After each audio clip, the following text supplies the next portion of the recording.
Warcraft.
Beyond the gates of mighty kingdoms lies a vast, unexplored world.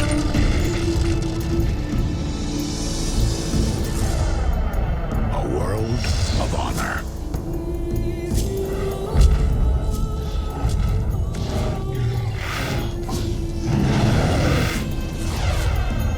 A world of mystery.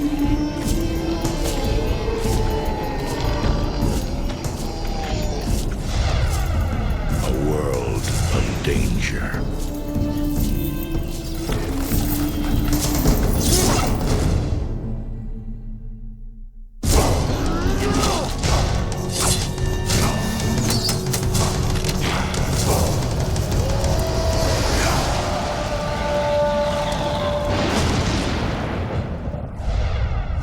The World of Warcraft.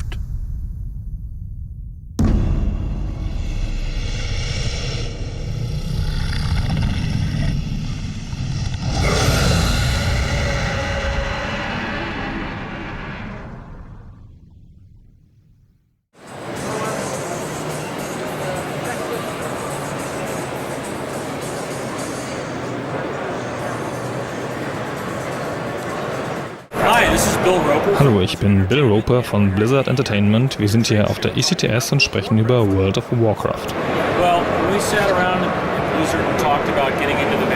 Wir haben uns bei Blizzard den Kopf darüber zerbrochen, wie wir ins Online-Rollenspielgenre kommen könnten und ob wir dafür eine neue Welt entwickeln sollten. Wir sind dann auf Warcraft zurückgekommen, weil es eben schon eine sehr ausgearbeitete Welt ist.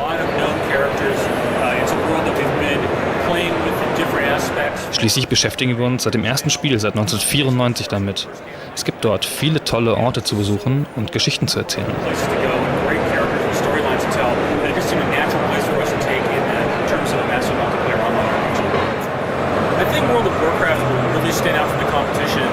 Erstens, wir konzentrieren uns sehr stark auf die Story, die Charaktere und alles, was mit Interaktion zu tun hat. Es wird in der Welt immer etwas zu erleben geben, egal ob man für 1 oder 10 Stunden spielen will. Zweitens, wir werden das Spiel sehr zugänglich machen, auch für jemanden, der noch nie ein Online-Rollenspiel oder sogar noch niemals ein PC-Spiel gespielt hat. Das Interface ist sehr einfach zu bedienen.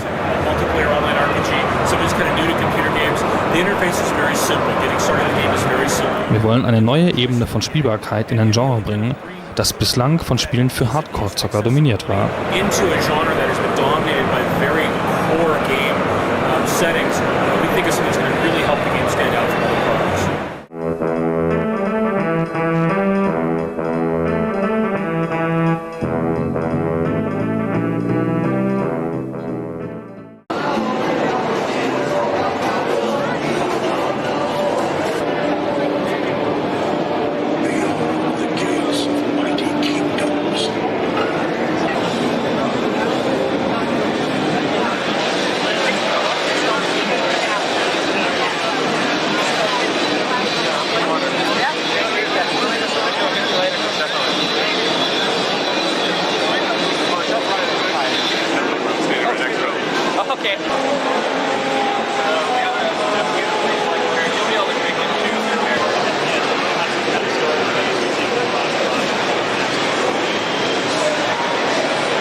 Private beta, I guess you could say. It's been out for a few months. And this is the World of Warcraft right here. And this is where you take a guy, create a character, and you go online and you play into a whole different Warcraft universe.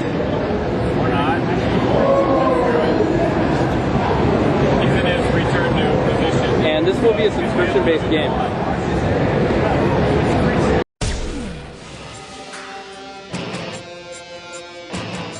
Neben Warcraft 3 stellte Blizzard eine frühe Version des zugehörigen Online-Rollenspiels World of Warcraft vor. Sie schlüpfen in die Heldenhaut einer der aus dem Warcraft-Universum bekannten Rassen, agieren also etwa als Zwerg, Ork, Mensch oder Elf. Mit dieser Spielfigur erkunden sie die Umgebung, entwickeln sich weiter und treffen auf andere Spieler, die sich genau wie sie in die Welt ein- und auslocken können. Obwohl World of Warcraft frühestens in 1,5 Jahren erscheinen soll, hinterließ bereits die präsentierte Version einen fortgeschrittenen Eindruck. Ausnahmen bestätigen die Regel. Dieses Monster reagiert nicht auf die Angriffe unseres Tauren und lässt sich ohne Gegenwehr ins Jenseits befördern. In der endgültigen Fassung ist das garantiert nicht mehr so einfach. Natürlich schlagen sich nicht alle Helden als Krieger durch. Magier sind mindestens genauso mächtig, müssen aber ganz andere Taktiken anwenden, um ihre Gegner zu beseitigen. Ein paar vernichtende Zaubersprüche strecken einen Banditen schnell nieder. Wie jeder andere Held sammelt auch der Zauberer dadurch Erfahrung und darf die Beute einstecken. Im Nahkampf gegen 2 Halunken gleichzeitig würde ein Zauberer jedoch den kürzeren ziehen. Wir sind schon gespannt, wie viele Spieler Blizzard in ihre Online-Welt locken wird.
interact with the monster. Oh, and you go invisible.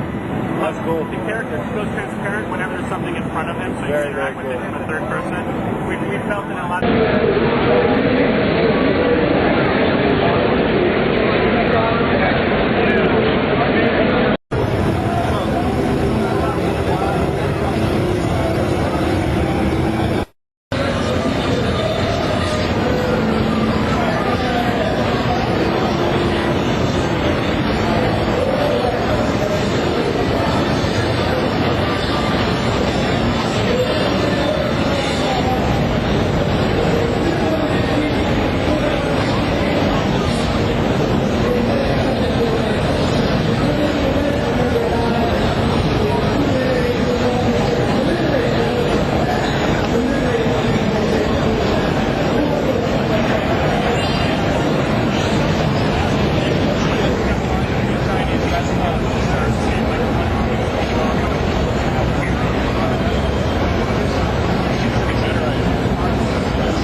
Svět Warcraftu je zejména po vydání třetího dílu hry nesmírně populární a proto se další titul z tohoto světa, World of Warcraft, těší velkému zájmu novinářů i veřejnosti. World of Warcraft bude multiplayerovou online hrou, která příběhově navazuje na třetí díl. 4 roky po jeho skončení se totiž zdevastovaná království snaží opět povstat a šířit svou slávu mezi poddanými. Během tohoto krátkého období míru se však na obzoru objevuje další hrozba, která se chystá vyhladit život v herním světě Azerotu. Stejně jako většina podobných her, i ve World of Warcraft si budete muset nejprve vytvořit vlastní postavu, která bude myšlenkově a nyní i vizuálně vypadat zcela podle vašich představ. Těšit se totiž můžeme na věrné vizuální zpracování takových drobností, jako jsou barva vlasů, očí či nejrůznější tetování. Na výběr budete mít ze 4 ras, minotaurů, orků, lidí a trpajzlíků, přičemž vlastnosti jednotlivých ras budou podobné jako ve všech hrách ze světa Warcraftu. Když si navíc ke dříve uvedeným vlastnostem připočteme obsáhlé herní světy, propracovanou grafiku či jednoduché a intuitivní ovládání, jímž se autoři pyšní, dostáváme se k výsledku pravícímu, že World of Warcraft je titulem, který by rozhodně neměl uniknout naší pozornosti. Bohužel, na trhu se jej určitě nedočkáme dříve než koncem příštího roku.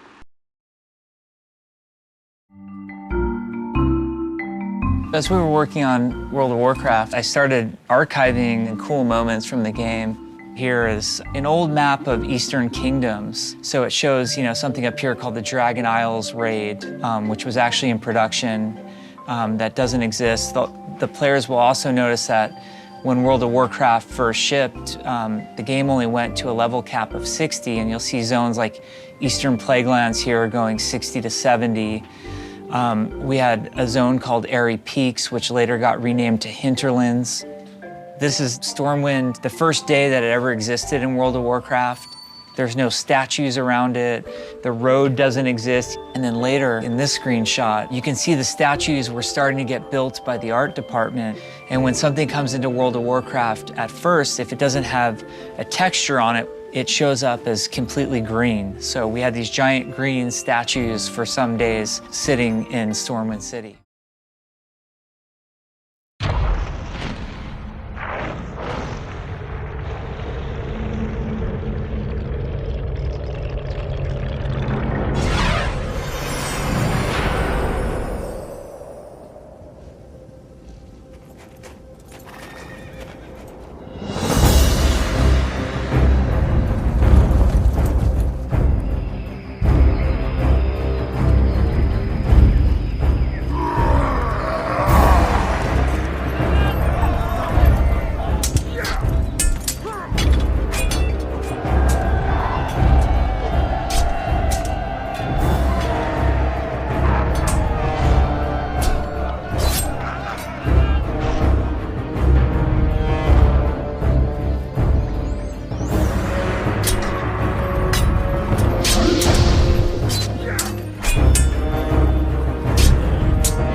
Well, one of the things we wanted to focus on with World of Warcraft that we think is very important is making it really simple for people to get into.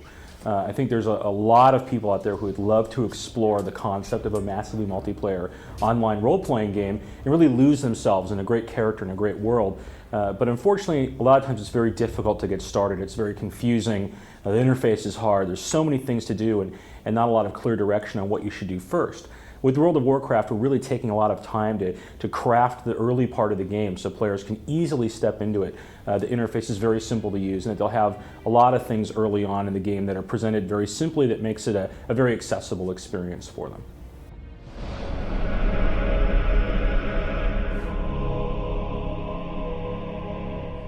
Well, I think the thing that's the biggest challenge when creating any game is to make sure that it's easy to learn but then difficult to master.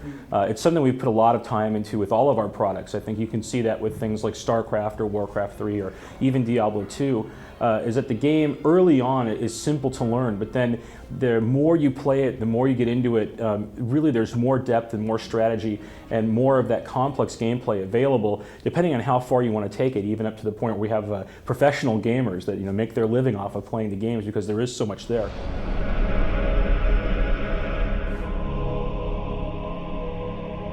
Well, we actually have a lot of things we're building into World of Warcraft to keep gamers interested past just leveling up and fighting monsters.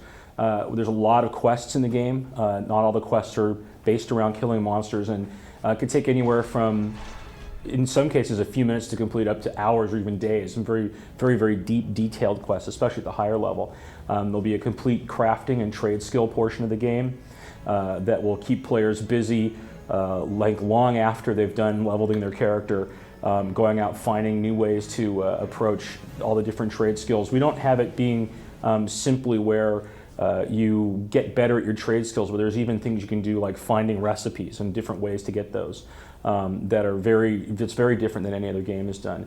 Also, there's a whole PvP aspect built into the game where players consensually go in. They know that they're going into an area of the game and of the world where they're going to be fighting other players. But they can constantly go in there for different types of rewards and different ways of augmenting their character and different ways of even challenging themselves and seeing how they stack up against other characters. So we have a lot of those things that will be in when the game ships. And then, of course, the beauty of a massive multiplayer game that is online is that we can continue to grow it as we see the community asking for or needing different ways of interacting with each other or the game. We can continue to add those after the game is shipped as well.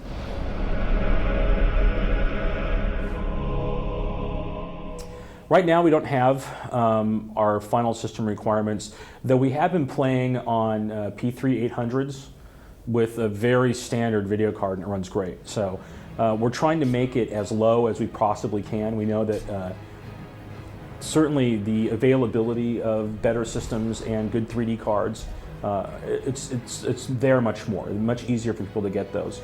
But we also don't want someone who bought a computer this year to not be able to play our game, or even maybe last year to not play our game. Skills funktionieren nicht notwendigerweise wie in Diablo 2. Es ist eher so, dass der Spieler neue Fähigkeiten erlernt und diese durch Benutzen verbessert. Wir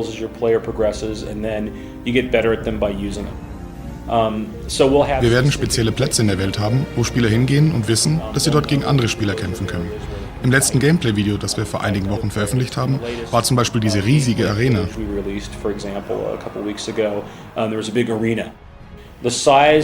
Die Größe der Städte ist schwindelerregend.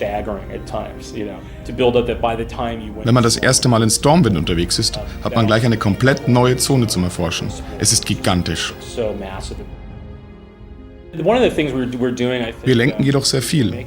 Wenn man verschiedene Teile der Welt betritt, beispielsweise von Westfall nach Duskwood, dann sieht man das auf der Minimap und ein Schriftzug sagt, dass man in eine neue Zone kommt. Das gleiche passiert, wenn man Stormwind betritt. Dann sagt einem das Spiel etwa, dass man im Handelsdistrikt ist.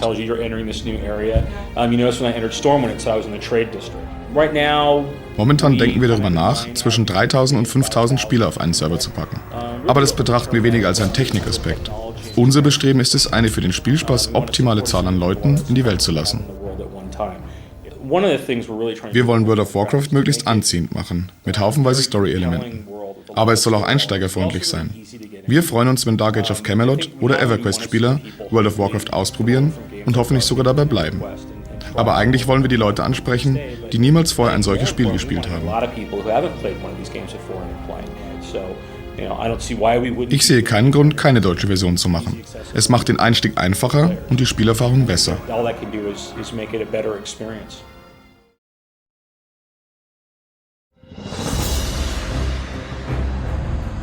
In a land of mighty kingdoms,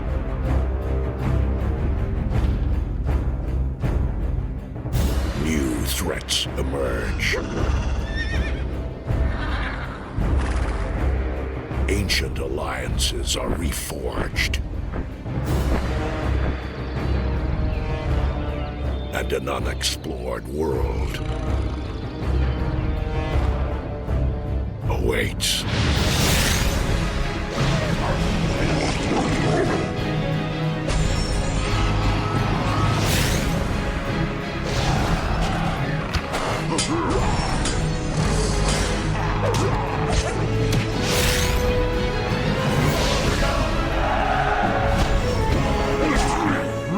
Blizzard Entertainment proudly invites you to experience Warcraft from a whole new perspective.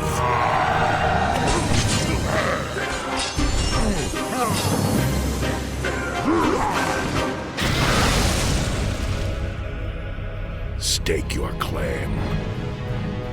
Live the legend.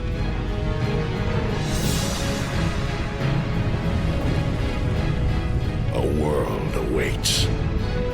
The world of Warcraft.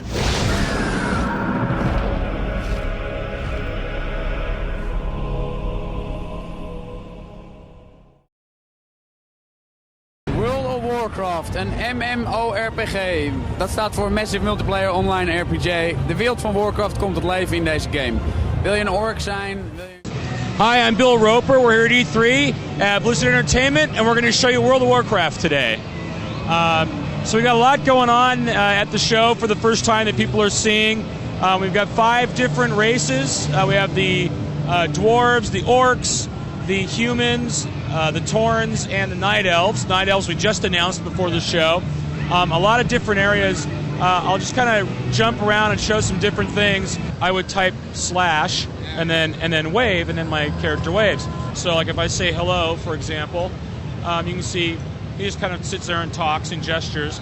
If I put a question mark on the end of it, his body language shows that he's asking a question. If I put an exclamation point to show that I'm like yelling something or I'm adamant about it, then you actually see him, kind of rear back and put his hands up and yell. Also, we wanted to make all the emotes very different. So the wave that I did with the dwarf, the female dwarf, for example, is different than the way that he waves. And then also we're doing a lot of kind of little hidden fun things that Warcraft's really known for. So example, if I dance with the male Night Elf, he goes into the whole Michael Jackson. Woohoo! Yeah, so we wanted to really have a lot of, different kind of fun little things that all the characters do. I go ahead and select that from the map. I go ahead and jump on, and now this kind of serves a dual purpose. One, it's transportation. My Griffin flies there to the destination I've selected, but I can also kind of use it to scout new areas. So as I'm up here on the Griffin, I can look around. I can see everything. As I'm coming into a new area, I can see maybe adventuring areas or points of interest, see where roads are. Like here I can see there's a little town. As I'm flying over it, it's Goldshire, so now I have an idea where that is. Now I can move around on horseback. So we don't have combat on horseback, but it's just another way that players are able to actually move around and get around areas faster. Sure. So now we're going to go fight these crocs. Now he's there fighting with me. See, I'm using my different abilities here. They're all on timers, so some of them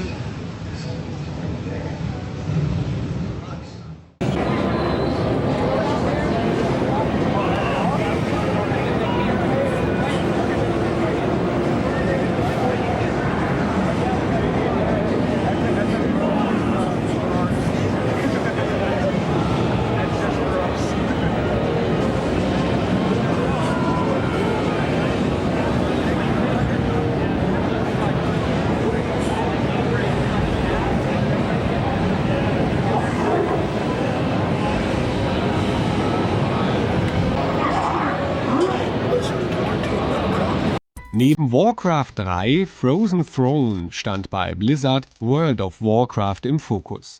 Die Geschichte des Online-Rollenspiels beginnt dort, wo die Handlungsstränge des Add-ons enden. Viele tausend Online-Spieler sollen so die Geschichte des Warcraft 3-Universums fortspinnen. Dazu erschaffen sie einen Spielcharakter, wie zum Beispiel einen Ork-Warlock, Nachtelfenjäger oder Zauberer oder eine menschliche Magierin. Dann eröffnen sich ihnen fantastische Welten, wenn sie andächtig durch das zauberhafte Waldareal der Nachtelfen huschen, staunend vor riesigen Wasserfallklippen stehen oder sogar unter Wasser auf Schatzsuche gehen dürfen, wie hier in diesem untergegangenen Transportschiff. Zur Kampfausbildung ihres Alter Egos gibt es in den verschiedenen Gegenden immer wieder große Zweikampfarenen. Steuern können Sie Ihren Spielcharakter wahlweise aus der Ich- oder verschiedenen Verfolgerperspektiven. Für eine bessere Übersicht können Sie zudem die Kamera frei um die Figur schwenken. Hier kommt die menschliche Magierin in die Hauptstadt ihrer Rasse. Die riesige Metropole vermittelt einen guten Eindruck von der Größe der Welt und des Maßstabs, den Blizzard anlegt. In allen Städten gibt es Zonen, die durch farbige Dächer gekennzeichnet sind. Der Stadtteil der Händler etwa hat blaue Dächer, das Revier der Krieger und Kämpfer rote Dächer. Alle Areale sind über Kanäle schnell erreichbar. Zu Fuß dauert es entsprechend länger. Schließlich gelangt die Zauberin ins Zentrum. Dort ragt das größte Gebäude steil in den Himmel, die Kathedrale des Lichts. Besonders stolz ist Blizzard auf die reibungslosen Übergänge zwischen Innen- und Außenlevels. Ohne merkliche Ladezeiten tritt die Magierin aus der muffigen Oderhöhle hinaus ins Freie. An allen wichtigen Punkten gibt es in World of Warcraft die Greifenmeister. Bei ihnen können Sie sich einen schmucken Reitadler anmieten, der Sie dann über die 3D-Welt trägt. Auch hier geschehen die Landschaftsübergänge ohne Ladezeiten, wie hier zu sehen beim Flug von einer Lavasteppe in eine bewaldete Schneegegend.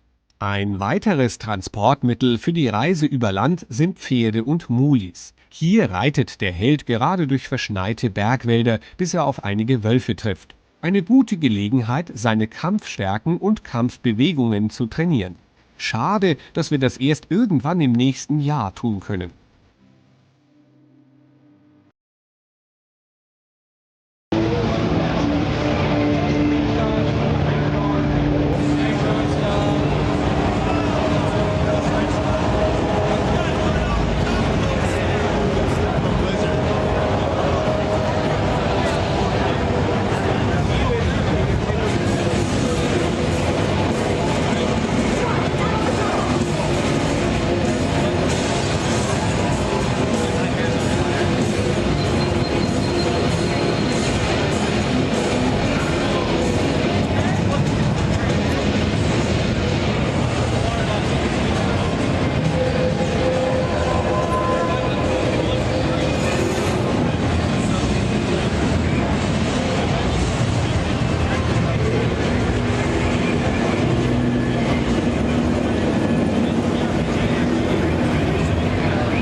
Wir haben mal versucht, einen Kontinent abzulaufen.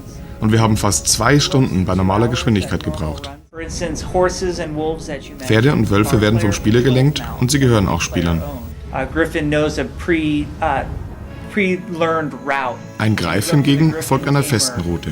Der Spieler bezahlt einen kleinen Betrag und der Vogel bringt einen dann zu dem Ort, an dem man möchte. Wenn du einen Menschen spielst, kannst du dir dein Haus in Stormwind kaufen. Und wir haben auch schon einen Teil in Stormwind geplant, wo die Spielhäuser stehen werden. Aber momentan wissen wir noch nicht, ob es zum Release fertig ist oder ob es ein frühes Update sein wird.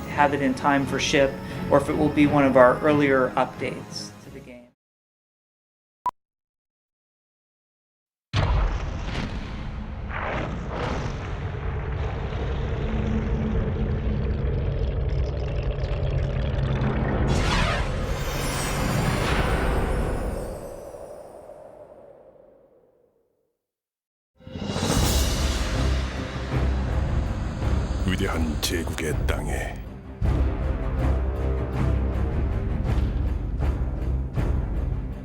위협의 그림자가 들이온다. 고대 동맹은 다시 태어나고 미지의 세계가 그들을 기다린다.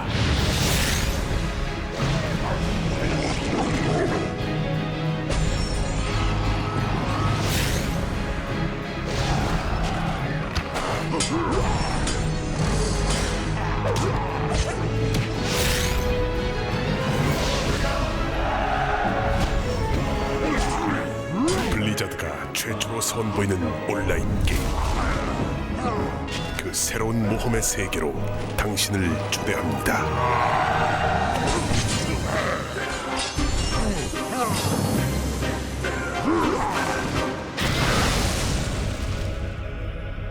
역사 속의 영웅들과 전설이 살아 숨쉬는 곳.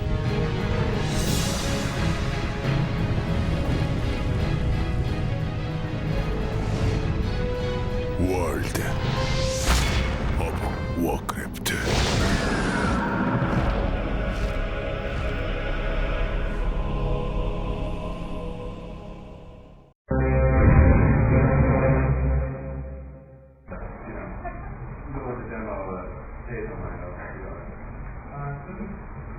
많은 사람들이 장소에서 연설을 처음이고 또 비행기를 타본 데가 별로 안 돼서 시작되는 분하기 때문에 영화 중에 다른 것보다 타거나 지나가더라도 이해해 주시죠. Actually, on a personal note, I think you already said we were going to load up one of the human characters.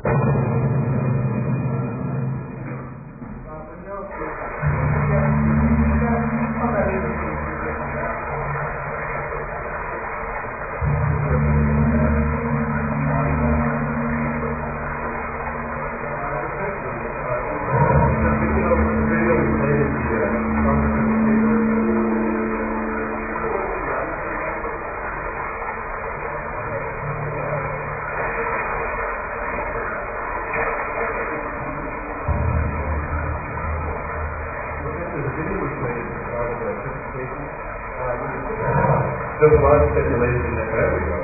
A lot of speculation that some of the environments or locales might have been pre-rendered and that couldn't possibly be gameplay. So part of the demo day we wanted to jump around to a number of these environments and show that they are definitely part of the interactive actual environments of the game.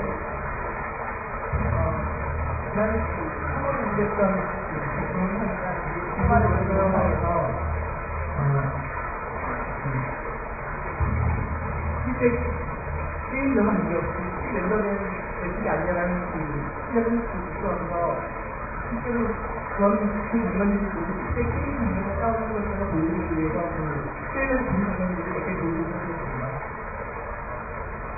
Essentially, this area is in actually a version of the Dwarven lands that we call Cosmodarn. It's an area called the Wetlands. So these waterfalls feature pretty heavily in this area of the nice environment kind of stuff.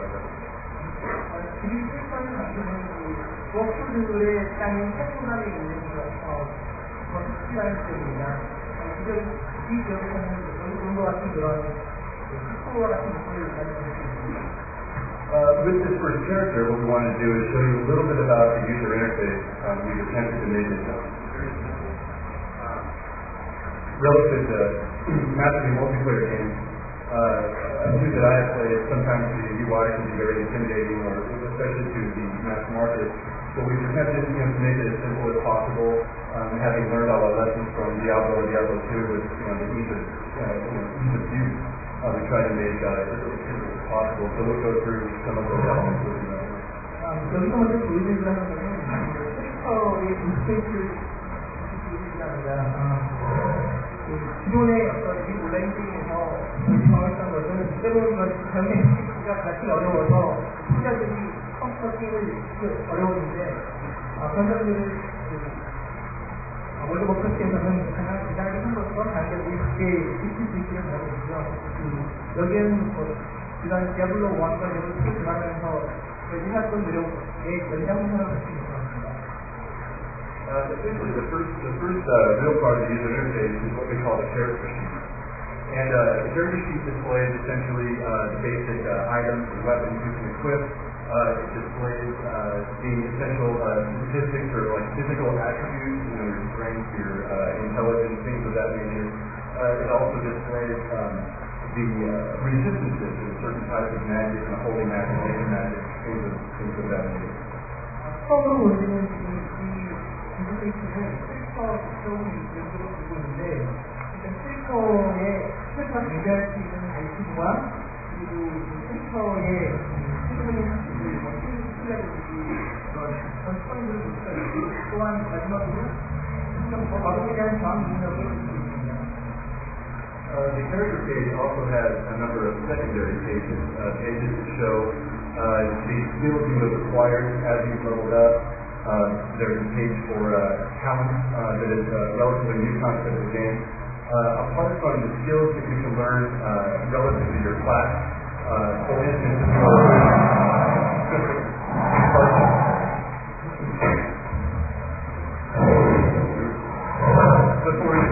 if you are a wizard, you learn magical skills, and that's part of your class advantage. If you're a fighter, you learn combat skills.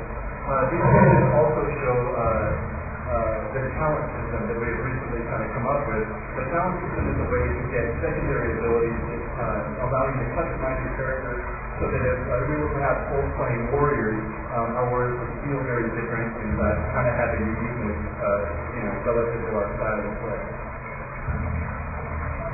번째로 보여드리는 친구는 캐릭터의 특성을 게임을 플레이하는 과정에서 확실하게 할 수 있는 친구들입니다. 이 부분에서는 캐릭터가 가질 수 있는 스킬들에 대한 어느 정도까지 스킬을 볼 수 있고요. 아까 볼던 중간에서는 레벨을 올려가는 따라서 할 수 있는 플러스한 점수가 있고 그런 부분에 대해서 자기의 캐릭터를 좀더 스타일을 할 수 있는 그런 Also part of the critical interface, if you can go to the spellbook, specifically, every player will have a spellbook that will have all of the abilities and skills that you have learned over the course of play. We've tried to design it in a very simple way where you can select any of those skills and actually drag them down to what we call the action bar, which is the line that runs across the bottom of the screen. Each slot in the action bar is actually potentially going to be number coded. You can kind of hotkey different abilities so that you can kind of hit them on the fly and kind of customize your interface to make it based on your preferred mode of play. 캐릭터의 또 다른 특성을 볼 수 있는 인터페이스는 마법 스택이라고 부르는 게 있는데 여기서는 플레이어들이 게임하면서 배운 기술이나 혹은 마법 스택을 볼 수 있습니다. 또한 이 수단에 있는 스킬들을 이건 예를 들면 아래에 있는 S3바 열쇠가 있는데요. 이 S3바를 통해서 스킬들과 게임 중에 스킬 장악 스킬이 있습니다. 그리고 이 S3바의 전부가 합격되기 때문에 키보드의 버튼을 이용해서 스킬이나 마법을 스킬 장악 스킬이 있습니다. Some of the other very basic elements of the UI we talked about, there's the mini-map up top. A lot of times these environments are so expansive and the world is so big, sometimes it can be difficult to simply navigate and find where you're at and plot your destination course. So,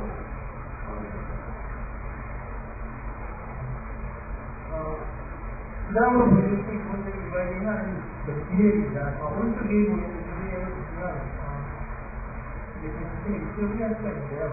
여행할 시기에서는 이 기회가 없기 때문에 많은 사람들이 자기가 도대체 어디에 있는지 그리고 어디로 가야 되는지가 들리는 것 같습니다. Essentially, the mini-map will allow you to kind of plot your location anywhere in the world. You can zoom in and out of the mini-map, so it really makes it a lot easier to figure out where you are, look at the roads, landmarks, things like that. We also have a feature where you can kind of paint the mini-map so that if you want to remember specific locations or have people that are groups with you be able to go to specific meeting points and things like that. It makes it much easier to figure out the logistics of grouping and general travel. 미국에서는 자기들의 지역 내에서의 스킬을 시작할 수가 있고, 예를 들어서 강 지하실에 이렇게 얼마 떨어진 점을 할 수가 있고요.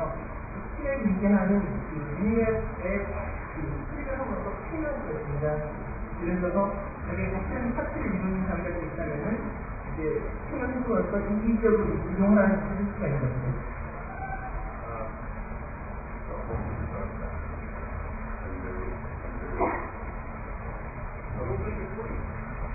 Essentially, one of the last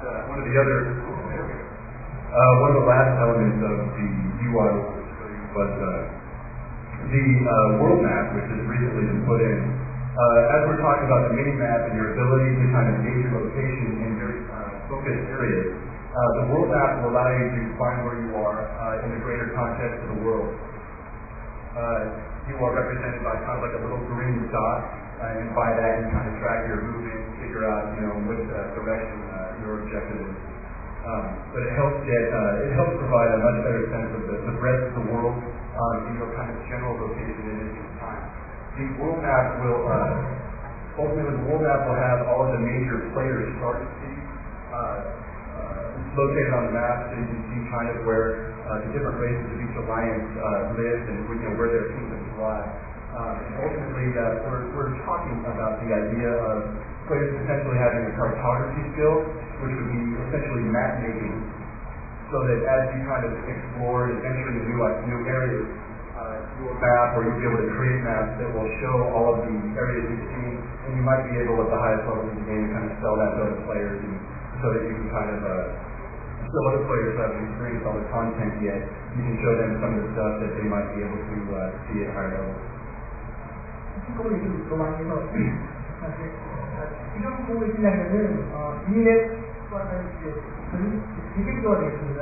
미니맵에서는 제가 이 지원에만 하는 시간에서 대개도에서는 전체 월드 워크래프트의 대개 속에 제가 어디에 있는지를 표현할 수 있는 부분이 있고요. 지금 화면 오른쪽에 보시면 녹색 정으로 수색이 것이 발견하는데 전 세계에서 어느 정도 이렇게 있는지를 선정이라는 부분이 있습니다. 그리고 아직 완전히 했건 아니지만 이제 완성이 된 다음에는 이제 각 종족이 어디서 시작하는지 시작하는 위치에 대한 스킬이 같은 것들이 되어지고요. 그리고 현재 개발을 되어 있는 사업은 기록을 만드는 기술을 인증하고 있는데요. 이미 되게 사실은 보여져 있지만 이게 그 사이에 있는 재밌는 장점인지 특별한 장점인지 그런 것들을 기술 가진 사람들은 그런 내용들을 넣어서 다른 사람들에게 팔거나 또 쓰기를 함으로써 아직 새로운 장점을 경험하지 못한 사람들에게 이 앞으로 어떤 모험을 할 수 있을 거다라는 것을 힘줄 수 있는 그런 기술을 가진 그룹입니다. I guess I should also note that this is totally rough art. It's supposed to be a representative of the mechanic of the map, but it's definitely not artified, so I know it doesn't look very pretty at this point, but it certainly will by the time we do. 지금 보고 있는 그거는 아까 말씀드린 것처럼 완전히 버전이 아니고 특이한 게 있는 때문에 아직 기술의 모양이 예쁘게 표현되어 있지 않습니다. 앞으로 이제 실제로 게임을 시간 이해가 되면 멋진 모습을 볼 수 있습니다. At this point, we'll move on a little bit.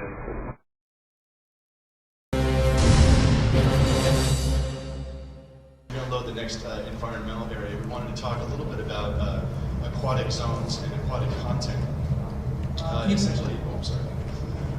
이제 다음 장소로 이동을 했는데요. 지금 여기서는 이제 기존의 게임에서 많이 보기 힘들었던 새로운 것들을 보여드리고 싶어서 이제 바다에서 물 속에서 이루어지는 장면을 잠시 보여드리고자 합니다. There are, relative to the Frozen Throne that recently came out, there's any number of like aquatic races like Naga and Murlocs and Makura, and any number of kind of evil oceanic races that are plotting to overthrow the world again. So there's definitely going to be a lot of aquatic content, wrecked ships, ancient cities, buried beneath the waves. There should be a lot of really cool environments to swim around in and have some pretty cool adventures. 프로즌 스론에서는 소개할 때는 프로즌 스론에서 이제 바다에 살고 있는 나가라든지 몰록 같은 종족들이 서로 소개가 됐는데요. 이 종족들에 대해서 기반으로 이제 월드 오브 워크래프트에서는 실제로 그들을 바다에서 만날 수 있고 또 거기에 관련된 다양한 지역들, 지금 보시고 있는 것처럼 이제 침몰선이라든지 혹은 잃어버린 일본의 도시를 물속에 찾다든지 그런 형태의 콘텐츠들을 앞으로 게임 속에서 보실 수 있을 것입니다. As we were swimming around, we came across what looked like a buried chest in the water. We were using that as an example of, in many different environments, not necessarily only underwater, we're going to have things like chests and crates and barrels that are essentially interactive doodads that are buried all over the world. And we wanted to kind of take what is normally a very static environment and create objects that you can interact with. We can spawn anything in these crates and barrels, weapons, tools, buried treasure, just about anything. So there are elements out there in the world that are discoverable. It makes it feel much more alive and much more dynamic. 지금 보고 있는 세계에서는 반드시 바다에서만 이루어지는 일은 아니지만 월드 오브 워크래프트의 세계 곳곳에는 버려진 보물 상자라든지 소통이라든지 그런 것들을 찾을 수 있을 것입니다. 그런 것을 통해서 사용자들은 새로운 아이템을 얻을 수도 있을 것이고 새로운 퀘스트를 얻을 경우도 있을 것이고 게임 월드와 인터랙션을 하는 요소가 되는 요소가 되겠습니다. As we move on,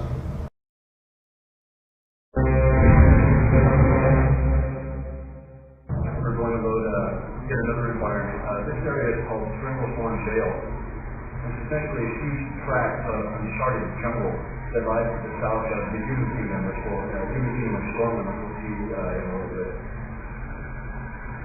지금 보시고 있는 장소는 처음으로 이동을 했는데 지난번 기다리는 동굴로 이루어진 거겠습니다. 이 곳은 인간들의 처음인데요. 안쪽으로 할 수 있는데요. 지금까지 분석하는 다른 내용을 감사합니다.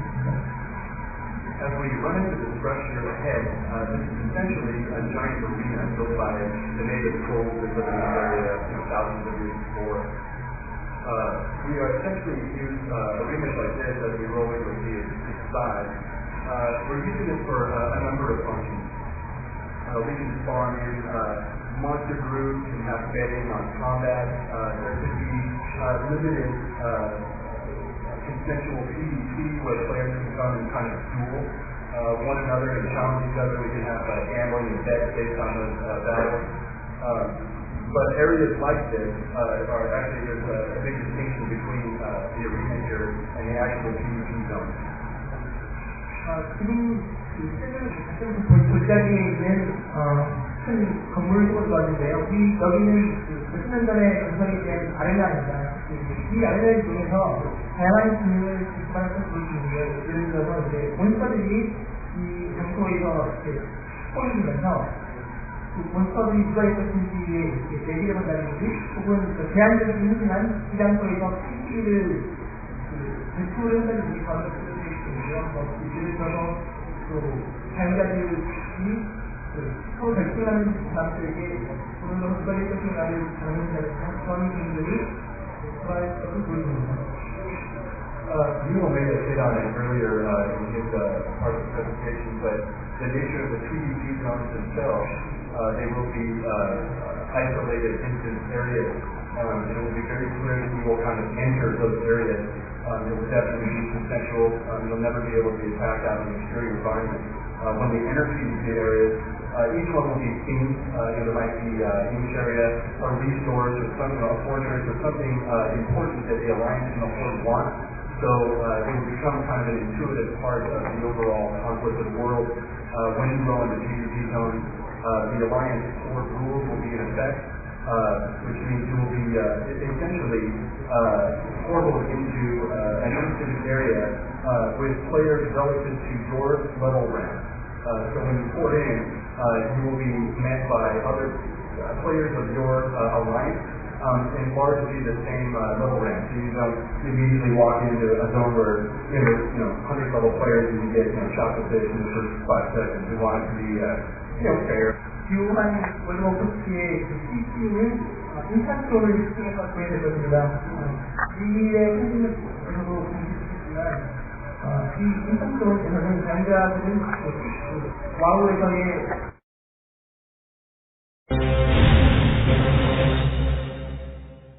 CP는 서로 간에 합의가 있어야만 하는 거기 때문에 인산존에 들어가는 사용자들은 실제로 이 PP를 할 것을 합의하는 것으로 단추가 되게 됩니다. 따라서 그리고 이 단순히 전투만 하는 것이 아니라 이 배틀존에서는 PP를 하게 되는 이유가 있습니다. 예를 들어서 어떤 이 존에 있는 리소스를 어느 쪽이 가져갈 것이냐, 혹은 존에 있는 어떤 기지를 어느 쪽이 인정할 것이냐라는 그런 형태의 주제를 가지고 전투를 하게 되며, 또 이 배틀존에서의 전투 결과가 또 월드 워크래프트의 다른 기존의 사람들이 플레이하고 장소의 결과에 영향을 줄 수 있기 때문에 얼라이언스건 호드건 이 전투에 승리하는 용도를 갖게 될 것이고요. 그리고 또 이 배틀존에 들어가게 되면 자기의 레벨과 비슷한 사람들과 경기하게 됩니다. 예를 들어서 레벨 10밖에 안 되는 사람이 레벨 50과 싸우게 되는 그런 불평등한 상황을 만들기 위해서 자기 레벨에 맞는 그런 배틀존을 조금씩 찾아주는 그런 형태를 취하고 있습니다.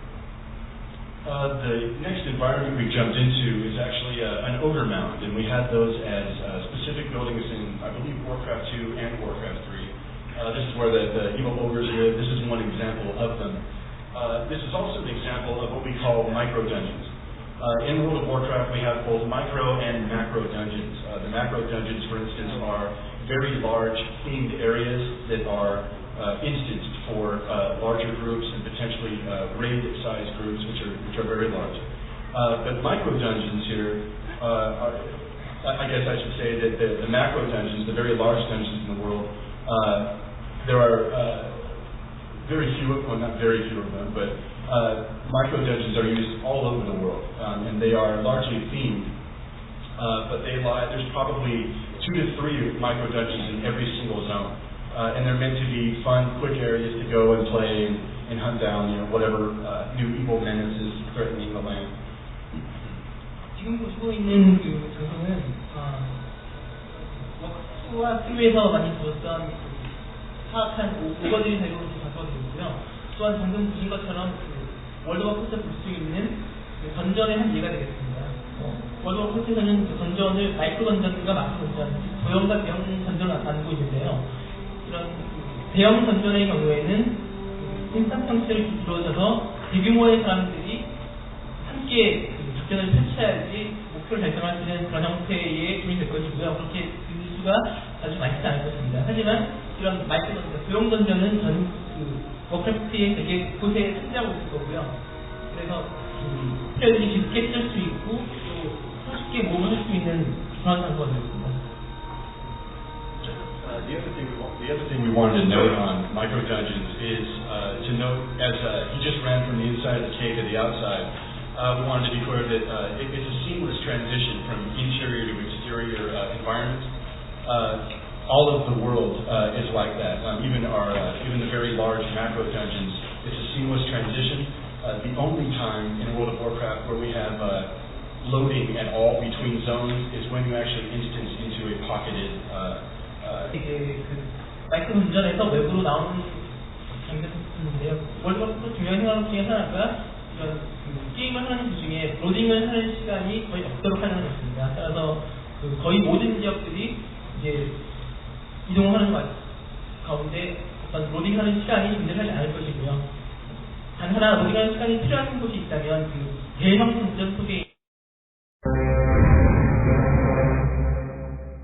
있는 작은 적인 인스턴트에 들어갈 때는 약간의 로딩 시간이 털어집니다. 이런 것도 한몇 초 정도에 따르죠. We'd like to show you another example of seamless transition.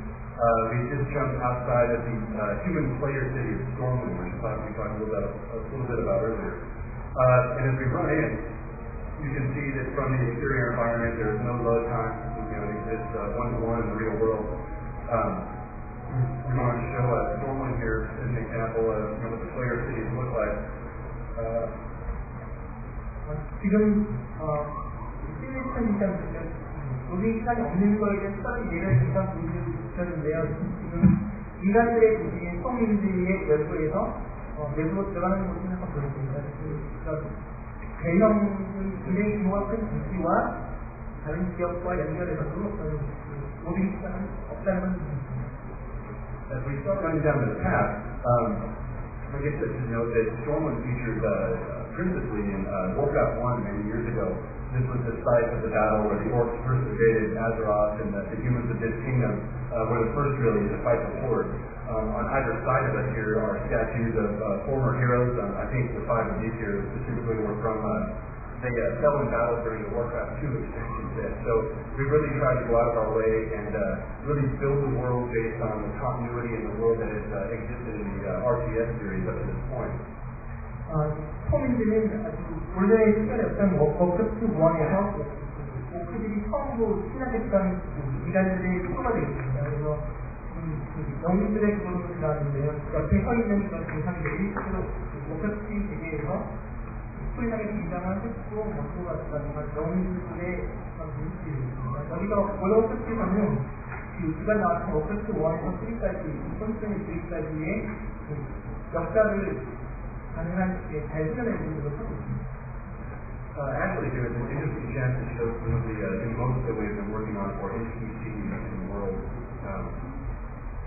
It's actually a salute or bow to different NPCs. We work it in that they kind of respond to you in kind with also a text response. So that's one of the little things that we're working on. 여기서는 저희 워드워크래프트가 가지고 있는 NPC들의 AI의 예를 잠깐 보여주긴 하는데요. 보신 것처럼 이제 NPC한테 절을 하거나 강연하게 되면은 따라서 NPC가 자기 따라서 이제 인상을 하거나 강연을 하게 됩니다. And as we continue to run through the main base of the city, once again, it's an example of how the city kind of runs seamlessly from the interior environment.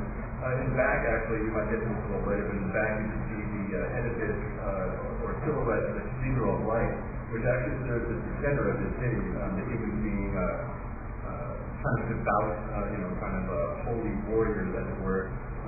The cathedral in the background not only serves as the city's thematic center, but we also use landmarks like that in silhouetted edifices to kind of work as a landmark or a gauge on your location at any given point. Some of the player cities can get quite large, so once again it's critical that we have ways of visually gauging your location at any given time. When you simply just want to run and get to the places you want to be, trade goods, sell goods, train up, it helps to have kind of landmarks to mark your location at any given time. 도시도 좋았는데 아까 전에 보셨던 구경 속에 길도 뒤쪽에 크게 보이고 있는데 원본에 보이는 것이 인간들이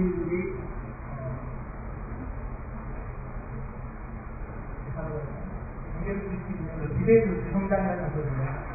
이 지역 이 성이라는 인도 놓고 다른 공격적인 도시들은 굉장히 크기 때문에 수험하는 플레이어들 때는 비르스 장성이 수가 그런 것들을 풀어주기 위해서 각 지역마다 특정한 전략이라든지 혹은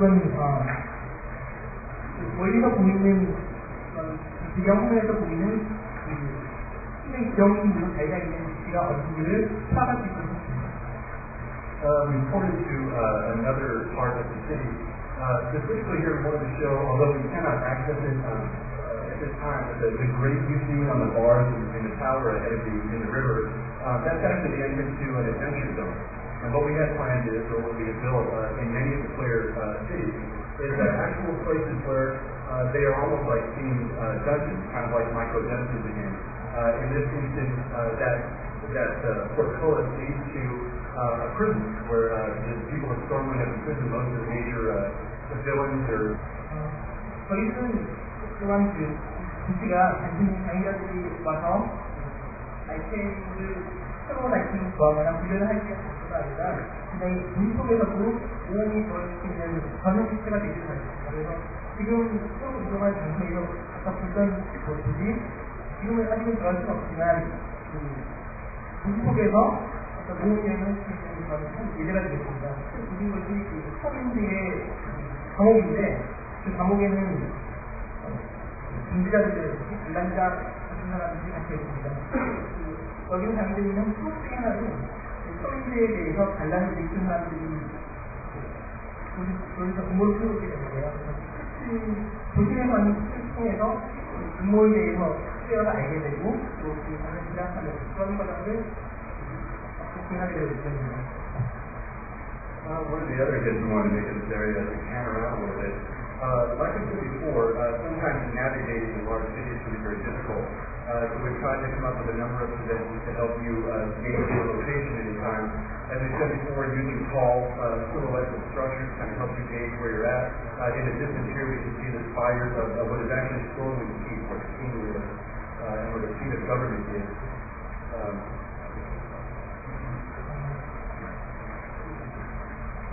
아까 말씀드린 것처럼 도시가 굉장히 크기 때문에 사용자들이 자기가 있는 장소를 잃어버리지 않고 약간 히스가 되는 것을 간단히 말했습니다. 예를 들어서 대형으로 보이는 장소를 통해서 자기가 어떻게 왔는지 알 수 있고요.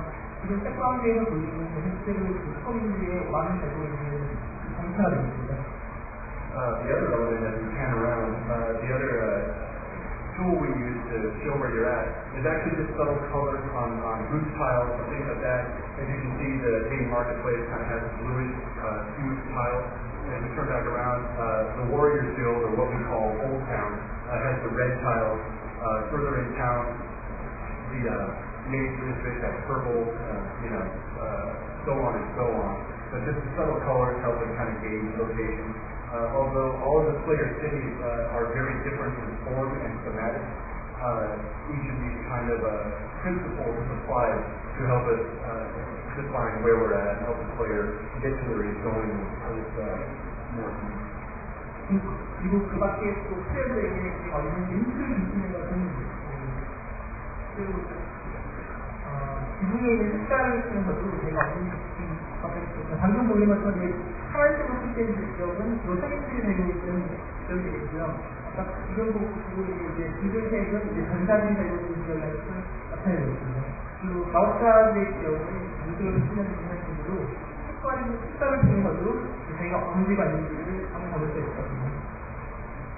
The next area we want to show is yet another part of town that's kind of cool. Thematically, this is Temple Square. This is kind of the heart of the city. The people of Stormwind are very devout, so the temple here, the Temple of Light, or the Cathedral of Light, is kind of the center of their everyday life. As we run through the square, to kind of show you a little bit of the interior, at this point, I guess I should mention that aside from, there's a lot of story in the game, there's a lot of history, there are quests everywhere, and you will never lack for something to do while you are playing. But in player cities, depending on your class, you can come to into very distinct areas and actually get class-based quests that are unique to your occupation.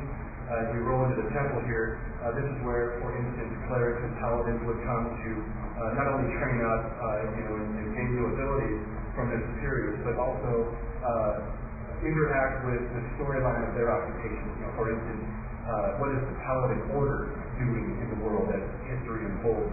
This is where you will come to interact with your order. 지금 좋아하는 것은 아까 배경에서 불렀던 기대 정상의 얘기인데요.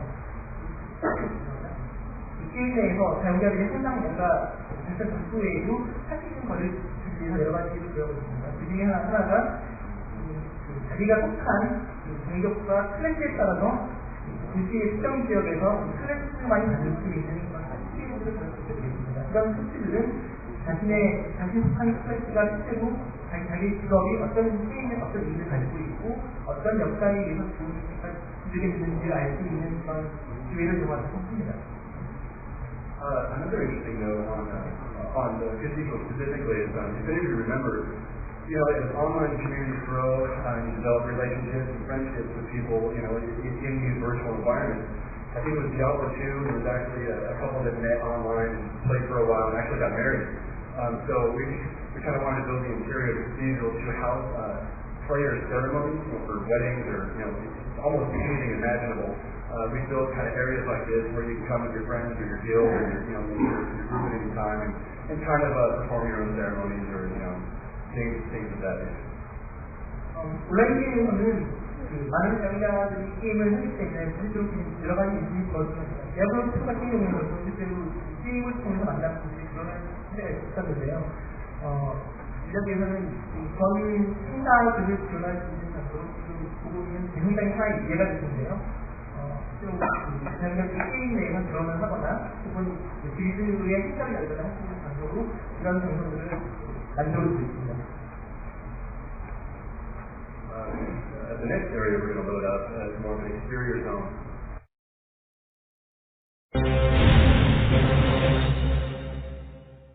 And it actually lies just south of the waterfall that we showed a little earlier. This area is called Menethil. It's named after Prince Arthas, the hero/villain from the series so far. It's a major alliance port. Actually, right here we can see this is actually a barracks that is pretty much based on the smaller version found in the RTS games.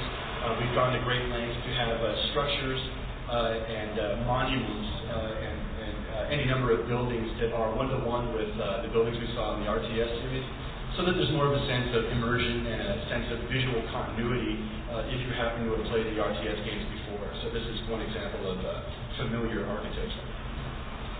지금 쭉 이동한 장소는 메네트 항구라는 곳이에요. 메네트 항구의 이름은 실제로 크리스미에 나오는 아사스 왕자의 이름을 따서 지어진 곳이고요.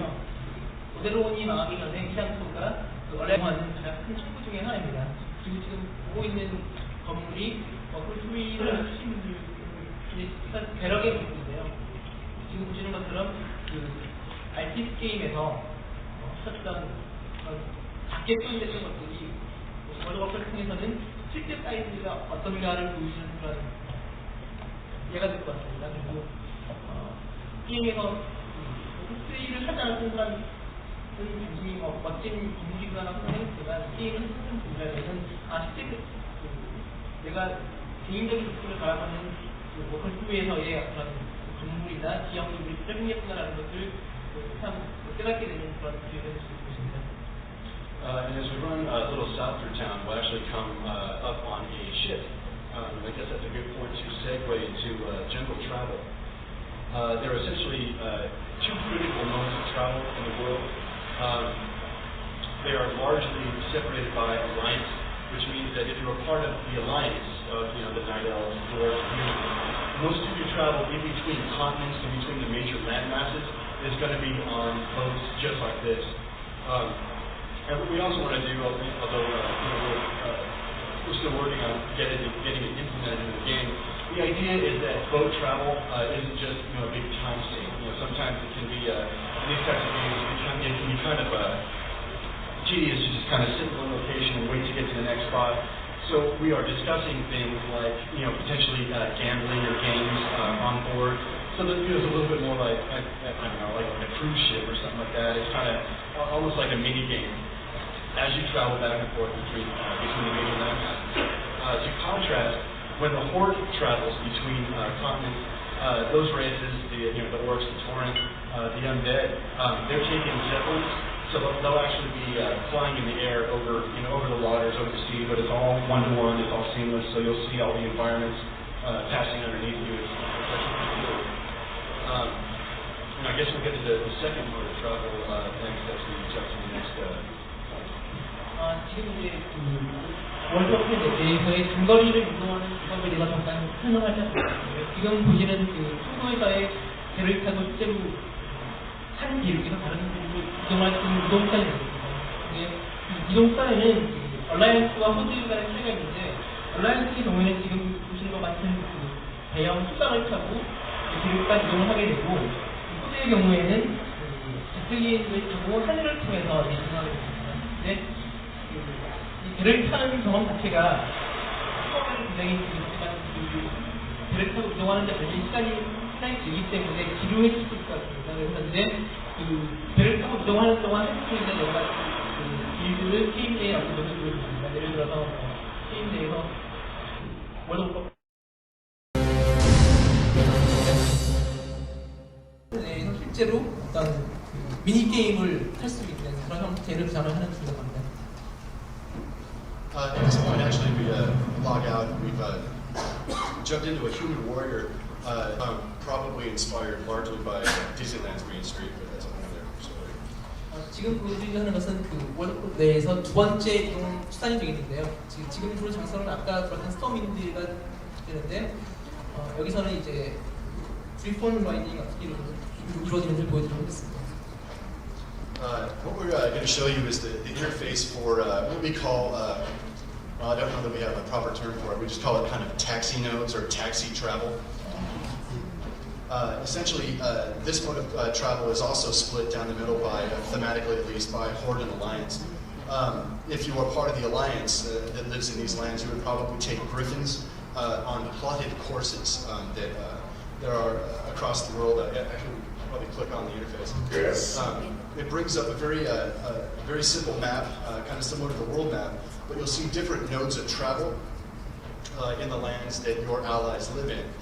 These nodes actually will not occur immediately. You actually have to travel on foot to many of the outlying points and actually activate them as you adventure. And then once you've activated the points, you can now freely use them. At base, the first time you actually come to one of these nodes, you will always be able, right from the start, to be able to fly in between the major player cities of your alliance, but the outlying Griffin nodes in this instance you will need to adventure to activate. 두 번째, G폰을 실제로 지금 타고 있는데 G폰 라이딩에 대해서는 내부적으로는 택시 서비스라고 부르고 있는데요. 대륙 내의 각 지역들을 서로 연결하는 장소가 되는데 특징적인 것 중에 하나는 플레이어가 얼라이언스라면 얼라이언스의 주요 도시는 처음부터 연결이 돼서 이동을 할 수가 있지만 그 밖에 그 도시를 제외한 외부 지역을 G폰을 타고 가려면은 실제로 뛰어서 그 장소를 찾아내야 된다고 합니다. 일단 한번 찾아낸 장소에 대해서는 G폰을 자유롭게 타고 이동할 수 있겠습니다. 그리고 아까 전에 지금은 이분이 G폰을 타고 있는데 G폰 인터페이스가 어떻게 되는지 보겠습니다. It should be noted the plots of the taxi lines are definitely pre-scripted. Although you have camera control in this mode, you do not actually steer the Griffin itself. But this type of travel totally cuts down the amount of time it takes to get from here to there. If we were running on foot through this zone, it would take upwards of,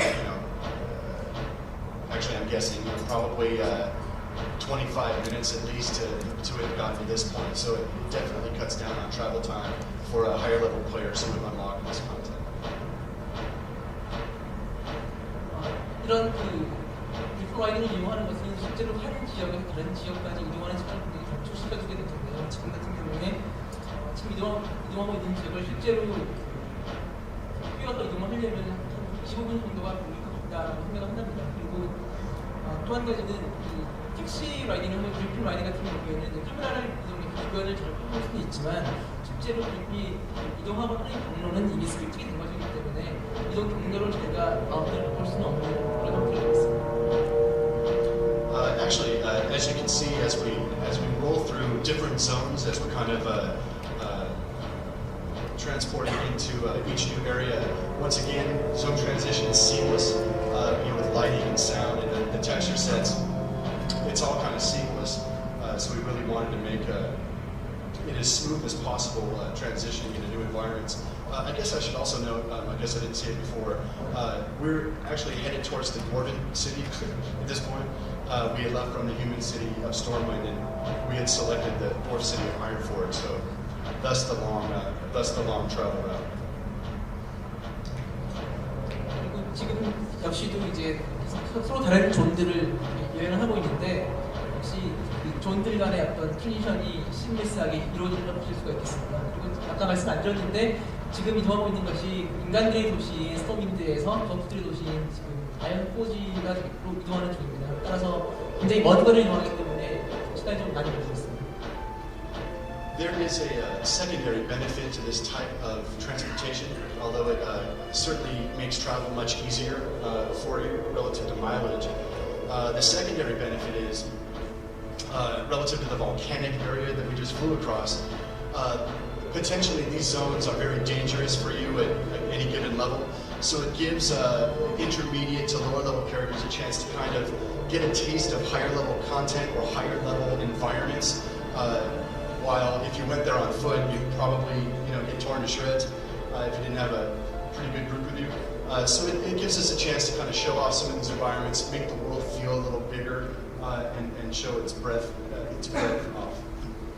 이런 형태의 이동 수단이 가진 또 다른 장점 중에 하나는 아까 오시는 도중에 화산지대를 봤는데 그 지역은 실제로 아마 굉장히 높은 레벨의 사람들이 많이 발생 장소가 되고 있습니다. 예를 들어서 이제 초보나 중레벨 정도의 사람들이 이동을 하게 되면 자기가 아직 갈 수는 없지만 앞으로 가볼 수 있는 장소를 이제 멀리서나마 바라볼 수 있고 이제 그 장소를 가기 위해서 훈련해보다라는 그런 자기 다짐을 할 수 있는 그런 기회로 이용이 될 것 같습니다.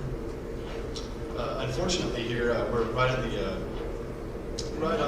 doorway to the Dwarven City, but much of it is still actually under construction, so we can't show you too much. But at this point, we'll actually log out and jump in with another character.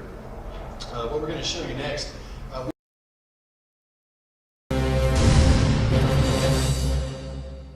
We have announced the Undead as a player race a little while ago. So we're going to jump in and show you some of their environments that they live and breathe in. 방금 그 아이언포지에 이끌어져 왔는데 그 아이언포지가 아직 그 공사 중이기 때문에 내부를 보여드릴 단계는 아닌 것 같고 이제 최근에 발표한 그 언데드 캐릭터의 그 시작 장면을 잠시 보여드리도록 하겠습니다. The RTS are familiar with that part of the storyline. The Undead Scourge is kind of like a major villain race in the world. And what it succeeded in doing was pretty much eradicating human civilization. So the undead player race in World of Warcraft has now dug in to the ruins of the kingdom of Lordaeron, which was once the great human realm. And they've kind of dug into the wreckage and the broken cities and are beginning to proliferate in those areas. 언데드 종족은 워크래프트 3를 통해서 처음으로 소개가 됐는데요.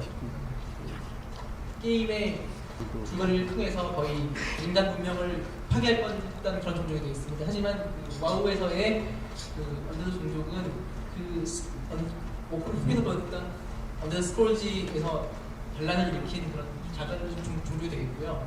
그래서 이들은 원래 인간들의 도시였던 로데론의 지하에 자기들의 도시를 구축하고 살게 되고 있습니다. 지금 언데드들의 지하 도시가 어떻게 생겼는지를 보여드릴 것 같습니다. The Undead City itself is actually called the Undercity because it was made to be kind of the royal crypts of Lordaeron itself. It actually lies beneath the wreckage of the former capital city.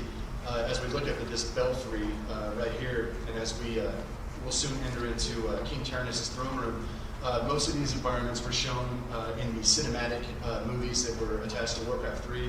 So some of the environments may look very familiar to those of you who have seen those cinematic sequences. 지금 이 언데드들의 도시는 워크래프트 3에서의 인간들의 도시의 유적 지하에 처했기 때문에 아까 방금 보였던 그 떨어진 벨이라든지 종이라든지 지금 보였던 왕자 같은 경우는 그 워크래프트 3의 동영상을 보신 분이라면 아마 굉장히 친숙한 장소가 될 것입니다. So as we run down, hopefully we can catch an elevator down to the Undercity itself. Keep in mind, a lot of this area is still under construction. But as I said before, the city is basically, or was once, the royal crypts of King Tyrannus' family. And the undead had pretty much dug it out and created their own architecture, their own civilization, their own presence beneath this once grand civilization. As you can see, a lot of the art is very much influenced by the undead army in Warcraft 3. We wanted to, once again, have a very strong continuity between that art set and this. And also to note, just for kicks, we actually haven't shown anyone this yet. It's very cool that we can kind of share this with you guys today. I don't think we've released any screenshots, so hopefully, I don't think we have. But hopefully you did. 지금 보시고 있는 그 언더시티를 접근하기 위해서 그 성에서 이제 엘리베이터 타고 밑으로 내려왔는데요. 아직 그 여기도 상당히 공사를 많이 진행하고 있기 때문에 가격바다가 물들이 결되는 부분은 그럴 수도 있습니다. 하지만 일단 기본적인 그래픽은 이제 워크래프트 3에서의 저희 언데드 종족의 그래픽과 유사한 부분이 있을 거고요. 그때 굉장히 잘 나가던 인간들의 도시를 언데드들이 파고 새로운 자기들만의 새로운 도시를 만드는 것입니다. 그리고 이 언데드들의 도시 언더시티는 아직까지 스크린샷을 통해서도 한 번도 외부에 공개되지 않은 새로운 장소가 되겠습니다. Actually, we haven't discussed too much story today at all. But just as an interesting note, most of the two alliances in the game, the Alliance and the Horde, are relative to the RTS series, fairly classical alliances. Orcs with Tauren, humans with dwarves. These are general fantasy archetypes we run with. The interesting inclusion of the undead recently, many fans have asked why the hell we chose to do that, or why, if in the continuity orcs and Tauren are relatively noble races, why would they ever ally with these creepy, maggoty, rotting undead? 지금까지 공부를 하면서 그 워크래프트의 스토리라는 얘기를 안 했는데요. 최근에 월드 오브 워크래프트의 호드에 이제 언데드가 추가된다라는 발표를 하면서 많은 팬들이 기존에 있던 오크와 인간들의 대립구도, 타우렌과 나이트엘프의 대립구도 같은 형태를 잘 이해하고 있었지만 왜 하필이면 언데드처럼 그런 치사하고 더러운 종족을 코드에 포함을 시켜서 이제 상당히 명예를 중시하는 오크나 타우렌을 먹는 그런 분야라는 식의 항의를 이제 많이 받았다고 합니다. As you can see, still under construction. We've got solid water. That's actually not part of the fantasy physics or anything. It's just still under construction. 지금 보시는 장면은 아직 건설 중이기 때문에 실제로 이 용암 같은 것들이 움직인다는 그런 것들을 아직 볼 수 없습니다. Actually.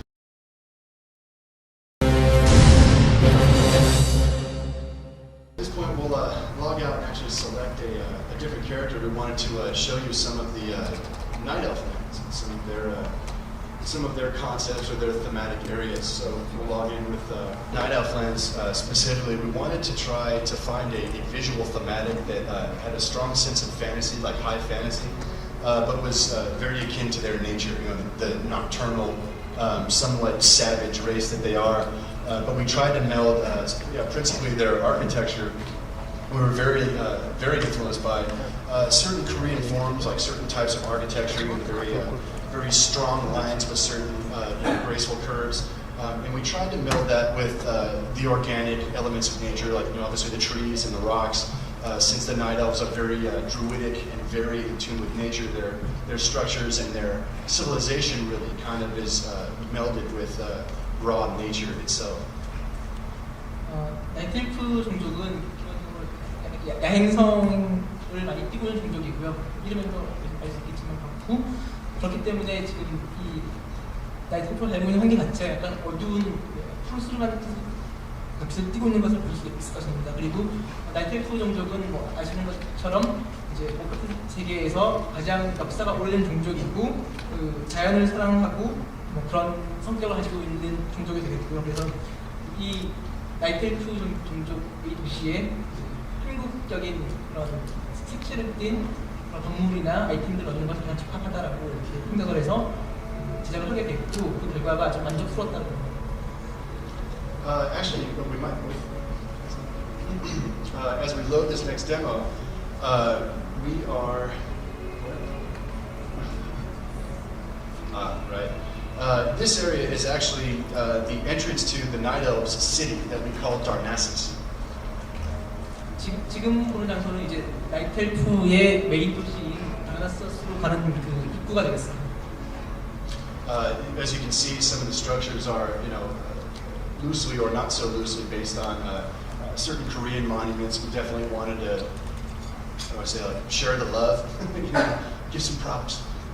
But we found that the look to these, great vast monuments was perfect for the Night Elf look. It conveys, an ancient culture, but also is, is very strong and also very in tune with nature. So we found the forms to be perfect for the Night Elves. And as you can see, we have treants or ancient protectors that also feature big in the strategy game. Walking down the roads, guarding town. Once again, we wanted to have as much continuity between the army you played in the RTS and the creatures and things that you would see in the Night Elves' actual city. 지금 이제 캐릭터가 나한테서 봤던 사람에 따라서 이제 이 도시의 정물이 되는 건물의 모습을 볼 수 있는데요. 실제로 이제 광화문의 모습을 이제 잡았다는 걸 아실 수 있을 것입니다. 특히 이 우의 경우에 나이트엘프의 오랜 역사는 나타내는 게 굉장히 적합하다는 생각을 해서 이제 넣게 되었고 한국의 플레이어들도 그런 것들을 좋아해 주기를 바랍니다. And as we run into the city, we can give you 그리고 아까 제가 해먹었는데 아까 이 나이트엘프 도시를 방어하고 있는 에이션트 트리의 거대한 모습을 옆으로 지나가는 모습을 잠시 볼 수 있었습니다. Right, so as we run into town, kind of like a last good look, you can see kind of the melding of like ancient architecture plus the new kind of Night Elven architecture. But essentially, this is one of the latest cities we've been working on, so it as well is still being tweaked, but we like the way it was turning out. So again, you see the protectors and the large treants, striding the roads and protecting the town, things like that. 나이트엘프 이 도시 경우에도 가장 최근에 추가받은 장소이기 때문에 위안 성대도 또 많지만 오래된 역사를 나타낼 수 있는 건물들을 만들어주고 있고 이 도시를 지키는 콘셉트에 지금 보고 있는데 콘셉트의 모습들을 보실 수가 있습니다. 이 콘셉트의 모습은 아마도 후미를 해보신 분은 굉장히 친숙하게 보시고 싶습니다. But that's pretty much it. Those are the environments we definitely wanted to show today. So hope it all looks cool. Hope you all dig it. So thank you for your time. 지금까지 여기까지가 크리스 매칭 씨가 하는 데모였고요. 지금까지의 데모를 즐기셨기를 바라겠습니다. 감사합니다.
Gespannt warten Online-Rollenspieler und Warcraft-Fans gleichermaßen auf Blizzards World of Warcraft. Selbstverständlich beim Beta-Test mit von der Partie und konnte sich schon einen ersten Eindruck des heiß ersehnten Spiels verschaffen. Leider ist die Horde zu diesem Zeitpunkt noch nicht spielbar, sodass nur 4 von 8 Rassen zur Auswahl stehen. Aber auch ohne Tauren oder Untote kann man Spaß haben. Immerhin gibt es ja noch Menschen, Nachtelfen, Zwerge und Gnome. Schon jetzt macht das Spiel einen sehr fertigen Eindruck. Weitgehend bugfreier Spielspaß ist angesagt und viele interessante Quests laden zum Erkunden der Spielwelt ein. Eine Welt, die alles andere als langweilig ist. In den großen Gebieten gibt es alle Nase lang etwas zu entdecken. Städte, Höhlen und vielfältige Gegner wie Wölfe und Orks hauchen Azeroth Leben ein. Mit dem Greifenexpress gelangt man dabei schnell von einem Ort zum anderen und darf unterwegs die abwechslungsreichen Regionen bewundern. Ob grüne Auen, Wüste oder ewiges Eis, jede Klimazone ist vertreten. Optisch präsentiert sich all das sehr stimmungsvoll. Man fühlt sich in eine lebendige und sehr ansehnliche Fantasy-Welt versetzt. Auch die inneren Werte von World of Warcraft stimmen. Dank vieler verschiedener Fähigkeiten ist die Charakterentwicklung komplex genug, um auch Profis einen Anreiz zu bieten. Aber auch Einsteiger kommen auf ihre Kosten, denn das Spiel entwickelt sich selbsterklärend und überfordert deshalb auch Neulinge nicht. Dieses Prinzip zieht sich durch das gesamte Spiel. Gleich nachdem man seinen individuellen Charakter erschaffen hat, gibt es den ersten Auftrag. Und auch im weiteren Spielverlauf entsteht kein Leerlauf. Nerviges Suchen nach neuen Quests gibt es nicht. Da World of Warcraft sich schon in der Beta-Phase fertiger präsentiert als manche Spiele zum Erscheinungstermin, ist die Hoffnung auf einen Referenztitel durchaus gerechtfertigt.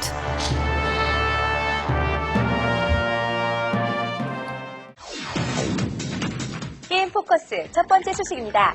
지난 24일 월드 오브 워크래프트의 프로듀서인 쉐인 다비리가 우리나라를 방문했습니다. 국내 베타 테스트 현황을 살피고 테스터들의 의견을 수렴하기 위해 방한한 쉐인 다비리는 월드 오브 워크래프트를 상세하게 소개했는데요. 브리자드에서 개발 중인 월드 오브 워크래프트는 현재 북미와 한국에서 비공개 베타 테스트 중에 있습니다. Alright, let's start out with my warlock. He's named Tully. Why? Well, Ferdinand was taken. World of Warcraft doesn't dawdle. From the beginning, the quest proved to be bountiful. See, anyone with an exclamation mark over their head, well, they can't take care of themselves. The quests also have shown a good deal of variety, from delivering items I'm overburdened to having to sever someone's head as proof of their execution. Combat is a fast-paced and frequent affair. It's also really easy to do. You can store your favorite attacks on this bar. Just select an object of your contempt, and then your death-giving technique, voila! You'll find yourself performing attacks faster than you think, but this isn't some wild point-and-click fest. You really need to use strategy through attacks that cause residual damage or inhibit your enemy's ability to attack you. Tully's restricted both by the need for some attacks to recharge and the need to replenish the magic juice it expends. It all seems balanced just right to keep things frenetic. Now, Tully here is not too quick with melee attacks, so I'm gonna hide behind my avatar of an older blonde thinning hair type to make a friend. And things become much, much easier to handle once you party up. There's a lot of danger to be found in Azeroth. Why not spread the risk? But that's not to say you can't enjoy yourself all by yourself. This is Doofer. He's a dwarf. What? Timney was taken. He's a warrior and can handle himself pretty well in sword-on-creature action. He's quite the opposite of the warlock. Instead of good old mana regulating his attacks, he has rage. Need more rage. Thanks, Doofer. The rage builds during combat and opens up some nasty little eviscerating maneuvers. I love that sound. Like ripe cantaloupe. What's most surprising is how much time I like to spend just exploring in World of Warcraft. The game is a visual treat. While it is a fantasy setting, the stylized art and character design give it considerably more character than your typical Frank Frazetta cavalcade of stars. In addition, you're not stuck beating up on tiny creatures for hours before it gets fun. I was walloping an abominable snowman in my first sitting. Need more rage. Target is out of range. What's most impressive is that this is only the beta test. The game is already showing more polish than most completed games. I cannot wait to get my gnome on when World of Warcraft's released. I don't have enough rage.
"4 years have passed since the mortal races banded together and stood united against the might of the Burning Legion.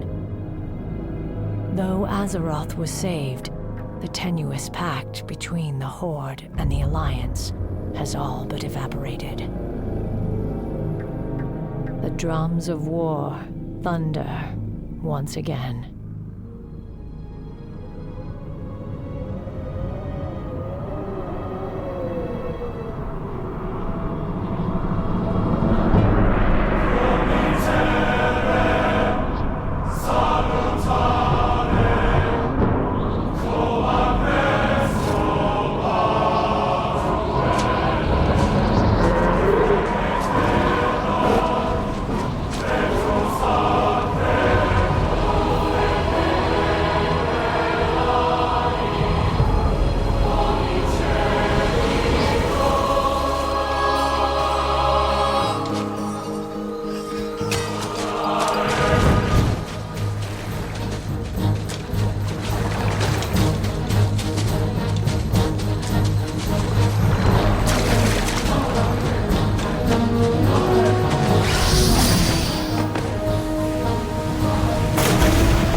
Dans l'univers de plus en plus concurrentiel du MMORPG, World of Warcraft fait figure de messie. Il est attendu par des millions de fans de la série.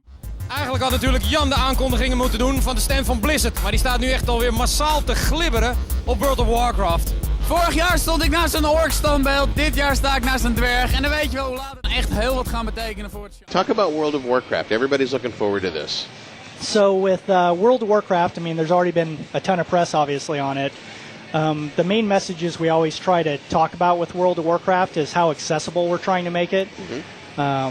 It's very quest-driven, so we try really hard from the moment that someone plays the game that they don't really need to be a veteran Morg player. They don't need to know the lingo. They don't need to know how things work. We're going to teach them all of that. And the interface looks very, very much like a single-player game. It's really streamlined. Yeah. And when you first start playing it, you can play it a lot like a single-player game. We try to make character creation pretty easy, get you right into the game.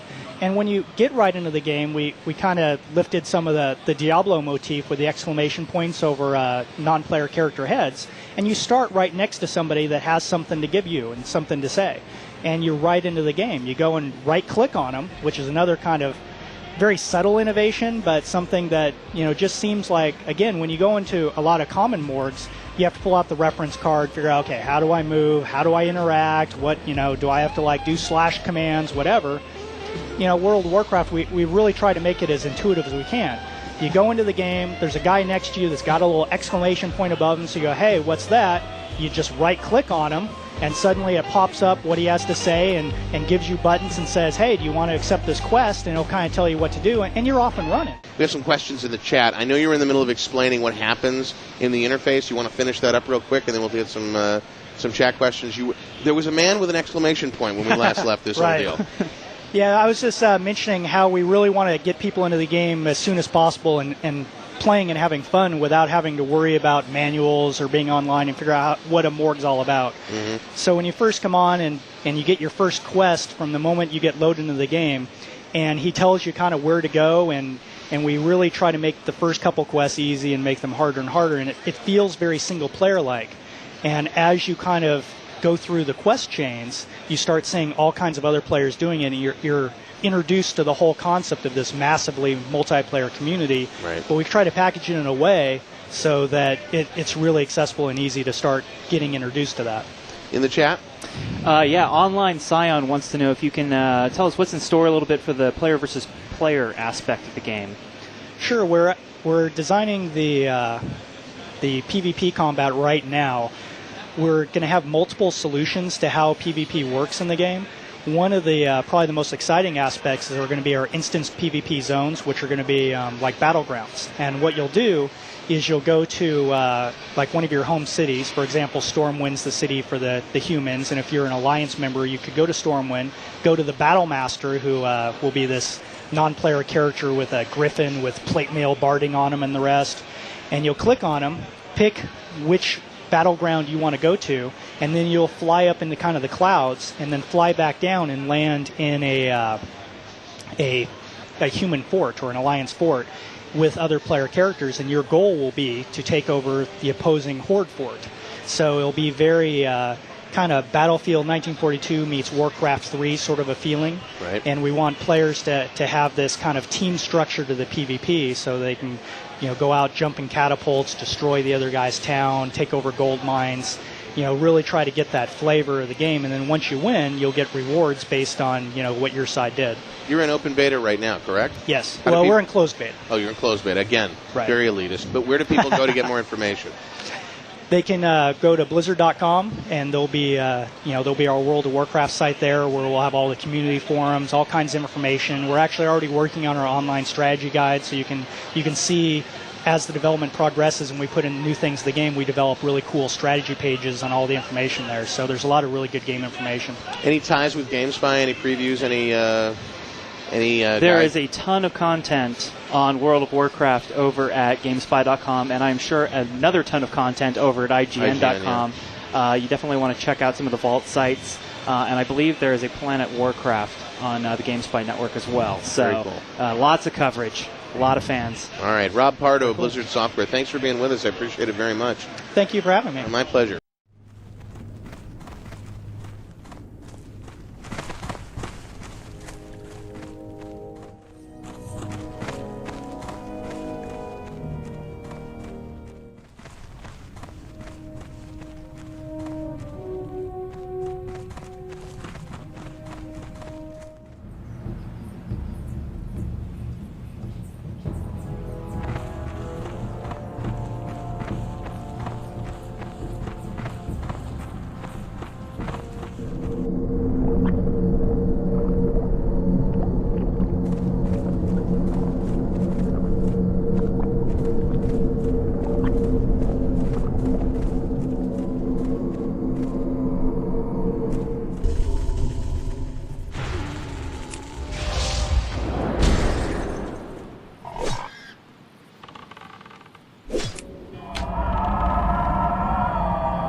It's too low.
Obwohl wir am Beta-Test von World of Warcraft teilnehmen, haben wir uns natürlich auch auf der E3 die aktuellste Version von Blizzards kommenden Online-Rollenspiel angeschaut.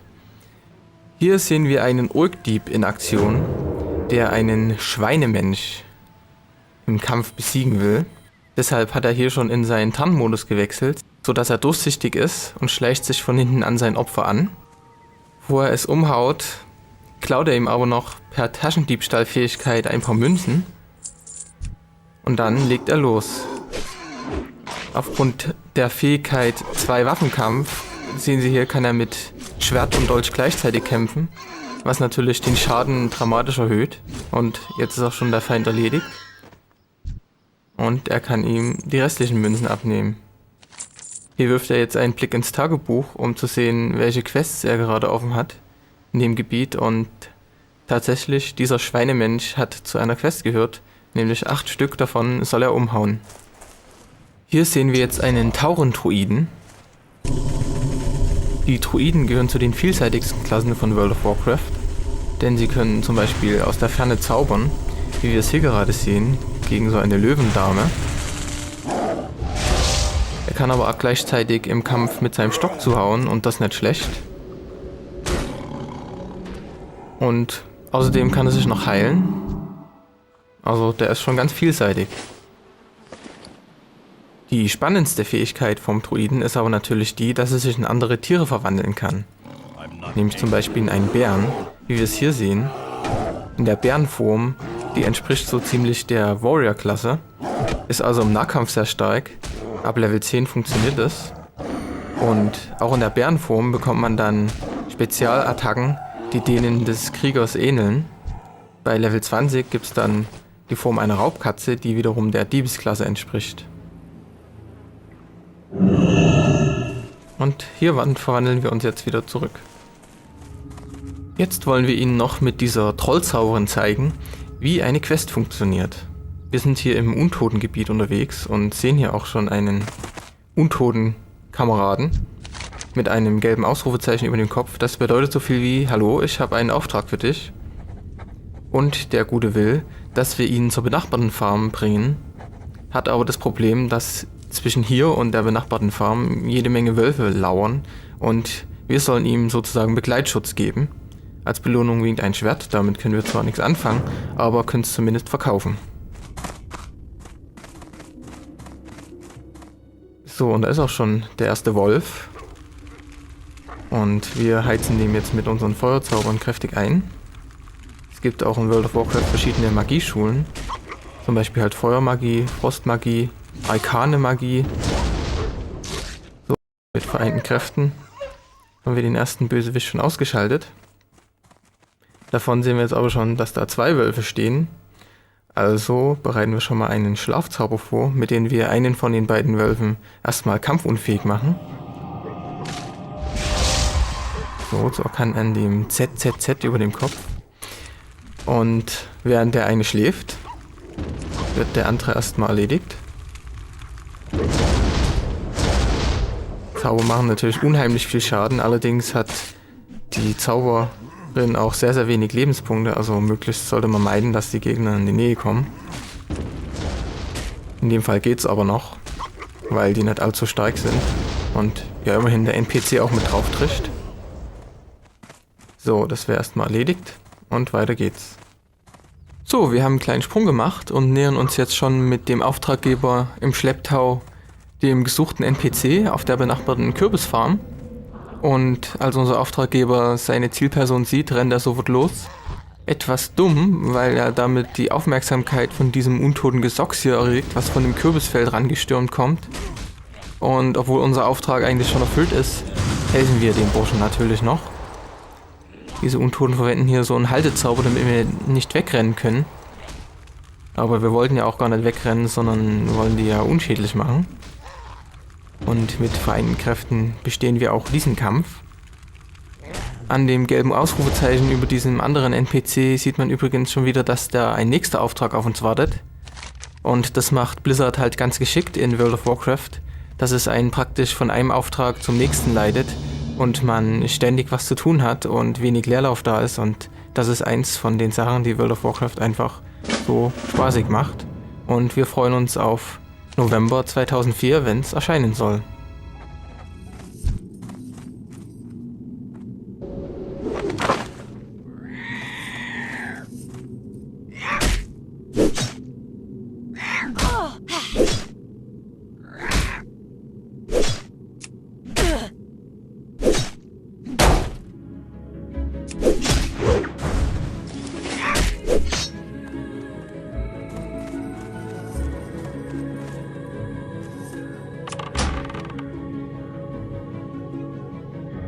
I'm out of range.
It's too far away.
Target is out of range.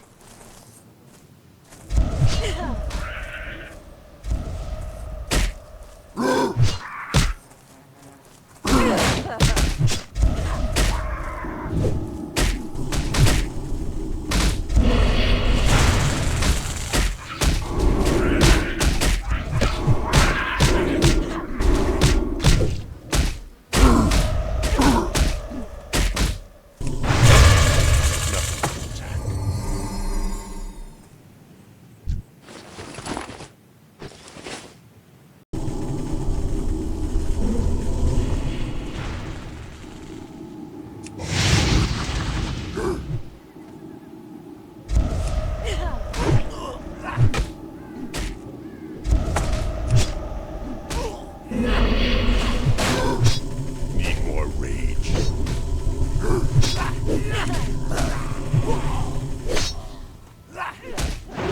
Find the target.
Not ready yet.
Und dann sieht man schon, hier ist der Player vs. Player Server, also hier kann Horde gegen Allianz antreten und richtig miteinander battlen. Und dann gibt es noch den alten Beta-Server. Okay, und auf dem alten Beta-Server hast du jetzt aber auch deinen neuen Charakter angefangen? Nee, auf dem neuen musste ich anfangen, wenn ich da machen will. Auf den alten Servern wurde jetzt zum Beispiel, alle Items, die man hatte, wurden einem genommen. Das heißt, keiner dieser Charaktere hat noch jegliche Items. Mit Derek habe ich heute mal kurz ein bisschen gespielt und habe noch ein paar Sachen bekommen. Felix ist ganz nackig gewesen. Ja, es war wirklich so. Mein Charakter war nackt und hatte nichts mehr. Und deswegen musste ich jetzt einen neuen Charakter anfangen. Und da der Vote entschieden hat, dass es ein Ork ist, fangen wir auch mal mit einem Ork an. Und ich möchte schließlich das Intro zeigen. Machen wir einfach jetzt irgendeinen Ork hier. Ist egal welchen, wir werden gleich als anderer Ork anfangen. Den nennen wir jetzt Hulk. Furzi. Hulk ist leider schon vergeben. Ja, hätte man sich ja fast denken können. Dafür habe ich aber The Hulk. Okay, The Hulk ist auch nicht schlecht. Ist was anderes. So, mit dem gehen wir jetzt mal ins Spiel und dann sehen wir auch gleich das neue Intro. Wie gesagt, das ist jetzt auch neu dazugekommen und den Ingame-Grafik. Ist ganz nett geworden auf jeden Fall. Wenn es denn gleich losgeht. So wie jetzt. Long ago, the Orcish horde was corrupted by the Burning Legion and lured to the world of Azeroth. For generations, the Orcs made war upon the human kingdoms of Stormwind and Lordaeron. Though the horde was ultimately defeated, a visionary young war chief named Thrall rose to lead his people in their darkest hour. Under Thrall's rule, the orcs freed themselves from the chains of demonic corruption and embraced their shamanistic heritage. After years of wandering, the orcs founded their own kingdom in the harsh wastelands of Durotar. Based in the warrior city of Orgrimmar, they stand ready to destroy all who would challenge their supremacy. As a proud defender of Durotar, it is your duty to crush your enemies, both seen and unseen. For the nefarious agents of the Burning Legion still wander the land. So. War das jetzt tatsächlich schon mitten im Spiel? Also hat er jetzt praktisch einen Flug genommen, Kameraflug, während aber trotzdem das normale Spiel läuft? Ja, ist dann so, dass man halt tatsächlich auch noch Charaktere, die dann hier rumstehen, dann auch wirklich sieht. Das ist ja cool. Ja, eigentlich. Wie gesagt, das ist jetzt das Intro gewesen und das ist mein Charakter. Mit dem werde ich jetzt nicht weiterspielen. Das ist jetzt nur mal, um euch das Intro zu zeigen. Ich habe ja schon einen gemacht. Und das ist natürlich ein Schamane. Ich wollte eigentlich erst vielleicht den Warrior machen, da habe ich mir gedacht, wir hatten ja schon den Rogue, der ist ja ziemlich kämpferisch angehaucht. Deswegen mache ich mal was ein bisschen magischer angehaucht ist. Und da ist der Schamane auf den Seiten der Orks ganz gut. Der Schamane ist, meistens ist es ja so, dass Magier oder Charaktere mit magischen Fähigkeiten, es ist doch meistens so, dass sie am Anfang recht schwach sind, dafür aber am Ende ziemlich, sage ich mal, das Feld von hinten aufrollen. Ist das hier auch so? Ja, es ist so, dass magische Charaktere, es kommt natürlich auch genau darauf an, was für einen magischen Charakter du hast. Dazu oft benutzt wird, zum Beispiel die Party zu buffen, aus dem Hintergrund zu stärken, die Warrior, die vorne sind und kämpfen und richtig viel einstecken können, immer schön zu heilen zum Beispiel und somit aus dem Hintergrund agieren oder aus der Ferne angreifen. Dafür sind Magier halt sehr, sehr gut. Oder mit irgendwelchen Zaubersprüchen zu versehen, dass die Kämpfer vorne noch stärker sind. Ja, weil es ist ja meist, also wie gesagt, ich habe es halt bis jetzt immer so festgestellt, dass es wirklich so ist, auch wenn du mit einem Warrior zum Beispiel anfängst, bist du halt am Anfang ziemlich stark, aber am Ende, oder gerade wenn es darum geht, schwere Gegner zu erlegen, dann stellt man eben fest, so, oh, es wird schwieriger, ja. Und jetzt hätte ich doch mal gern den und den Zauberspruch oder so.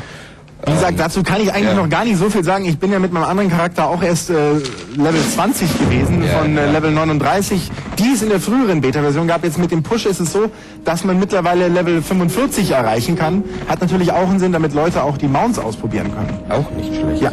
Was aber jetzt ganz wichtig ist, was man gerade gesehen hat, die Schrift hier oben ist in grün, das ist das Valley of Trials.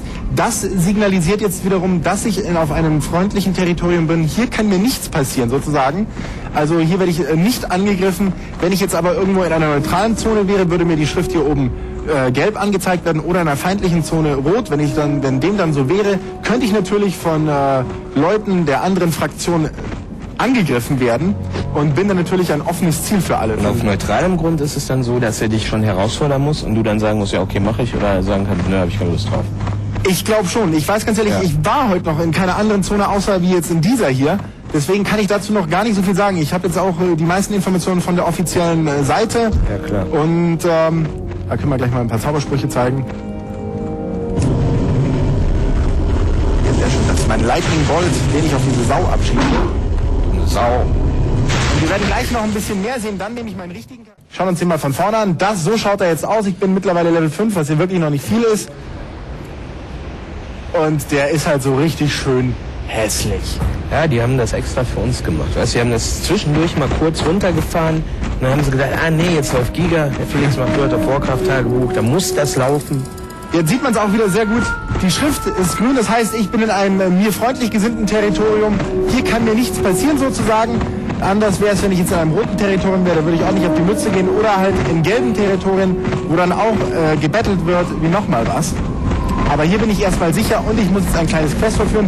Das habe ich heute alles selber noch nicht gesehen, was ich jetzt hier mache. Also wundert euch nicht, weil ich mal auch nicht selber weiter weiß. Aber ich soll jetzt den Spirit Rock finden und dort habe ich ein kleines Item gefunden, das ich da mal benutzen soll. Da ist jetzt auch dieser Typ. Ein Lok'tar Orc, muss man dazu sagen. Das ist Spirit Rock. Und ich benutze einfach mal mein Earth Scepter. Und jetzt kann ich magische Sachen sehen, oder was ist das? Spirits kann ich sehen. Ui, und der hat natürlich gleich ein Quest für mich, sieht man an dem Fragezeichen, nein, kein Quest, sondern wenn er ein Quest hätte, hätte das Ausrufezeichen. Genau, wäre es ein Ausrufezeichen, das Fragezeichen darüber heißt, hier vollende ich einen Quest. So.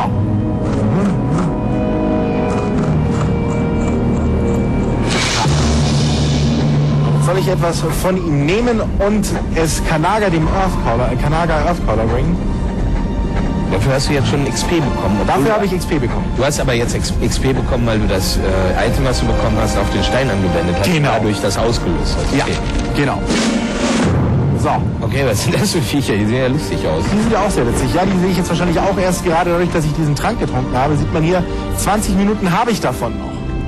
So, was hat sich noch getan in der Beta, seit dem neuen Push? Etwas, was mich ein bisschen verärgert, was ich weniger gut finde, ist bei den Skills jetzt dazugekommen. Ich weiß nicht, ob du dich noch daran erinnern kannst, bei meinem Rogue war es ja so, ich hatte hier meine einzelnen Attribute stehen, wie zum Beispiel Agility, die ganz wichtig waren, das wurde dann grün angezeigt. Ja. Dann gab es noch Strength und Stamina, die wurden dann gelb angezeigt, weil die zwar wichtig sind, aber nicht ganz so wichtig. Und die konnte ich dann durch Skillpunkte, die mir unten angezeigt wurden, aufbessern. Je nach Lust und Laune. Jetzt ist alles blau? Nee, die Attribute sind jetzt nicht weggefallen, aber sie werden nicht mehr so gehandelt, dass ich mir aussuche, wie ich sie aufbessern will, sondern sie werden automatisch beim Levelanstieg aufgebessert, gleich auf den Maximalwert gebracht, aber darauf habe ich jetzt keinen Eingriff mehr.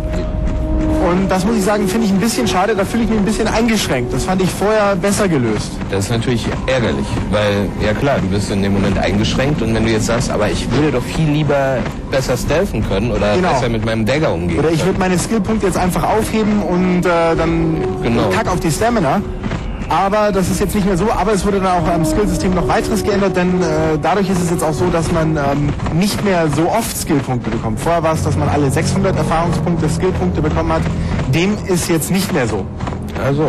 Das ist jetzt mit größerem Abstand. Ich weiß aber nicht genau was, ich glaube 700 oder 800, dann bekommt man erst wieder einen Skillpunkt dazu. Und wie gesagt, das finde ich ein bisschen ärgerlich, das hat mir vorher besser gefallen, weil da habe ich einfach mehr Gefühl gehabt, dass ich meinen Charakter noch ein bisschen persönlicher formen kann. Ja, natürlich. Also ich persönlich finde das einfach wichtig, dass du auch wirklich viel auf deinen Charakter einwirken kannst, weil immerhin ist das ja so eine Art Online-Leben, was du führst. Ja, natürlich. Und du willst natürlich auch so viel wie möglich an dem Charakter selber gestalten können. Es hat sich ja auch noch sehr, sehr viel bei den Charakteren oder eher gesagt bei den Klassen an sich geändert. Das ist Kanal der Earthcaller. Ja, sehr schön. Ich kann jetzt hier das Quest vollenden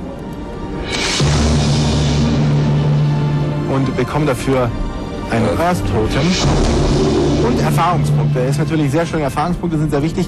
Aber was ich noch sagen wollte, es hat sich noch mehr geändert.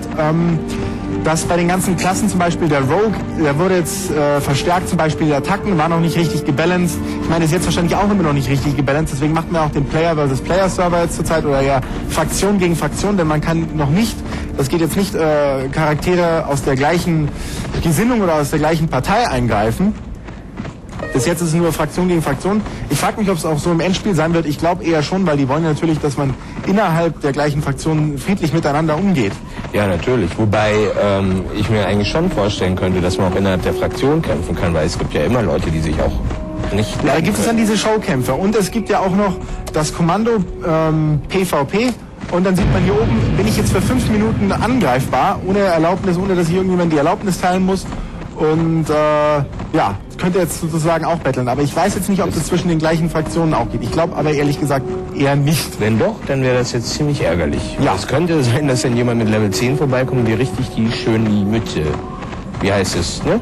Ja. Auf die Mütze da draufhaut. Ja, aber ordentlich. Ja, aber so richtig. Nur erst, dass es erst hell und dunkel wird und dann ist es auf einmal weg. Ja. Ja, genau. Das könnte aber auch daran liegen, dass der Computer abgestürzt ist. Wie gesagt, das habe ich selber alles noch heute nicht gesehen. Wir machen uns jetzt auf jeden Fall auf den persönliche Meinung. Ich finde es nicht ganz so gut gelungen. Das fand ich vorher besser. So, jetzt gehen wir aber hier nach Razor Hill. Das ist die neue Stadt. Und vielleicht haben wir auch das Glück, dass wir einen Postkasten antreffen. Denn das ist jetzt auch eine neue Sache, die jetzt mit dem Push gekommen ist. Man kann jetzt richtig Post verschicken. Man kann entweder normale Post, die Briefe verschicken. Briefe beinhalten dann auch, kann ich zum Beispiel Geld auch verschicken. Da, sehen wir es. Hier das Postsystem. Oder ich kann sogar Pakete verschicken. Oder sogar ich kann Pakete per Nachname verschicken. Also du kannst wirklich, also nur um das mal wirklich klar zu kriegen, du hast jetzt meinetwegen hier einen Postkasten und irgendwo in Schlag mich tot. Ja. Hast du einen anderen Postkasten. Du steckst was rein und es kommt auf der anderen Seite an.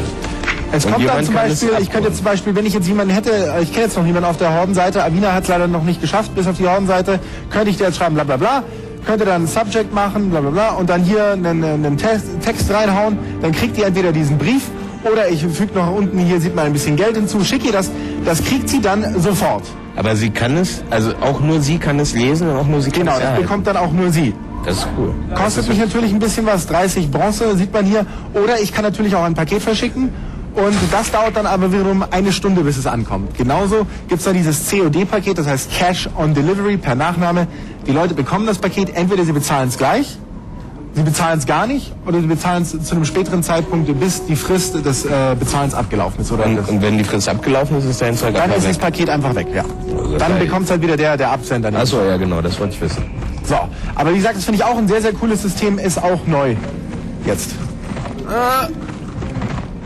Was ist denn hier los? Jetzt komme ich hier auf einmal nicht rein. So, ja, wie gesagt, ist noch eine Beta. Aha, hier gibt es Quests, die ich zu Ende bringen kann. Aha. Ich muss ein Quest komplettieren. Achso, ich muss erstmal mir aussuchen, was ich denn bekommen kann als Belohnung. Entweder Brot oder Wasser. Das Wasser ist wichtig zum Beispiel für mein Mana. Ich bin ja jetzt ein Charakter, der Mana hat, wie die Charaktere bei dem Spiel ist, nicht so wie beim Warrior, der auf seine Rage sich verlässt, oder beim Rogue, der seine Energy hat. Wobei ich sagen muss, dass ich mit dem Rogue lieber gespielt habe. Das hat mir ein bisschen mehr gelegen. Also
The stoic dwarves of Ironforge spent countless generations mining treasures from deep within the earth. Hidden within their impregnable stronghold of Ironforge Mountain, they rarely ventured beyond the wintry peaks of Dulmora.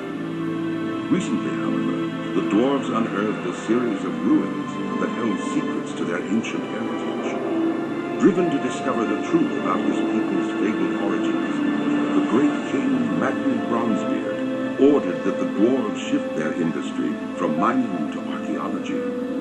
As part of the Grand Alliance, the stalwart dwarven armies have been called away to battle the merciless horde in faraway lands.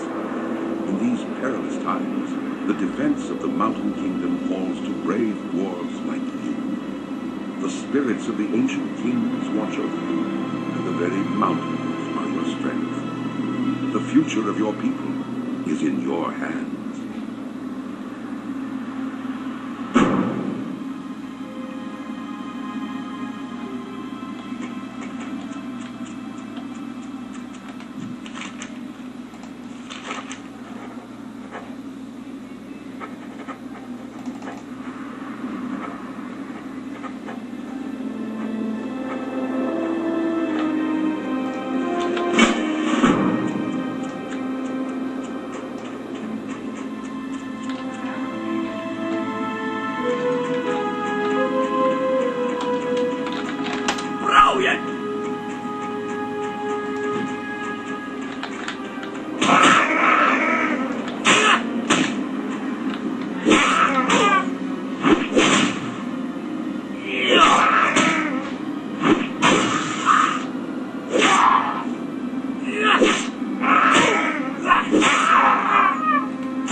Das ist Avina, genau. Und die tanzt uns gerade was mit ihrem Troll sehr schön vor. Das ist Capoeira, würde ich sagen. Genau, so ein Capoeira-Tanz. Wir können noch mal schauen, was ich für einen Tanz habe.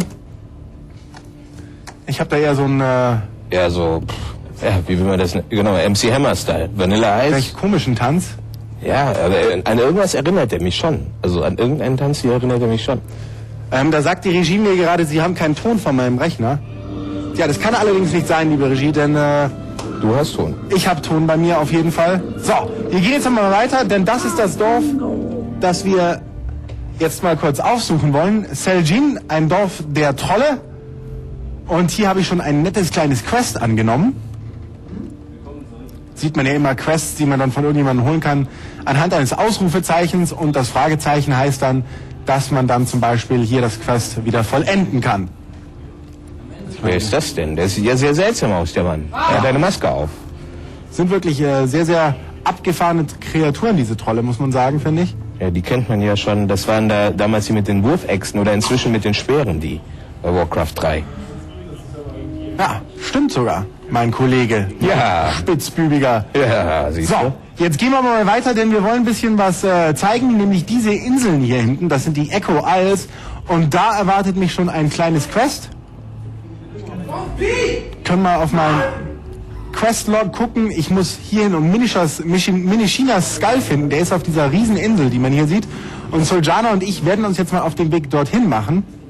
Wahrscheinlich wird es auch von Monstern wimmeln, die zu erlegen sind. Absolut. Da sind Monster en masse, lauter kleine Raptoren. Und hier gibt es auch ein paar Unterwassermonster. Vielleicht sehen wir die dann auch noch. Was? Aua. Was ist das? Ja, da sieht man schon so einen Riesenkrebs hier unten, so eine Riesenlange. Kannst du den auch unter Wasser bekämpfen? Natürlich kann ich unter Wasser auch kämpfen, aber jetzt möchte ich einfach mal hier rüberkommen. Wie ist das eigentlich? Jetzt habe ich vergessen, was ich fragen wollte. Nein, jetzt habe ich doch nicht vergessen. Nämlich, weißt du, ob da irgendwas geplant ist, dass das Wasser auch noch transparenter wird? Weil im Moment ist es ja so, du siehst es von oben nur als Suppe. Ja. Und dann tauchst du ein und dann... Kann ich schlecht sagen. Also weiß ich selber nicht genau, wie das jetzt grafisch am Ende aussehen wird. Hier mal ein Tiger zum Beispiel, den wir gleich ein bisschen bekämpfen können. Mal zuhauen.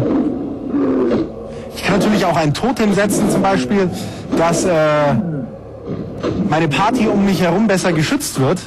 Das ist eine sehr nette Sache. Und dass man weniger Schaden einsteckt. Das geht aber nur im Bereich dieses Totems. Genau, im Wirkungsbereich. Und ich kann zum Beispiel mit Rockbiter rappen, mit dem Spruch kann ich dann meine Waffe auch verbessern für 5 Minuten. Das ist natürlich sehr cool. Jetzt gehen wir mal weiter, denn wir müssen hier auf diese Rieseninsel. Wie gesagt, die Orks und jede andere Rasse braucht unter Wasser Luft. Die Untoten natürlich nicht, die sind untot, die sind tot. Die können halt schwimmen, solange wie sie wollen. Die können schwimmen, solange sie wollen, ja. Genau. Und das finde ich halt schon ganz cool. Ich hoffe, dass bei den Rassen noch mehr Differenzierungen kommen. Ich glaube, also ich bin mir eigentlich, wurde von Blizzard ja auch schon gesagt, dass da noch mehr Unterschiede kommen sollen. Fände ich auf jeden Fall schön. Ja, ich hoffe halt, dass es außer den Greifen zum Beispiel auch noch normale Schiffe oder sowas gibt, weil ich meine, das ist schon relativ viel Ozean teilweise dazwischen. Ja, das stimmt auf jeden Fall. Und ich finde, das wäre ein ganz gutes Feature so. Also bis jetzt gibt es die Transportmöglichkeit des Schiffes zwischen einzelnen Plätzen, aber die sind auch noch nicht so richtig eingebaut, sieht man also als Art Teleportation. Wie das dann im Ende aussehen wird, muss man noch ein bisschen abwarten. Oh, Jurassic Park lässt grüßen. Ja. Kann natürlich auch meine Zaubersprüche anwenden, aber das ist im Nahkampf natürlich eher weniger gut. Vor allem sind die wahrscheinlich noch nicht ganz so mächtig, dass sie dir wirklich was bringen. Hauen mal wieder drauf zu. Ich habe jetzt nur so einen Hammer, der ist jetzt gerade nicht so kräftig.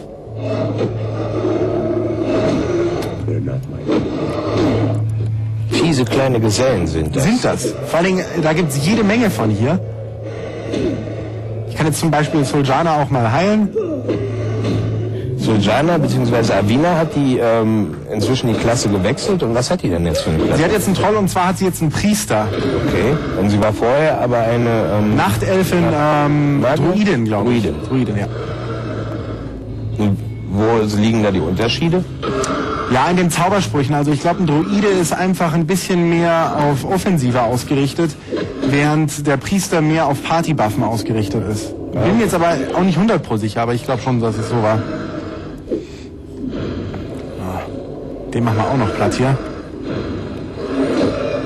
So. Jetzt kann man natürlich ordentlich looten. Der hat nichts dabei gehabt. Hier vielleicht was.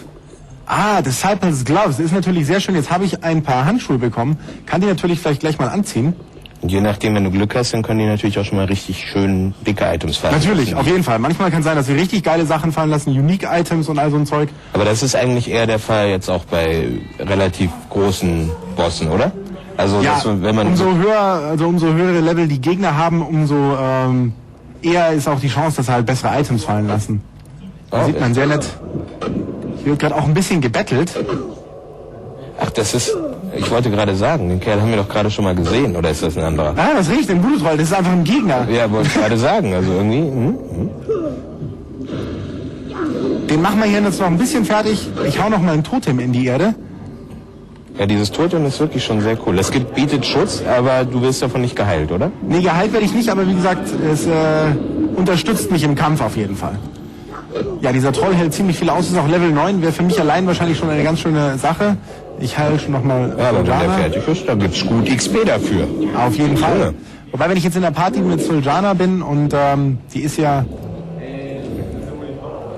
Sag nicht, die ist schon wieder Level 39 oder so. Nein, noch nicht. Ja, wir müssen jetzt erstmal zum Ende kommen. Wir werden gleich noch ein bisschen mehr sehen. Vielleicht schaffen wir es dann auch noch, dieses Quest zu Ende zu bringen. Und buff gerade mal meine Waffe. Sie ist sozusagen Feuer und Flamme. Feuer und Flamme für mich. Und wir müssen jetzt erstmal ein paar Trolle erledigen. Denn haben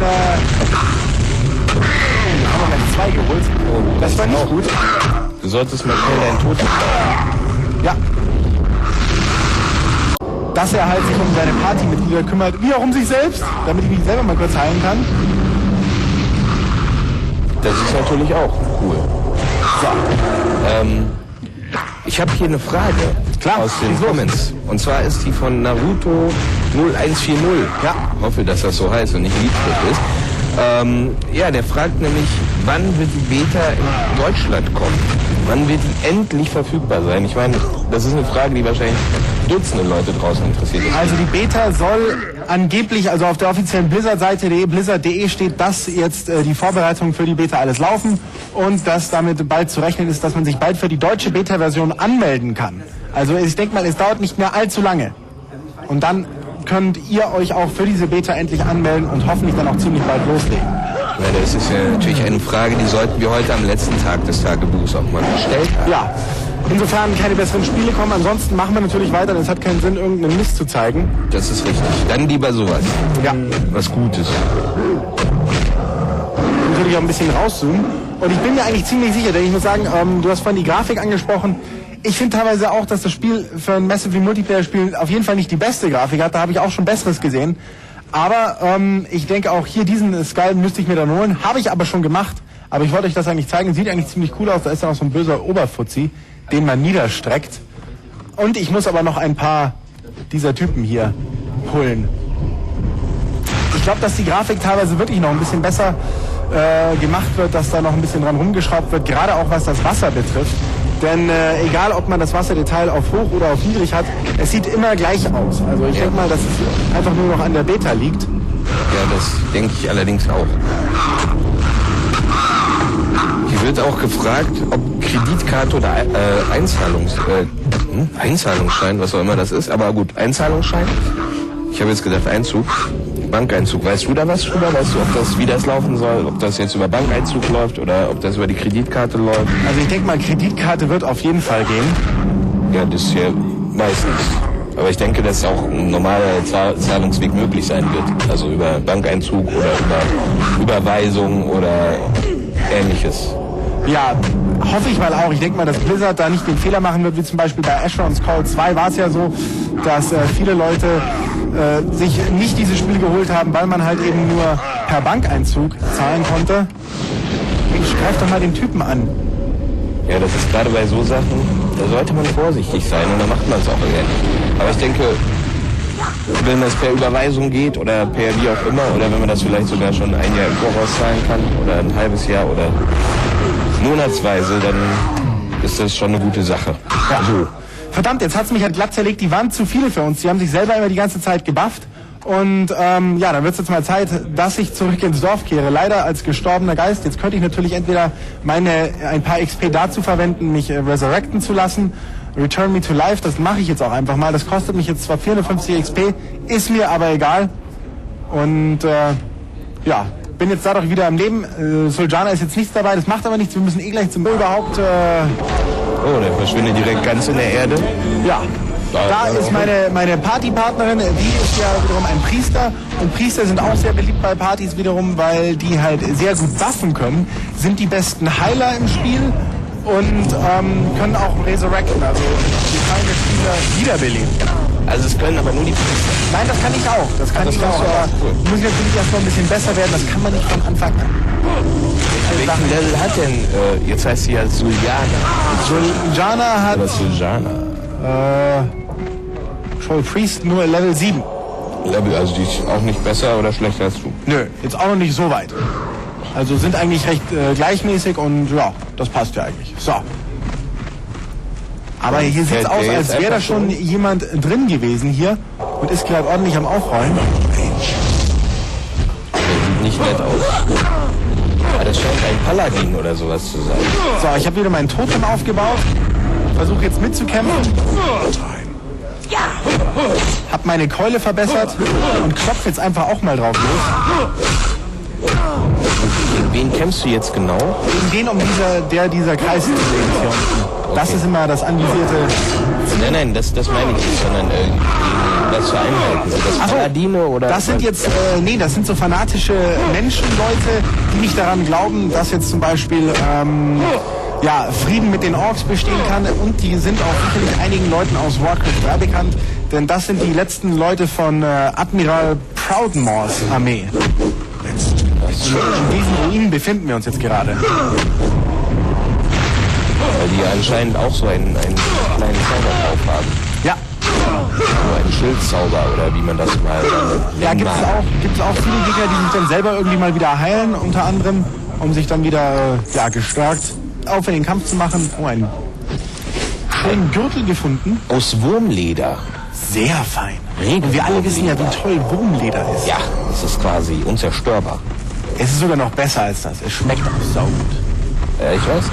Und dadurch, dass es unzerstörbar ist, kann man ewig drauf rumkauen. So, wir gehen jetzt hier hoch, hoffen, dass dieser Endgegner da ist. Ist natürlich besser, wenn ich aus der Entfernung mit meinem Zauberspruch attackiere oder zum Beispiel, wenn sie ihn ablenkt, dann kann ich nicht gestört werden bei meiner Zauberei. Hau mal wieder zu, setzt ein Totem-Pfahl-Item, sagt, das ist einfach gut für die Party. Man muss also sich wirklich dann schauen, dass man sich dann einspielt auf den Charakter, den man dann hat und auch der Party einfach nützlich ist. Lieutenant Benedict, das ist er. Den müssen wir killen. Es gibt ja auch so Verrückte, die gerade bei solchen Multiplayer, Online-Roleplaying-Games, mein Gott, ist das ein langes Wort, die gerade da mehrere Charaktere gleichzeitig spielen, um dann ihre eigene Party sozusagen zu machen. Ja, um der One-Sock ist ja so ein ganz genau. Er hat bei Dark Age of Camelot 2 Charaktere, mit denen er immer gleichzeitig Das wollte ich jetzt nicht so... Ist halt echt schon krass, der One-Sock. Wobei, was wir vielleicht mal erwähnen sollten, der One-Sock hat noch Geburtstag. Der One-Sock hat Geburtstag, genau. Deswegen ihr jetzt noch eine Mail schreiben. Schönen herzlichen Glückwunsch zum Geburtstag und so. Er freut sich bestimmt ganz wahnsinnig. Ja. Ne? One-Sock. Finde ich auch. Der gute One-Sock hat Geburtstag. Nochmal alles Gute von uns hier. So, aber Lieutenant Benedict kriegt jetzt hier böse auf den Sack. Hat auch gleich abgelust. Der Sack. Sehr schön. Und somit habe ich wieder ein relativ schweres Quest hinter mir. Das am Anfang, das bekommt man so, wenn man Level 5 ist oder 6. Und dann ist es auch, wenn man alleine ist, ziemlich schwer. Da schafft man es eigentlich nicht so richtig. Aber was ich cool finde jetzt hierbei zum Beispiel, man sieht schon die körperliche Überlegenheit der Orks gegenüber der Menschen. Ja. Also körperlich von der Größe her. Finde ich schon ganz cool.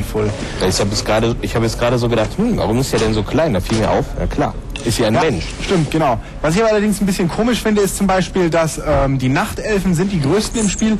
Die sind selbst noch größer. Ui. Oh, schon wieder Inventory voll. Irgendeinen Schmarrn rausschmeißen. Und hier zum Beispiel eine richtig geile Armor eingesackt. Die können wir gleich mal anziehen. Die sind noch größer als? Die Nachtelfen sind noch größer als die Tauren zum Beispiel. Und das finde ich ein bisschen komisch, denn die Tauren, würde ich denken, sind halt so die größten. Ja, eigentlich schon. So. Haben wir alles, jetzt können wir auch eigentlich schon wieder rausgehen. Und so haben wir jetzt wieder ein Quest hinter uns gebracht. Finde ich dazu noch in einer sehr, sehr schönen Burg. Sieht einfach richtig cool aus.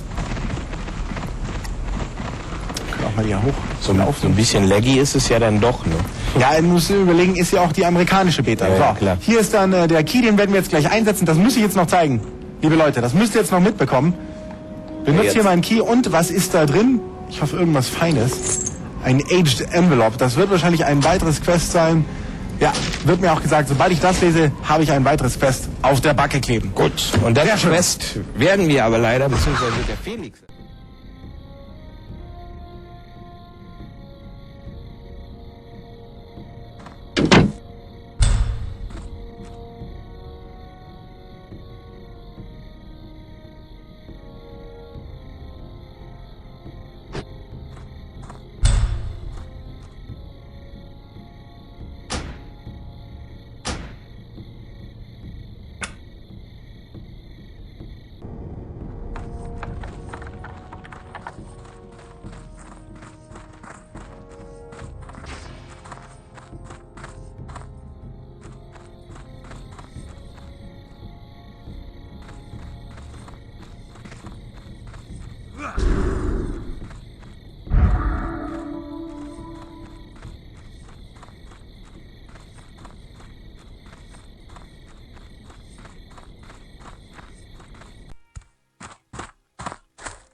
Closer.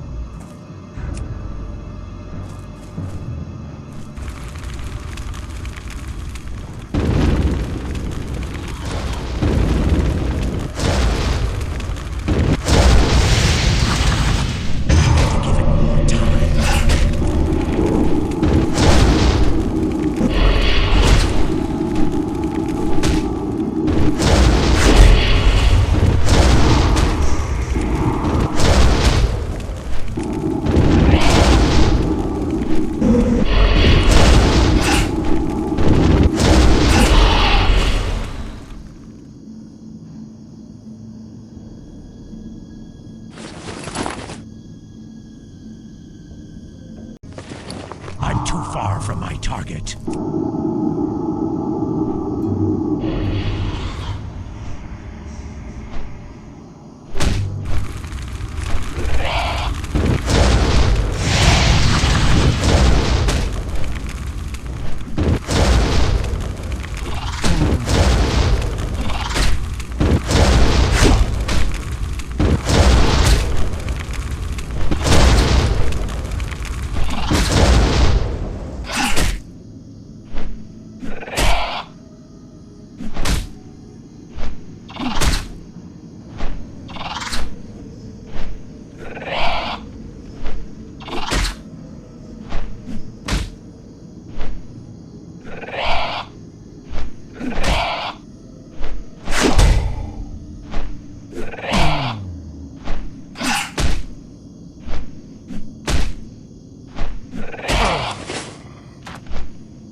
Need more rage. Don't have enough rage.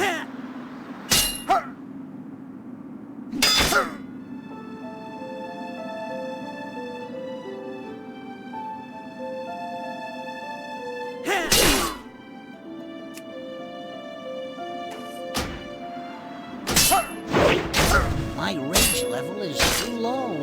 Don't have enough rage.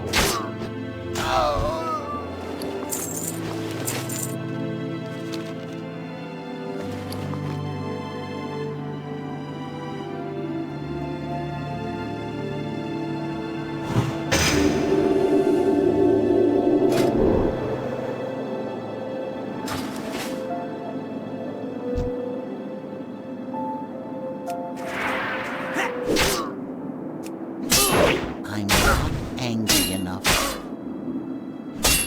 I'm not angry enough.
I'm out of range.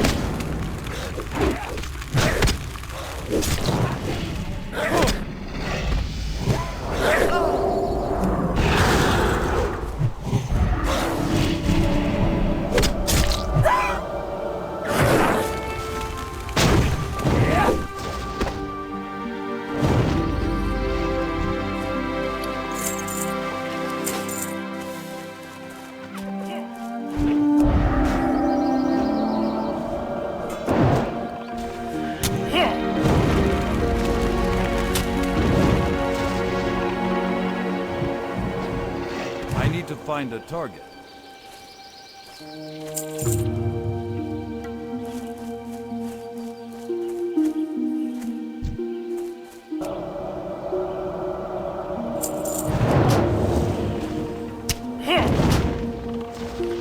My mana is low. I'll need more mana.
Der erste Schritt gestaltet sich wie in jedem anderen Rollenspiel auch. Aus einer Auswahl von 2 Parteien, 8 Rassen und 9 Klassen wird die Spielfigur erstellt, die dann auf wundersame Weise in der Online-Welt erscheint.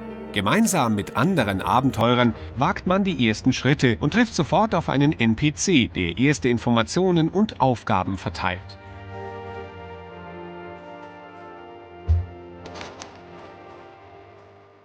Nachdem man sich ein wenig in dem Dorf umgesehen hat, das in den ersten Stunden dieses neuen Online-Lebens die Heimat sein wird, macht man sich auf den Weg in Richtung Abenteuer. Bereits am Ortsrand wartet eine Horde zombie-ähnlicher Gestalten auf die Spieler, die mit diesem Kanonenfutter schnell die ersten Erfahrungs- und Skillpunkte verdienen können.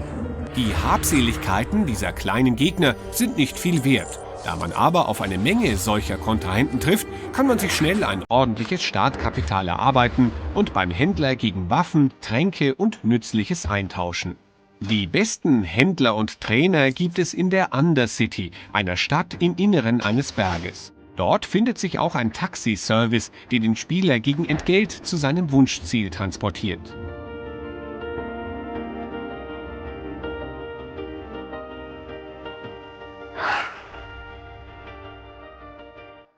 Dabei kann es sich durchaus auch um unwirtliche Gegenden handeln. Beispielsweise sollte man als Untoter menschliche Siedlungen meiden, da sofort die Stadtwachen herbeiströmen und Ärger bereiten. Nur im Team hat man die Chance, solch starke Gegner zu besiegen und anschließend auch noch den Gasthof anzugreifen. Doch wenn der Auftrag lautet, das Tagebuch des Übernachtungsgastes zu besorgen, kommt man um solch gefährliche Kämpfe kaum herum. Und segnet die Spielfigur doch einmal das Zeitliche, so ist das auch kein Beinbruch. Als Geist kann man zu seinem Körper zurückkehren und sein Abenteuer fortsetzen, ohne etwas von seinen Reichtümern verloren zu haben. Neben der kurzen Lernphase ist die grafische Vielfalt eine der größten Stärken von World of Warcraft. Man kann stundenlang mit dem Transportservice durch die Gegend fliegen und dabei ständig auf neue Landschaften, architektonische Wunderwerke und Rassen treffen. Und wenn man von all den Kämpfen und Reisen genug hat, darf man auch jederzeit ein gemütliches Stündchen angeln gehen.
This was the moment that we placed Onyxia in the world.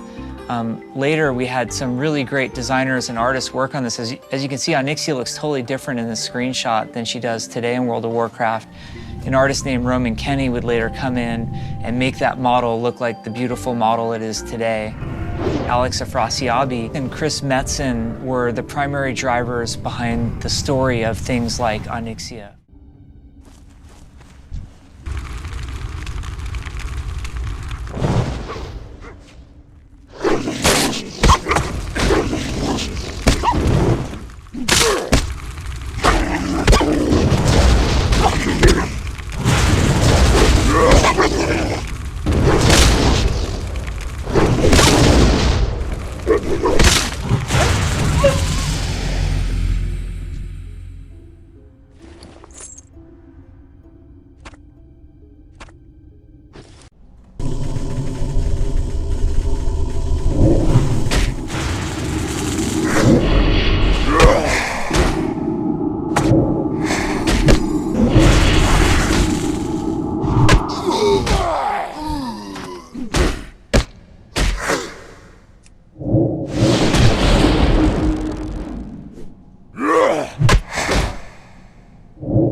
I need to get closer.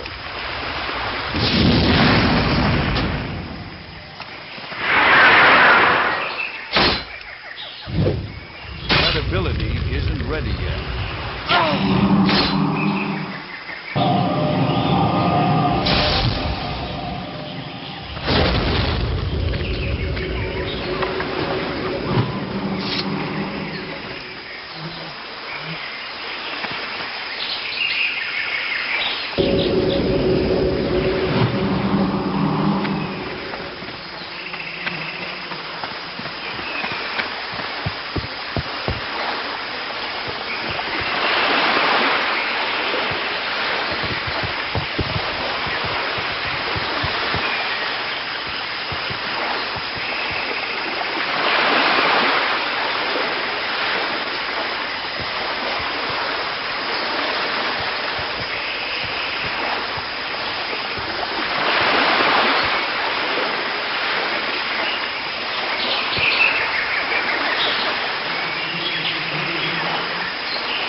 10,000 years, the immortal Night Elves cultivated a druidic society within the shadowed recesses of Ashenvale Forest. Yet recently, the catastrophic invasion of the Burning Legion shattered the tranquility of their ancient civilization. Led by the Archdruid Malfurion Stormrage and the priestess Tyrande Whisperwind, the mighty Night Elves rose to challenge the demonic onslaught. Though victorious, the Night Elves were forced to sacrifice their cherished immortality and watch their beloved forests burn. Seeking to regain their immortality, a number of wayward druids conspired to plant a special tree that would link their spirits to the eternal world. Despite Malfurion's warnings that nature would never bless such a selfish act, the druids planted the great tree Teldrassil off the stormy coasts of northern Kalimdor. Within the twilight boughs of the colossal tree, the wondrous city of Darnassus took root. However, the great tree was not consecrated with nature's blessing, and soon fell prey to the corruption of the Burning Legion. Now the wildlife, and even the limbs of the great tree itself, are tainted by a growing darkness. As one of the few Night Elves still left in the world, it is your sworn duty to defend Darnassus and the wild children of nature against the Legion's encroaching corruption.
away from my target.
away.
target.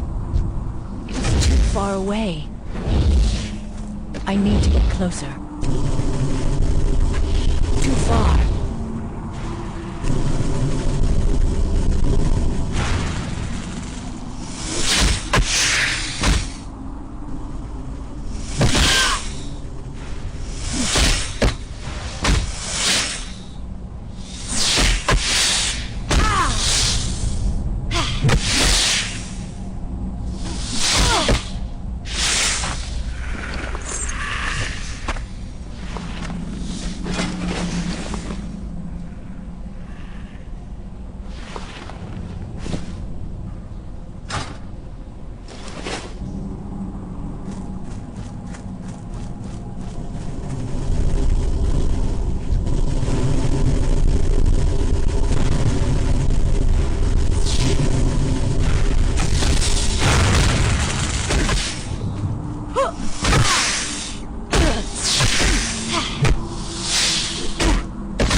Too far.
from my target.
Willkommen in der Welt von Warcraft. Wir haben Blizzards Online-Rollenspiel World of Warcraft gerade neu gestartet. Diesmal auf Seiten der Tauren. Während dieses stilvollen Flugs über die Landschaft erzählt uns eine Stimme die Hintergrundgeschichte. Die Tauren, einst ein nomadisches Volk, sind nun sesshaft geworden. Allerdings begegnen sie immer noch vielen Bedrohungen, seien es nun wilde Tiere oder fiese menschliche Kreuzritter. Unser Abenteuer beginnt in diesem kleinen Dorf. Und da steht er auch schon, unser Krieger mit dem passenden Namen Hektor, der kleine schwarze Kerl hier unten. Der gute Stier vor ihm mit dem Ausrufezeichen über dem Kopf hat auch gleich den ersten Auftrag für uns. Auf den sprechen wir ihn doch gleich mal an. You must test your skills in the wild and prove yourself in the great hunt. Na du guter Mann, was gibt's denn für uns zu tun?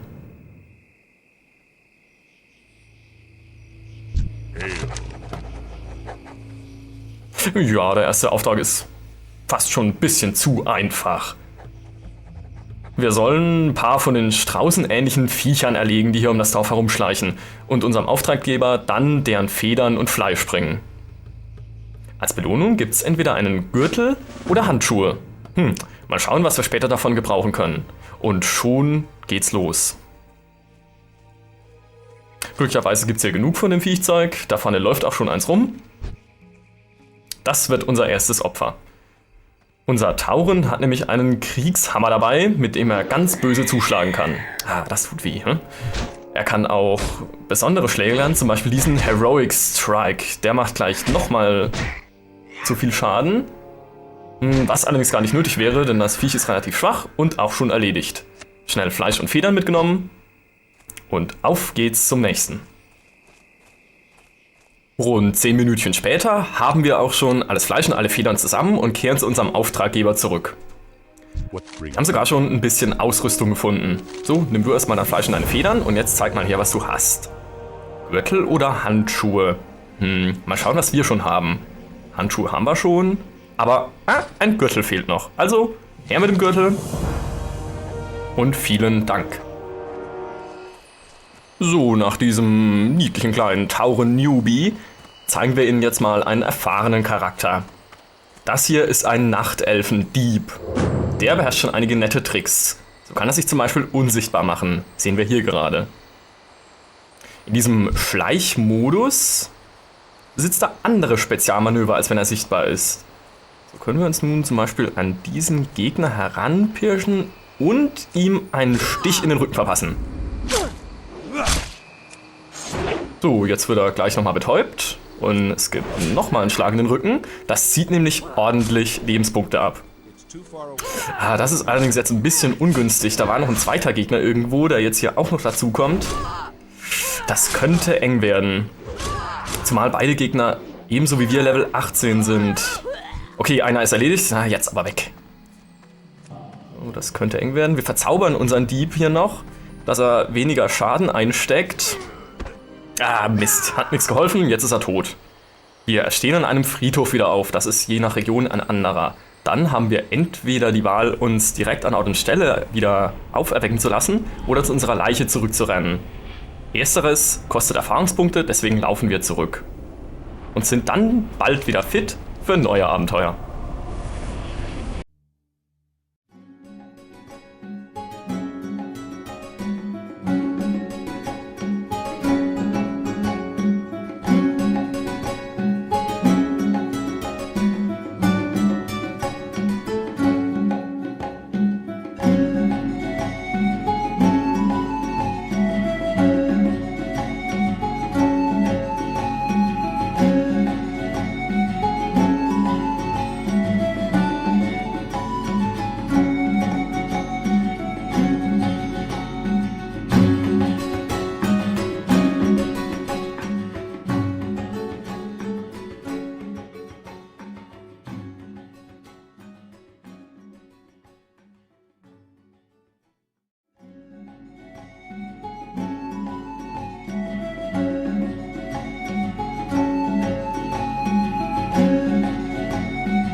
Welcome to the character creation screen for World of Warcraft. This is the place where you'll craft the character that you will play as in Azeroth, which is the world that World of Warcraft is set in.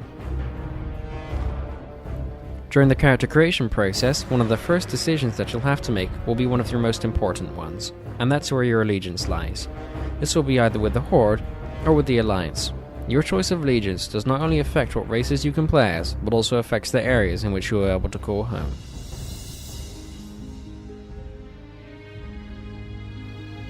There are 4 races for each side in World of Warcraft. For the Alliance, you have the Humans, Dwarfs, Night Elves, and Gnomes. For the Horde, you have the Orcs, Undead, Tauren, and Trolls. Each of these races are available in either female or male. Each race has a slightly varying selection of classes that you can play as. Also, each side in World of Warcraft has a special unique class that the other side does not. The Horde has the Shaman, and the Alliance has the Paladin. You'll also be given the choice of playing on either a PvP server or a non-PvP server. The main difference being that in a PvP server, you can attack somebody whenever you like, as long as they're on contested territory and they're on the opposing faction. In a non-PvP server, you would have to flag yourself in PvP mode before being able to battle with somebody from the opposing faction, whilst in contested territory. So, let's set out creating our character. Like many other MMORPGs, you can customize the way your character looks. We're going to choose a gnome mage to begin with. When you customize your character, you can customize the skin color, facial features, hairstyle, hair color, and facial hair. Or for the females, earrings. You can also choose to randomize the character if you can't pick something you like. And that's all for the character creation screen. Now we're going to enter the world of Azeroth with, in true Blue Peter style, a character that I've made earlier. Welcome to the world of Azeroth. The area you see right now is just on the outskirts of a town called Thalsamar, this region being just east to the region of where the capital city of Ironforge is. The environments that you'll encounter during your adventures between different lands in Azeroth are all something very different. Where we are right now, believe it or not, is just east to the lands which are completely encased in white snow. Also, in World of Warcraft, there is a true day and night cycle. The game runs on a 24-hour clock, which, when the game releases, will be the same as the time zone in your area. So if it's nighttime where you're living, it'll be nighttime in Azeroth too. The nighttime is skillfully applied in the World of Warcraft, as the environment stays just as beautiful and is visible in the night as it does in the day. You're here with my character Geno, who's a level 15 dwarf warrior. There are many classes available to you in the World of Warcraft, such as mage, rogue, and of course the paladin and shaman, depending on where your allegiance lies. But seeing as my dwarf is a warrior, we're going to be focusing on the warrior class. So, enough running around, let's get into some action with our warrior. Unlike many other MMORPGs, warrior is something quite different than what most of you would think it would be. Warrior is no longer just a class where you click on your enemies and go make a coffee, but is a character class with just as much depth as any other class in the World of Warcraft. The team at Blizzard have implemented something into the warrior class called a rage system. Nope, it's not mana with a new name, but like mana, it is required for the warrior to perform most of his special moves or abilities. With a rage system, you gain rage when you're either hitting the enemy or when the enemy is hitting you, the things that you would expect to make your rage build. So, apart from a few select abilities such as the charge skill, you're unable to use any of your special attacks until you're actually in combat with your enemy. As the combat progresses, your rage, indicated by the meter in the top left, will build up, and you'll be able to perform your special attacks when you have built up enough rage for them. This adds much more depth than what there is for Warrior in other games. I'm not normally somebody who plays as a melee class, but I've thoroughly enjoyed Warrior. This coming from a guy who has purely played as mages before in previous games must say something.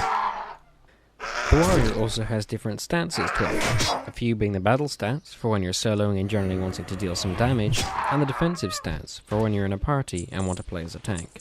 Each stance available to the Warrior is useful given different situations, but I personally enjoy playing as the battle stance so far.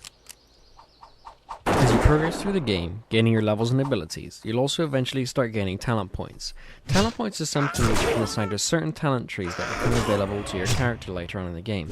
Depending on what class you're playing, it will depend on which talent trees are open to you, but they will allow you to develop your character to become what you want them to be, rather than just your run-of-the-mill mage or warrior. For example, as a mage, you can specialize in arcane magic, or fire magic, each having their own benefits. Now, in the world of Azeroth, life isn't always a bed of roses. There are plenty of things out there to kill you, and things don't always go according to plan.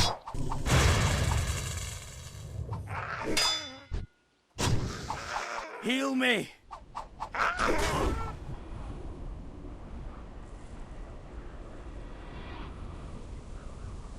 Yep, you guessed it, my dwarf is dead.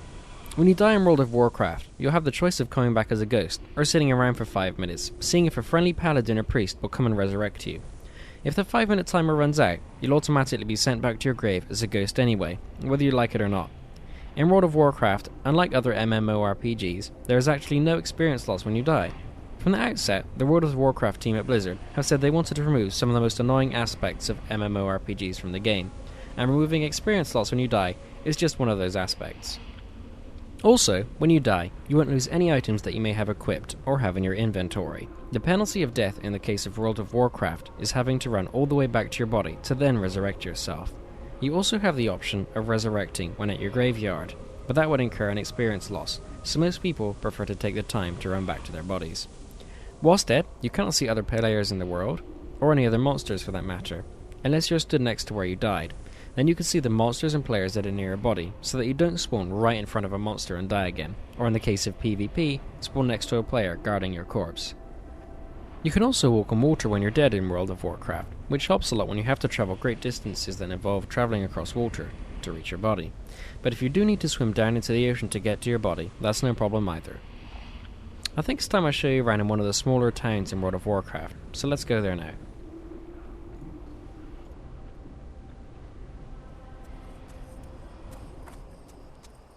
In the World of Warcraft, there are not only big capital cities like Ironforge, which I'll show you later, but there are also lots of smaller towns on the outskirts of the different regions throughout Azeroth, just like this town of Thalsamar. The amount of detail for every house in the World of Warcraft is astounding. You can walk into the inn, and the tables will be littered with mugs and food, and other characters will be having a drink or warming themselves by the fire. In most other areas that you visit in Azeroth, you'll see other non-player characters wandering around doing their daily chores. Some of these characters are ones that you can talk to, be it for buying or selling items, or giving them a hand with a problem they're having in the form of a quest. Quests are a huge part of what World of Warcraft is all about. There are more quests in World of Warcraft than any other MMORPG, making leveling not the usual task of just grinding through the levels, killing the same monster over and over again for a level, then moving to do the same with another monster. With World of Warcraft, you have a real sense of purpose as you progress from town to town and region to region, exploring the storyline and completing the huge amounts of quests that World of Warcraft has to offer. Some of the quests offer items or money. Something that's impressed me with the World of Warcraft is that all the different equipment that you can buy or get always looks different, even if only by a small amount. So when you get that new piece of armor you've been longing for, you don't only get to enjoy the added benefits of a better piece of armor, but you also get to marvel at how shiny it is too. Now you've seen one of the smaller towns in World of Warcraft, I'd like to show you one of the capital cities of Azeroth, Ironforge. Most races in the game have a place that they can call home, and Ironforge is home to the Dwarves of Azeroth. As you can see by just looking at its entrance, Ironforge is a huge city, much different from that of Thalsamar. Ironforge is a place that you'll be spending a lot of time at if you're a dwarf or a gnome. And even if you're not, as an Alliance player, you'll still be spending a lot of time here, because Ironforge is the capital city which holds the Alliance's only auction house in the game.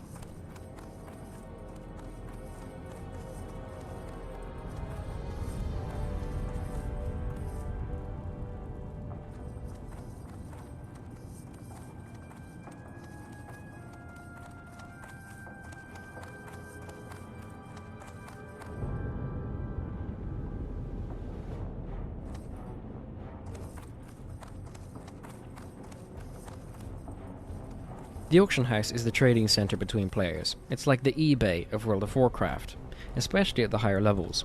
The best items in the game can generally be found at the auction house at one time or another, and most players will do most of their equipment shopping there, unless they're lucky enough to get a weapon that they wanted dropped off a monster. You can also sell items at the auction house, which is a good idea, as most of the time the price that a non-player character might give you for an item isn't its full worth, and another player out there would most likely be willing to pay a lot more for the same item.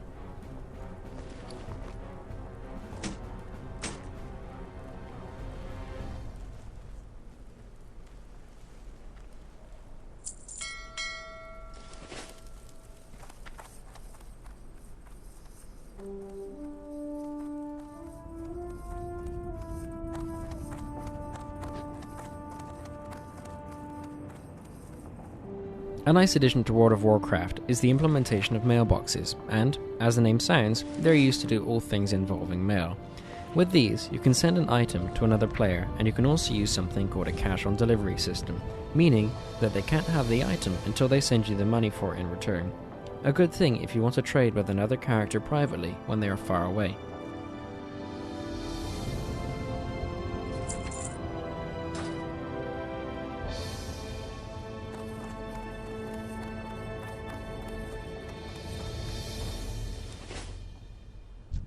In Azeroth's capital cities, you'll also find banks.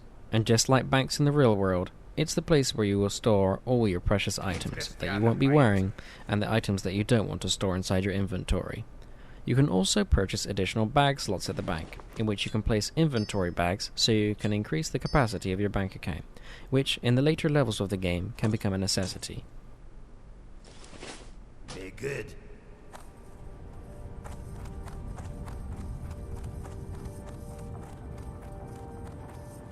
Shopping, banking, and doing your daily mailing are not the only things to do in Ironforge. When you level, it's most likely that as a dwarf or a gnome, you'll come here to add to the finishing touches. As you level in World of Warcraft, you'll be allowed to train more and more skills, but fighting skills aren't the only things that you'll get when you level in the game. You can also get something called professions. Professions in World of Warcraft are skills that your character can learn in order to craft or forge valuable items, and the trainers for these professions are scattered all over Azeroth, as well as located in Ironforge. As you progress in the game, you'll gather the resources needed for the production of these items, and you'll also have to start learning to make more advanced items as you produce more. The more you use a profession, be it mining or skinning, the higher its level will become, and the more things you can do with it. There are also lesser professions, like cooking and first aid, which will help your character during the many countless battles to come. With Azeroth being such a huge world, you'll be happy to know that there are many methods of transportation to get around, not only walking on foot. There are also things like the train at the base of Ironforge, and the zeppelins that run outside of the Undercity. These are all free methods of transport between capital cities, but you'll have to wait a few minutes for them to arrive whilst you're waiting. As you reach the higher levels in World of Warcraft, the option also opens up for you to purchase your own method of transportation, known as a mount. This comes in the form of a horse-like creature, with different variations like a mechanical chicken or a cat-type creature, depending on your race. However, these don't come cheap. With other classes like the Warlock and Paladin, you'll be able to summon your very own mount specific to that class in the higher levels. A big part of World of Warcraft is its player versus player features, and we're going to cover some of them now. Player versus player, or PvP, in World of Warcraft is incredibly well thought out. In World of Warcraft, you can have duels between anybody you like, as long as it is consented. However, you cannot duel inside the cities. In contested territory, you can attack anybody you like, as long as it is on the opposing faction. The main reason being that contested territory is owned by neither the Horde nor the Alliance, and is under conflict between the two sides as to who owns it, hence being able to attack each other in these zones. When players of an opposing faction are in your faction's territory, you must attack that player first before they can attack you. This stops higher level players coming into new player areas and slaughtering them for no reason. Even if the newer players were silly enough to attack the higher level players, there are guards surrounding all the capital cities with enhanced levels of powers to protect the people dwelling within its walls. Even the smaller towns have guards, but they are much weaker than the guards that protect the capital cities. Something that is being implemented at the time of this video's production is called the honor system. This is being put in place to stop players killing people dishonorably, like a player killing a person 30 levels lower than them when they're away from their keyboard. If a player gets such a terrible honor rating, even their own city's guards will start to attack them, forcing them to become an outcast until they've regained their own honor. Well, that's the end of the video now. I hope that you've enjoyed it, and that maybe it's shown you some of the aspects of World of Warcraft which you may not be fortunate enough to see firsthand. I'll leave you with a few pieces from a griffin flight from Ironforge to Stormwind. Thanks for watching.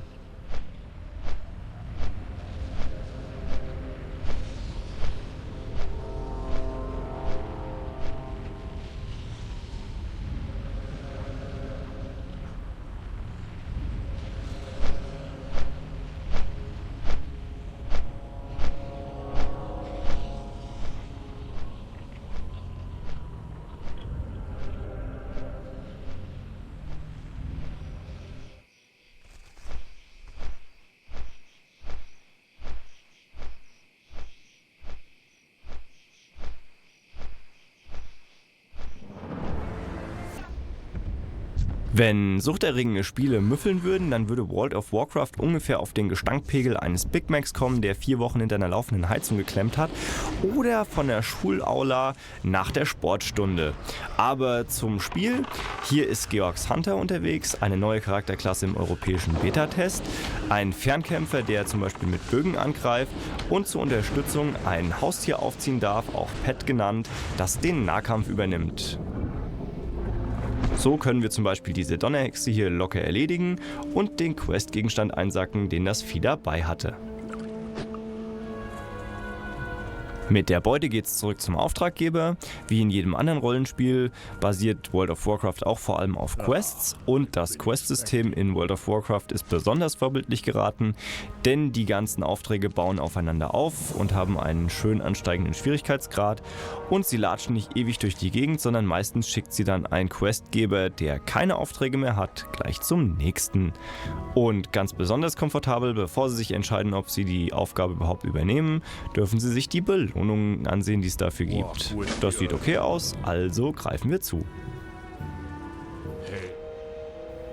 Jetzt wollen wir noch zwei besondere Zauber des Hunters vorstellen. Zum einen mal Eagle Eye. Das ist ein Spruch, mit dem Sie den Blick in die Ferne schweifen lassen können, zum Beispiel um die Feinde in einem Camp zu zählen oder zu sehen, ob es hinter der nächsten Ecke unliebsame Überraschungen geben könnte. Bei besonders geschicktem Einsatz kann man damit sogar in Gebäude reinschauen, was ziemlich nützlich ist, zum Beispiel bei Höhleneingängen oder in irgendwelchen Dörfern, wo Sie nicht genau wissen, ob da irgendwelche Feinde lauern. Also besser gucken, bevor man auf die Mütze bekommt. Der zweite Zauber heißt Eyes of the Beast und befähigt uns kurze Zeit in die Haut des tierischen Begleiters zu schlüpfen. Ein absoluter Nutze ist uns jetzt nicht so ganz aufgefallen, denn wenn ihr kleines Viech hier auf Akromobs trifft, dann geht es auch ihnen schlecht und dann könnten sie eigentlich auch gleich mitlaufen. Wer übrigens mit Begriffen wie Akromobs nicht ganz so gut zurechtkommt, das ging mir übrigens auch so vor World of Warcraft, der sollte einfach mal Georgs Glossar in der Preview lesen. Auch ganz neu mit dabei im europäischen Beta-Test ist das Talentsystem.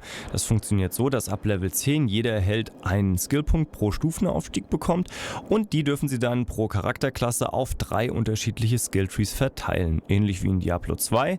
Und da heißt es gut wählen, denn sonst könnte es sein, dass die Punkte sich gar nicht richtig auswirken. Wir haben hier einen Dieb, da steigern wir die Tarnfähigkeit, damit er von Monstern schlechter gesehen wird und geben noch ein bisschen Zusatzschaden auf Combo-Angriffe. Der Magier zum Beispiel könnte dann in Feuermagie, Eismagie und arkanen Künsten seine Talente steigern. Wenn Sie die Talentpunkte der Kampfweise anpassen, dann kann es sein, dass sie sehr erfolgreich werden, wie zum Beispiel hier mit dem Dieb. Wir haben Tarnung gesteigert und ein paar Komboschläge. Und dann hat der Gegner hier kaum noch eine Chance gegen uns. Das gibt mehr Erfahrungspunkte und wir verbrauchen nicht so viele Heiltränke wie andere Leute.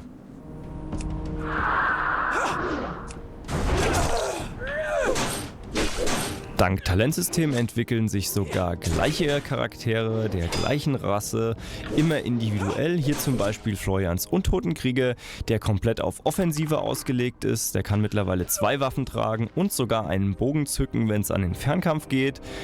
Aber dagegen könnte man auch einen Untotenkrieger zum Beispiel komplett auf Defensive auslegen, der dann in vorderster Front als Tank dient und seine Mitstreiter in der hinteren Reihe beschützt. World of Warcraft lässt dank des Talentsystems da mehr individuelle Freiheiten als jedes andere Online-Rollenspiel, die Charaktere zu entwickeln, wie der Spieler sich das vorstellt.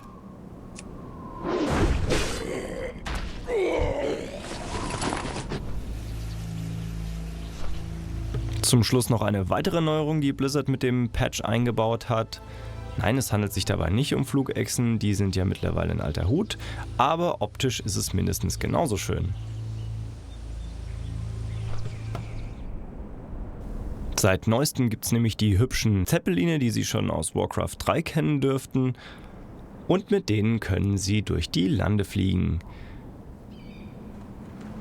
Die Zeppelin-Route hier verbindet die Kontinente Kalimdor und Azeroth.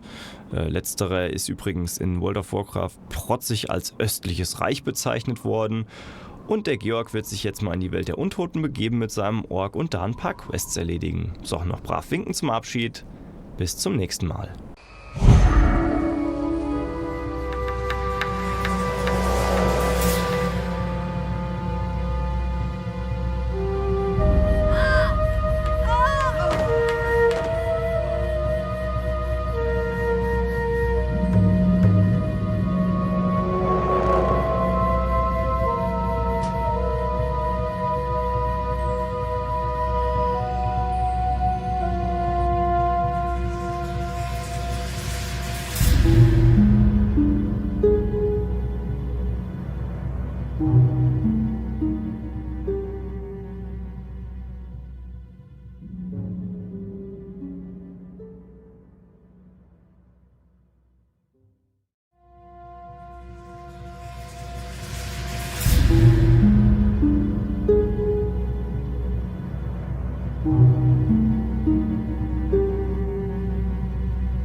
Hi, my name is Brian Farr, and I'm the lead sound designer on the World of Warcraft. Sound design is very crucial in all games. The main thing that we always try to accomplish is an epic sound, but not too epic and not too light. And it's very hard to explain. There's a very fine line between a cinematic and a video game.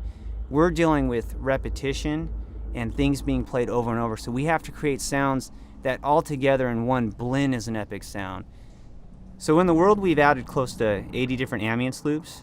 By having a large variety of ambience, we've been able to give each zone its own realistic feel. Creating the ambience for Lordaeron, we wanted to bring back the fall of King Tyrannus during the Act 3 cinematic from Warcraft 3. The goal was to achieve a haunting experience from where the return of Arthas led to the doom of the kingdom. So as you enter the gates through Lordaeron, you could first see this giant bell laying on the ground, so we wanted to bring in the sound of these corrupt bells ringing in the distance, very ghostly sounding. And coming through the halls, we have the crowd in here where you can hear them chanting in the distance and slowly turning into like zombies. And we wanted to scare the listener as much as possible to give that haunting feel of when he returned home. Entering the gates, you come through the doors into the chamber. You can stand in here for a while and you'll start to hear actual pieces from the cinematics in the original Warcraft 3 series. You can hear everything up to when Arthas slain his own father, and these ghosts are moving around. So with ambience, we were able to bring this back, and that's one of the many things we were able to do. Within this world, we have close to 80 different ambience loops, and that's a lot of ambience if you really think about it. We tried our best to bring ambience into every zone that looked different, and each thing, of course, is broken down between a night and day ambience. Dungeons as well, any of the major dungeons with portals into different areas, we tried our best to give them their own vibe and their own eerie feel. Or if you're in Elwyn Forest, we tried to bring birds into it and make it seem happy and enchanted. And if you go into a dark area, we wanted to bring as many dark things into that as we possibly can get, from owls or pitching things way down low to make them sound scary. Since this game is so massive and so many things go on at one time, we have to make sure that each creature has its own set of really cool sounds. So creating monsters is a very big challenge. We try to strive for anything that we can get from the designers. First off, where do they come from? What is their purpose in the world? What do they eat? What do they breathe? Where do they sleep? Where would they be? You know, what can we do to make this creature come to life? So we start a layering process. Usually we have an actor come in, or one of us from the sound team, and we start grunting into the microphone and creating these creatures, such as like a bog beast. You know, we took elements of mud. We took scrunching of a sponge to create a wet sound underneath it, and then under that like a moaning, groaning sound. And then we layer these things together to create all the monsters that you see in WoW. And we have close to over 100 different sound sets for these monsters. Each monster has 9 to 12 different sounds. So if you add that up, that's a lot of different sounds to it. We do our best to try to keep things from being repetitive. So it's a challenge to us to create these monsters, to keep them from sounding the same, since players are going to sit there and fight these creatures over and over. And I think we've really had a lot of success. I'm going to demonstrate for you the layering process of how it sounds before we process a creature, and this is the death of the dragon. It's going to start off with the actual recording of the actor, and then it's going to go into the final processing, and then all the layers together.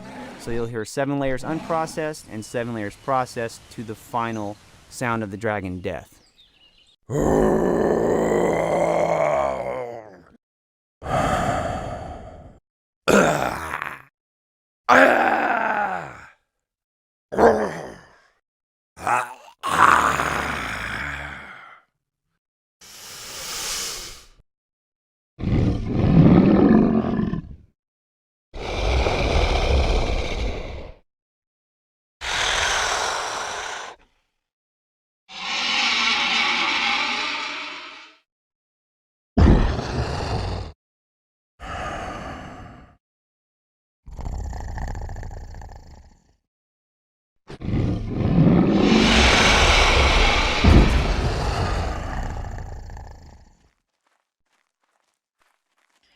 In combat, it's broken down into weapons, spells, and unarmed attacks.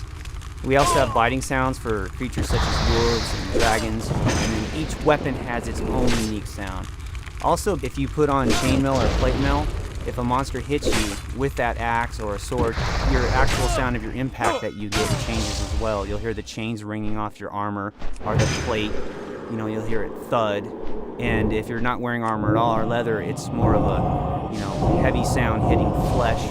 So we have all these different sounds combined that create this really cool feel of the game when you're playing in battle. Also, we've given bows not only just, your pullback sound and the impact, but when you shoot your arrow off, you can hear the actual whiz of the sound go right past your ears. This works alongside also with spells. Everything in the game that moves, in combat that you use, such as a throwing axe or anything, they all have sounds while in midair, so you'll hear an axe fly right by you using a Doppler effect. Also, based on the type of armor you're wearing, you can hear the armor actually moving as you run or walk or whatever. Leather has more of like a scrunching sound when you run, and then also you can hear the chains on your armor ringing as you jog along the road or whatever. It's a really cool effect. I think it brings in a lot of realism. Also, footsteps. We've gone so far with footsteps. I mean, if you're a small character in the game or a small creature, you'll hear their footsteps being lighter on grass or dirt or stone or snow. And if you're a medium to large character, such as a night elf or a tauren, you'll hear a different, weight of footsteps on the ground as well. And then this goes all the way up to like a Kodo beast or a dragon. They all have their own footsteps. It also applies to wings. If you hear a bird flapping, their wings are going to be a different weight. You'll hear, your griffin that you're riding on the back of, it's going to have giant wing flaps. And then if you're standing next to a more like a vulture type creature, it's not going to have as heavy flaps. It's going to be these light flaps. Things such as crabs, little crabs that walk on the sand, you'll hear different footsteps. Anything that is different in the game with different textures, we've tried to give it completely different footsteps as well. Also, if your character dies, you fall over, you hit the ground, it's going to make the sound of the grass. It's going to make the sound of the dirt, whatever you fall on. And that's also based on the weight of the creature, such as small, medium, or a dragon falling. And this is created, once again, another realistic feel during combat. Doodads in the game, doodads is what we call basically game objects, such as a fire or a door that opens or a lever that you pull in the game. We've added sounds to all of these, and there's thousands of things with sounds active currently in the game. And we've tried to, anything that moves in the game, to give it some sort of sound. So when you run by it or near it, or you pull this lever, or you use this book and this scroll, anything in the game we've added sound to. And nowadays in games, you can do so much more, and we're trying to push this game over the top to being one of the best sounding games out there. Hi, I'm Jason Hayes, and I'm the lead composer on World of Warcraft. World of Warcraft provided some interesting challenges that are a little bit different than some of my other experiences. Just lately, that's been a lot of the cinematics for the games and the trailers that promote them. Since StarCraft, I've done a lot of that kind of thing, and World of Warcraft, not only is it an in-game experience, but it's a massively multiplayer role-playing game, which means that people are going to be playing for a long time, hopefully. I mean, we would hope for years. So even trying to think of how you would even begin to put music behind that kind of experience is a little bit daunting. So I think early on it was something that we decided that we didn't want to have massive bombastic music playing all the time in the background, because the idea is that would get really tiresome fast if you had to listen to that all the time, even if it's very good music. So the concept that I came up with for it was that we would do something that would try to be a little less linear than typical music. Instead of going from point A to point B on this musical journey, like when I write a piece of music, I guess it's usually kind of like that if I try to analyze it. Instead, trying to kind of bask in one aesthetic moment and kind of stay in that state. So if you're up on this mountain looking at this snowy vista, you just have this one kind of feeling. And if you started the music at the beginning, it would feel like you're just kind of getting the feeling of being in this moment of seeing the snowy landscape. And if you started, a minute and a half into it, it would kind of sound like the same thing. It just like it's like it would always be in that one moment, which made it a little bit easier to fade in this music and then fade it out, hopefully so that you wouldn't really feel like you've just now kicked in the beginning of this composition. More like you were just kind of fading in on the feeling of being in that area and getting a sense, maybe a more dramatic sense of the reality of standing there. At least that's what we were trying to accomplish. Then in addition to all the atmospheric kind of stuff, we were looking for opportunities to kind of punctuate the gameplay experience with things that were a little bit more thematic and a little bit more epic, where we could get away with saying something of a little bit more substance musically. So where we elected to do that was in places like cities. When you first enter a city, thinking of that in movie terms as being like an establishing shot, where all of a sudden, you arrive and you kind of see the first shot and you can get this theme that maybe represents the people that live in the city. And then beyond that, of course, in instance dungeons, and you have these really fantastic encounters that take place that are very dangerous or exciting, we wanted the opportunity to play some more action-oriented or battle-oriented music, knowing that those particular occasions that would be warranted. Of course, you don't want to be out in the middle of a field killing snakes and have that sound massive and epic, because it's not. It's not an epic event. So we wanted to save these little action-oriented moments for like the really special encounters in the game and other special moments. Certain areas also in the world that have special significance because you've just happened upon maybe something famous from the Warcraft lore. We were going to have a little musical intro to kind of say, wow, I finally hit this really cool place. I think the music in the game ended up being on a continuum from the just super atmospheric, textural stuff to things that are a little bit more melodic. And I tend to get excited about the music in the game that has a little bit more of a melodic or thematic quality to it. It's also my concern that some of that stuff might get old quicker than other pieces, because they just inherently they're going to sound a little more catchy. You're going to remember them better. It's just part of the nature of doing that kind of thing. But I think that kind of music is a little bit more expressive. At the end of the day, with a project like this, I think the main goal is to have a situation where maybe for once people won't want to turn the music off, and if in any way this thing can be so organic to the environment where it feels like it's just an extension of the lighting effects or, like a fog effect, you just really can't imagine it not being there. That's what I really hope can happen, that people get something out of there being music in the game, because it's fairly apparent to me that after playing this game so long, you need something that can kind of blend in.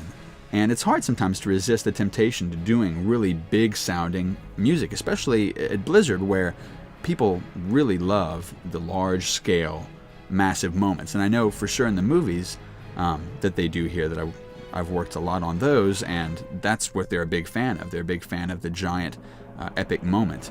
So hopefully we have some of that in there as well. But I think over the long haul, having the general gameplay experience be a little bit more ambient is probably a good thing.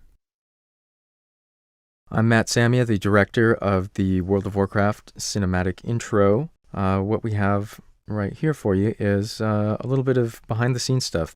This is stuff that we generally don't release, but this time we just thought it might be kind of cool to show some of the pieces that go into making the finished product.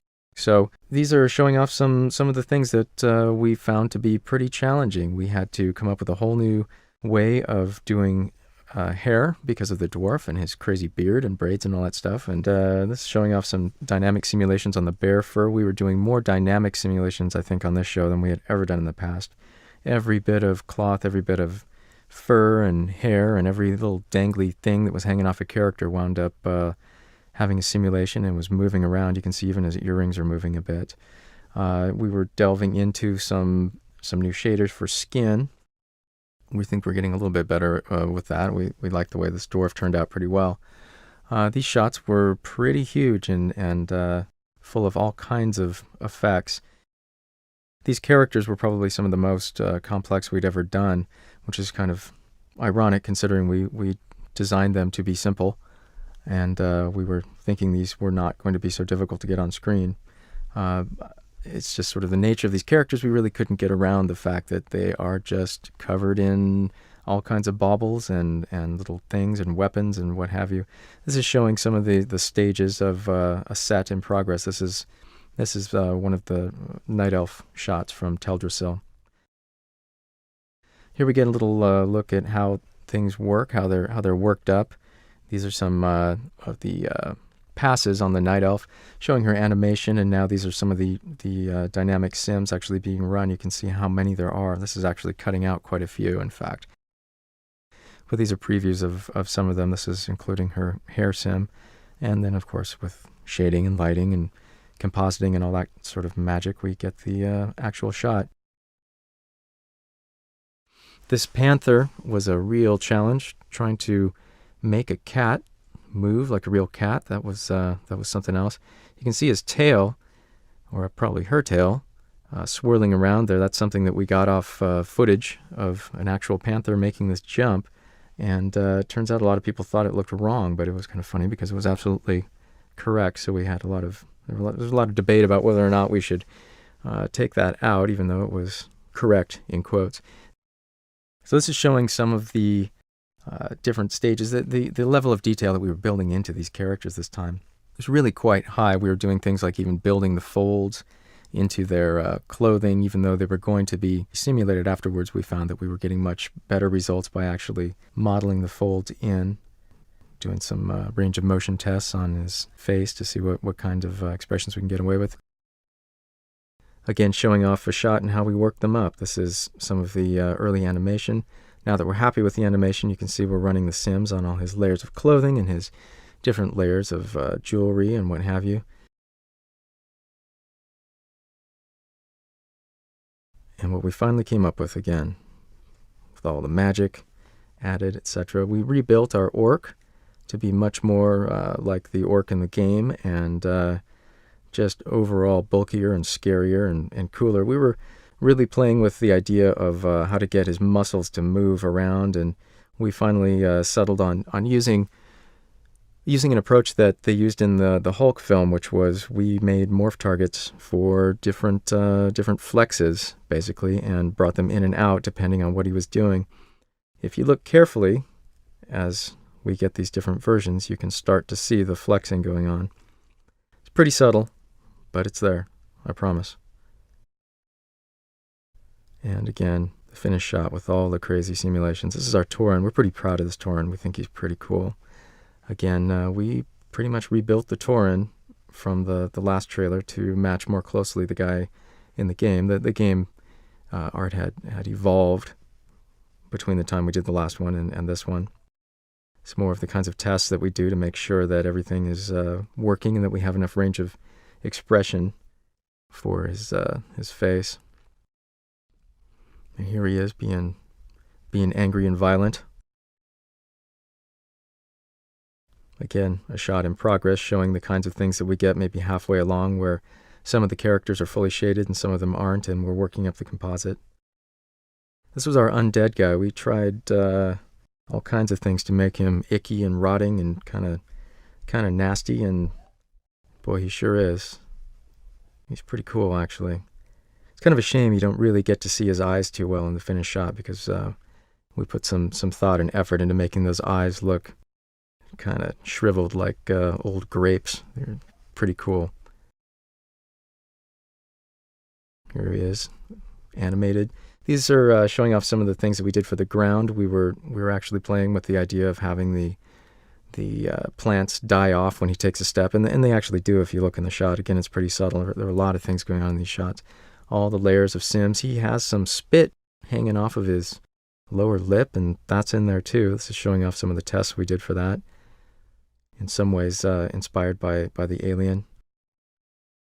If you look closely in the finished shot, you will see that he does, in fact, have some spit hanging there. You got to look closely, but it's in there. It's one of those little touches that we wind up putting in there, and maybe nobody but us knows they're there.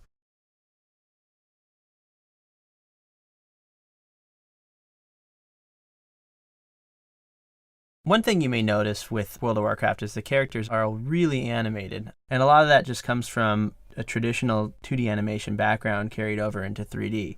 So one thing that we pride in our animators is just taking it to that next level in 3D. None of our animations are motion captured.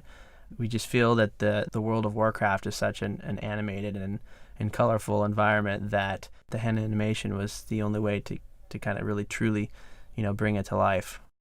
Between the characters and players, we have about 4,000 unique animations. We have about 2,000 unique player character animations, and we have about 2,000 unique creature animations. So between the 16 character races, that's male and female, each have about 120 to 130 plus unique hand-done animations.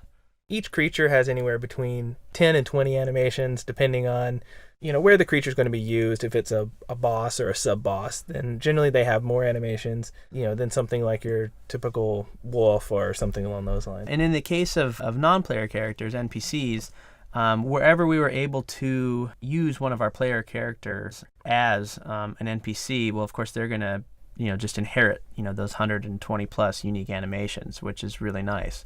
The designers can do really cool things with quests, having access to all those animations. We also tried to inject some of the Warcraft humor. Warcraft 3, Warcraft 2, these games have a lot of humorous elements in them, and we wanted to make sure that we captured some of that in the World of Warcraft. A lot of the creatures have, some really unique stances. If you watch a creature for a while, they'll do some really humorous kind of animations. The Sea Giant is a great example because if you watch him long enough, you'll see that he'll actually fart. It's actually very rare, so you have to watch them for a long time, but there's a lot of humorous and very subtle elements in the game.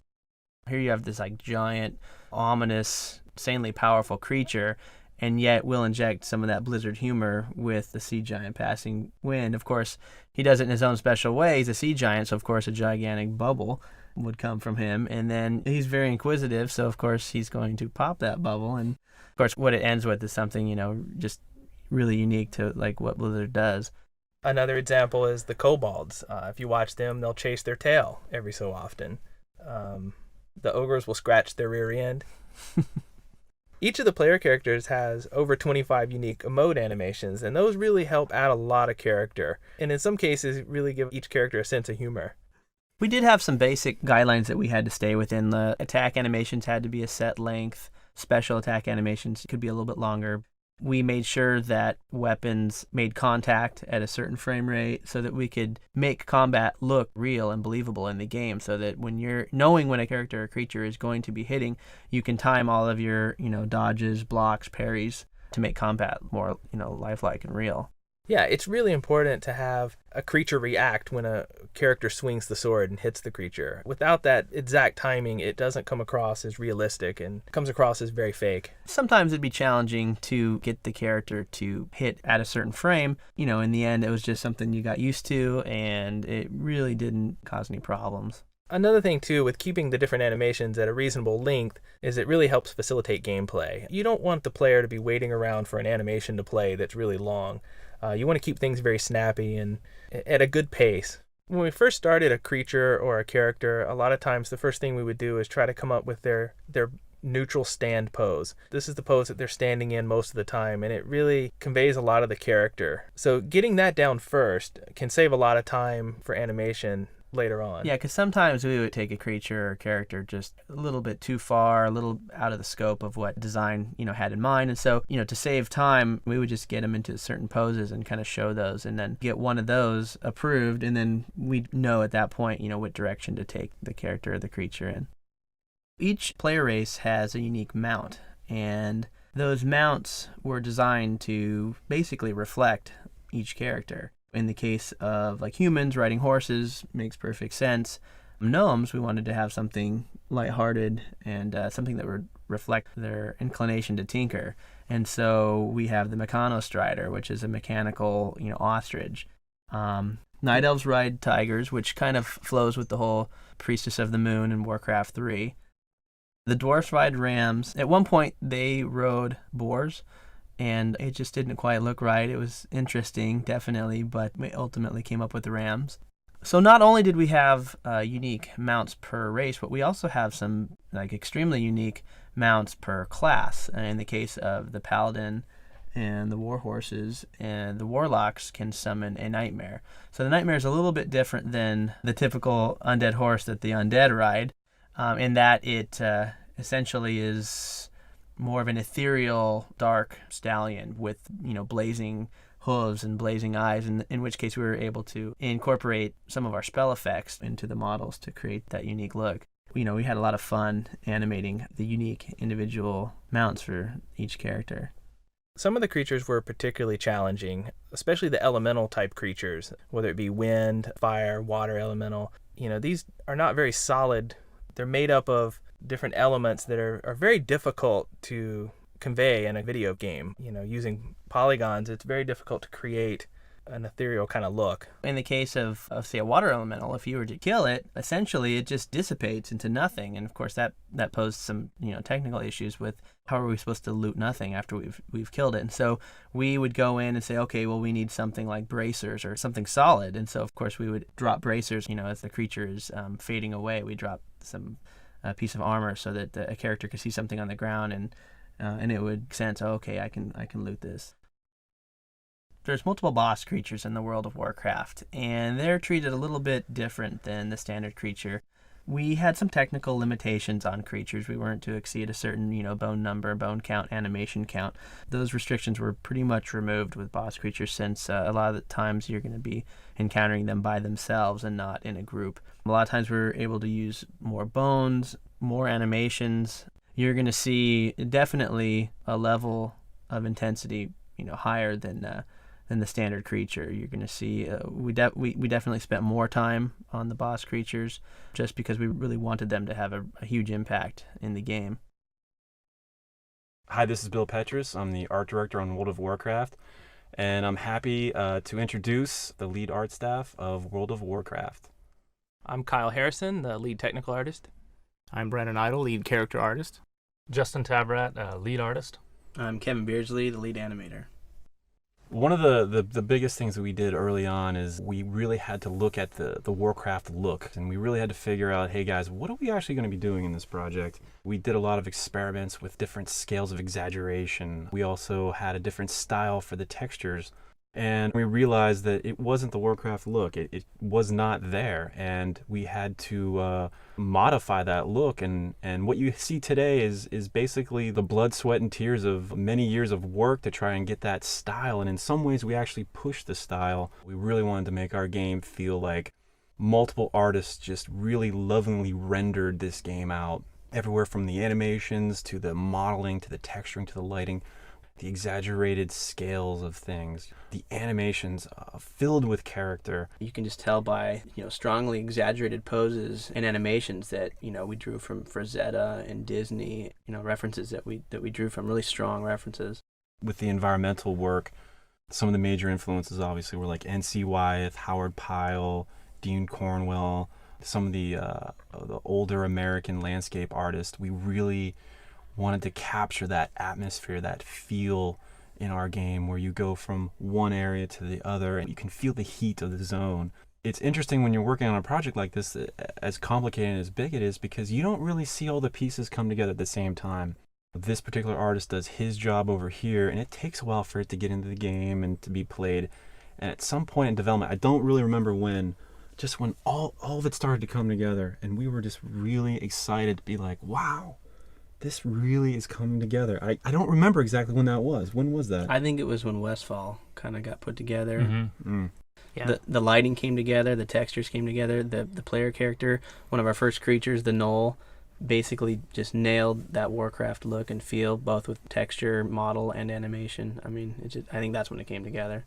Westfall was definitely the start of really capturing the look of what the game was going to be. One thing that I think really sets WoW apart from other games out there is that we really refuse to go down the assembly line process. Every time we approached a new zone or a new area that the player would explore, we wanted them to be completely rewarded in every way whatsoever. So from the lighting to the sky all the way down to just the little brush and brambles on the ground or the ambient creatures that would be running around that area, we made sure that it was fresh every time, and we came through and meticulously created new art, new even techniques each time we got to a new area.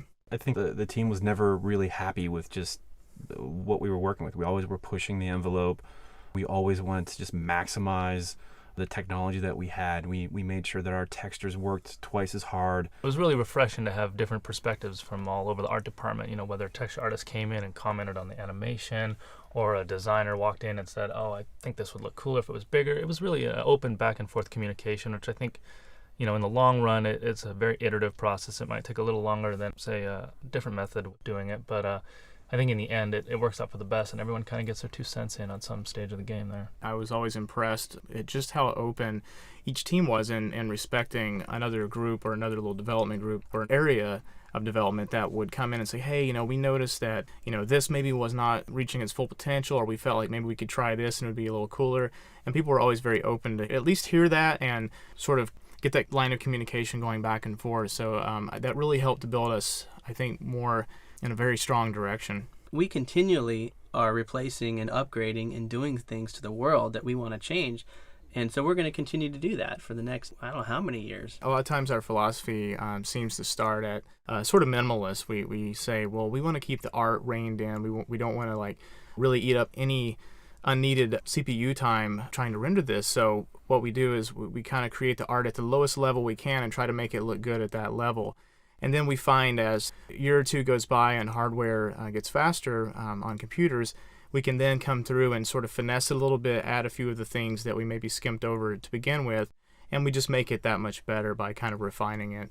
The iterative process, just going back and making everything polished. And you'll just notice that even before it gets into the game, sometimes there's a dozen drawings for one creature before it gets put in the game, and hopefully we'll be able to show you some of just the rejected ideas and just how much goes into the final one that makes it into the game.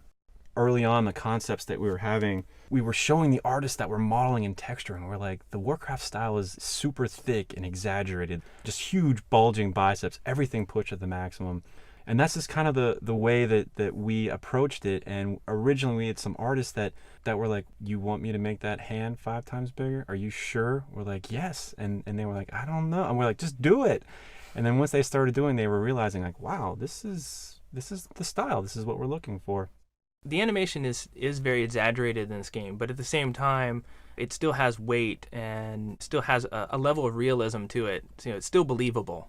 I think one of the pivotal areas of our art is that it's not so much about detail. It's about form, it's about light, and it's about color. The artists pay more attention to the shape or form of an object or the texture of the surface and how the light plays off of that, and how they can get that across mood-wise with colors. I totally agree. I think it's the illusion of something rather than creating all the little details. If you can create that illusion where people go, oh wow, that's it, and it's less polys and less texture space, then we've done our job. Yeah, so in addition, what is the Warcraft style? And we had to break open all the old books and manuals and look at it, and I can think of some of Sammy, the art director, it's old sketches, or Chris Metzen's, and some of the definitive little pieces, like just the big boots. Like everyone's got these size 16 shoes in the Warcraft world. The boots are bigger than their thighs and things like that, and just trying to carry it down into the role-playing game perspective, but still trying to maintain that overall look and feel. Everything meshes together, everything flows. Yeah, even down to the user interface and the icons. I mean, everything just melds together. The icons in particular, we thousands of them. I think there are thousands of icons. Thousands of icons, and not only that, but each one is just so handcrafted. It's just so lovingly painted. It was so amusing just to sit and watch how meticulously they would paint these things and concentrate on the colors and the form, and they're just fun to look at. And that was really part of the design from the art standpoint, was that you're looking at icons a lot in this kind of game, and that really is more than anything what's representing it, unless you're directly using that item in the world.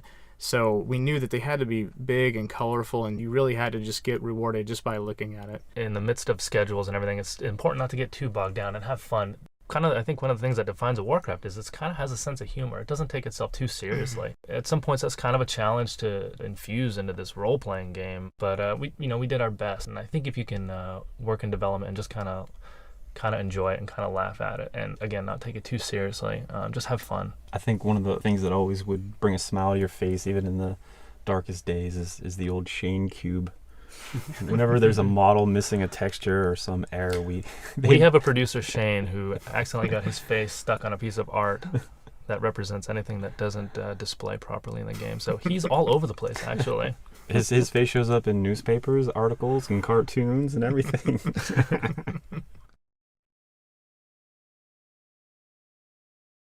Warcraft 2 and Warcraft 3 were very important influences on our game, the World of Warcraft. So once again, the silhouettes, colors, and proportions, we wanted to really mimic a lot of the things that had been done previously, yet pull these out more for a down in the world third person or first person point of view rather than the sort of God mode view of playing overhead in an RTS.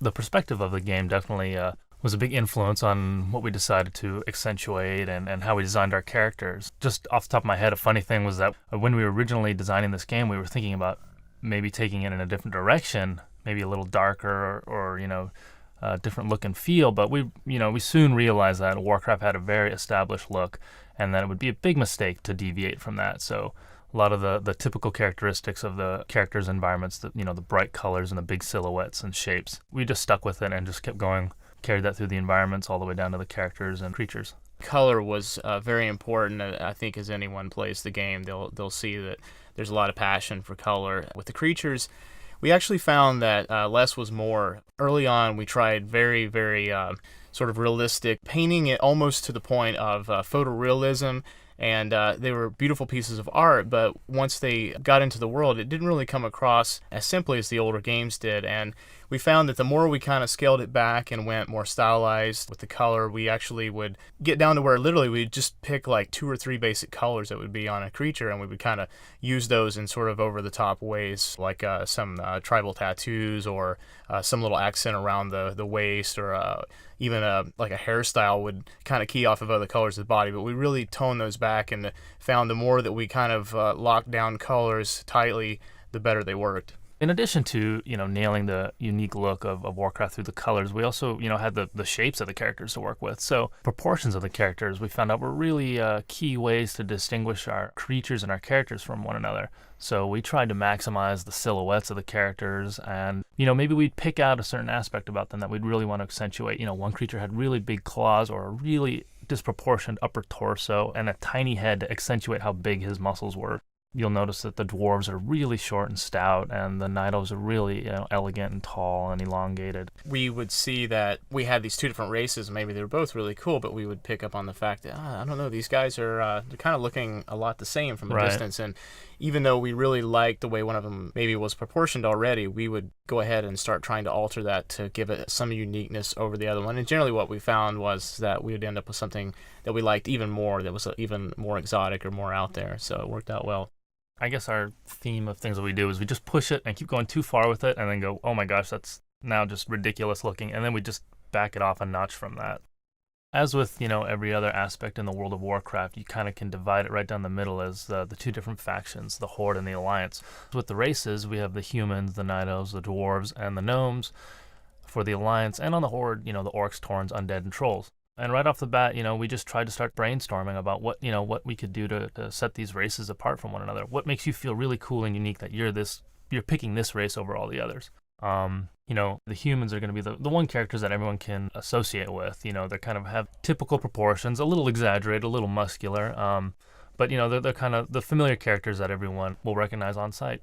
And Night Elves, once again, still muscular. I mean, it's always our theme. We always kind of go over the top with muscularity of our characters, but we decided much more of a lanky jungle dweller, someone who would be kind of running through this forest and grappling logs, leaping over them, that kind of thing. Very, very athletic, very primal, that sort of thing. Yeah, I think you'll even see it all in the intro cinematic for the game, too. You'll see we kind of tried to capture these races in their environments, kind of, demonstrating what they'll do in their natural habitat. The dwarves are pretty established now too, they're kind of just the short, squat, muscular, cave-dwelling guys, do a lot of mining and hunting and real rustic characters, real, gruff, kind of tromping around in the snow. And so we just kept those themes with them as well, big bushy beards, a lot of bright primary colors for their beards are bright red, bright orange. We also have, grizzly, gray and white and black. And as we were doing this too, we found out like hair color was super key with defining each race as well. So certain hair colors are only available to these races and not to others. We didn't want to let the player necessarily choose any color for anything.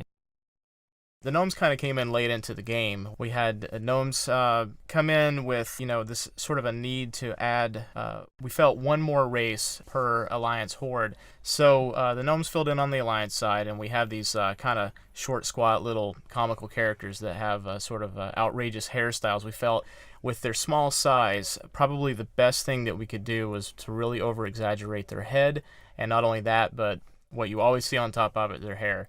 We had a lot of fun with some crazy beard, mustache combinations to really start defining the gnome male in particular. The artists working on that would draw from some of the European and North American beard contest and mustache contest. Just completely like outlandish stuff, but it was a lot of fun and people would just get a kick out of it. So he implemented a lot of those just for flavor. With the female, we went with a lot of just interesting like pom-poms and braided hairs that would just kind of wind well up off of the head and almost create this sort of tower effect. It's really comical, but I think in the long run it really works because it's the one element that you're going to pick up on them as you're running around in the world. I don't necessarily always think about it, but the hair creates such an interesting silhouette on the character. It's a thing that it's right on the top, and it's a really good element to take advantage of to really help distinguish one race from the other. So we definitely tried to push it with the gnomes. On the opposite side of the spectrum from the Alliance, we have the Horde, and that's the Orcs, the Tauren, the Undead, and the Troll races. Once again, the Orcs were already designed from Warcraft 1, 2, and 3. We initially tried to pioneer some different looks and feels for them, but with a lot of the design on this game, we just felt falling back on what was already established was the best route. They already looked just amazing and really cool, and so we stuck with what we were familiar with. They're just big, oversized, muscle-bearing, bodybuilding looking guys with big brutish faces. In addition to the Orcs, there's the Tauren, and they're just the giant Minotaur race, even bigger than the Orcs with the big bull heads. They got the great horns and the big manes and the really super top heavy physiques that help distinguish them out from the other characters. It's really cool to see these characters all lined up because from a distance you can always pick out who's the gnome, who's the dwarf, who's the Tauren. And with them, they were already established as well from Warcraft series, so we just kind of went with what was already there. Doing the females again was a challenge, and now we kind of have this docile cow female character for them, Yeah, we really reined her in after a while. I mean, it almost became sort of a joke with our fans that it couldn't get much uglier than the Tauren female. So as much as we didn't want to pull back our artistic license, we decided to go ahead and kind of rein them in and give them something unique to the male. We still obviously wanted to make them feel like an upright bovine, if you will, but softer tones, shorter snouts, the mouth not being so long and brutish, kind of ditching the overhanging teeth elements and really toning her horns back so that she got sort of a softer element to her, more upright as well. So she got much more mid-heavy but slender at the same time, whereas the male really had that huge upper body bulk going on.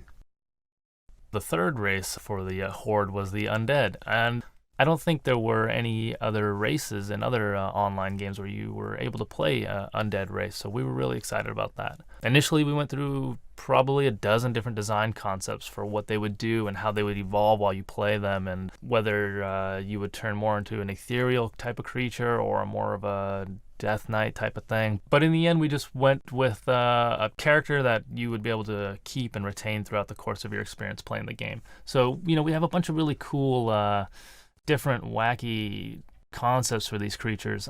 There's dozens and dozens of drawings of them that we tried out different things, different proportions, and eventually we got this kind of hybrid undead but kind of familiar looking character that's in the game.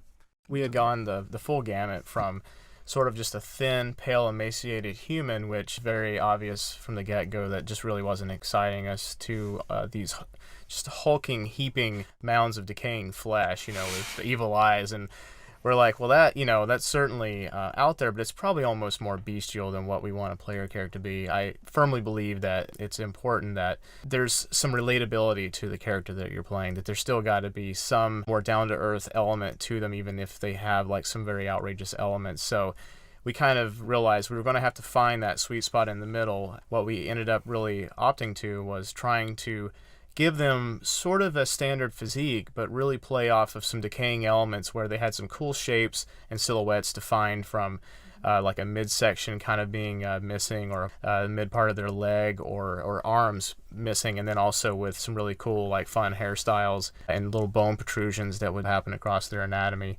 We just had to make the other elements we had, such as clothing and things, kind of work around those. The trolls were added in as a counterpart to the gnomes, and we really had wanted to have trolls in the game. We really, wanted to see them alongside of the other Horde members because they're another great tribal, shamanistic kind of thing, so they fit in really well with the other races.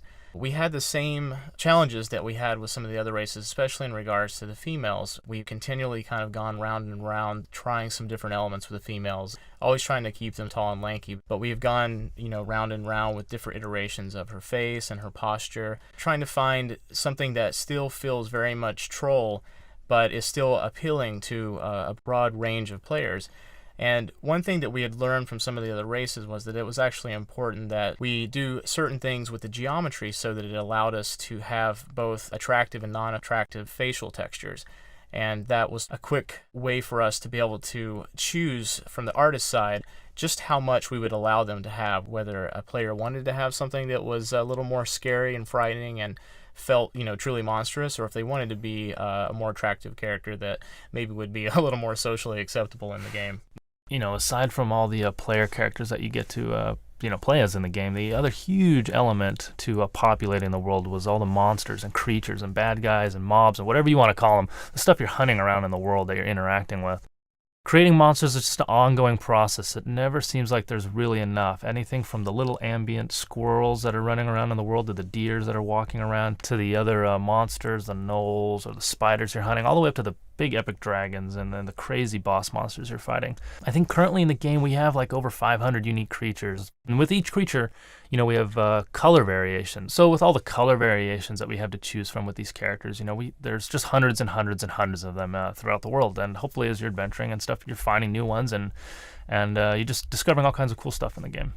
We had a lot of established creatures that came from the Warcraft universe, and particularly Warcraft 3, where suddenly creeps were being introduced, and that gave us more to pull from. We had gnolls and kobolds and all these cool little like secondary creatures that were in the world, and that very quickly became something we wanted to key off of. In fact, probably the gnolls and kobolds were some of our early tests where we really kind of hit where we were going with the style of the creatures, about how much detail that the artist would paint in or the kinds of color palettes that would be used. When we were able to recreate some of those key creatures, the gnoll or the kobold, spiders and other creatures like that, based off of concepts from Warcraft 3 and Warcraft 2, that really hit home for us, and we kind of knew the direction we were facing and where to keep going. So there's a lot of familiar creatures in the game. You're going to have ogres and centaurs, all kinds of stuff that is already around from the previous Warcraft games. The overarching challenge of doing this, the online role-playing game, was that it was a different perspective on a familiar franchise. So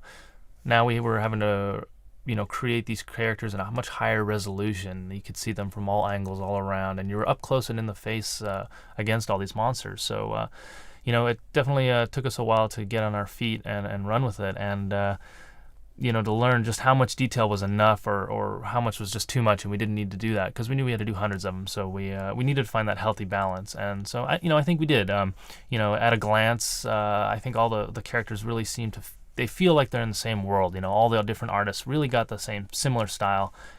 Halfway in the middle, towards the end of the project, you didn't know who made what. They just all fit. They all fit with each other. We did a lot of sort of creative reuse on the models. As our library grew, we could take more and more elements that were sort of already constructed for another creature or character, and we would realize that was a perfect element for something new that we were doing, that we could at least reuse that. And by the time we were done, we had made sure from the artistic standpoint that it really wasn't recognizable. You didn't just feel like it was some limb slapped on from another model, but it definitely really pushed our pipeline and timeline. We could get things done much more quickly and efficiently, and it would stay at a very high quality because we could spend the time to build any one element once, like a pair of wings for a dragon or something like that, and that could be used again and again on other creatures so that it really wasn't recognizable anymore. With a lot of our creatures, we start with a basic concept sketch, just a drawing. Sometimes it's a doodle on a napkin, sometimes it's a really nice high-resolution painting, on the computer. More times than not, there'll be dozens of drawings for the same one creature, especially early on in the project where we're really trying to,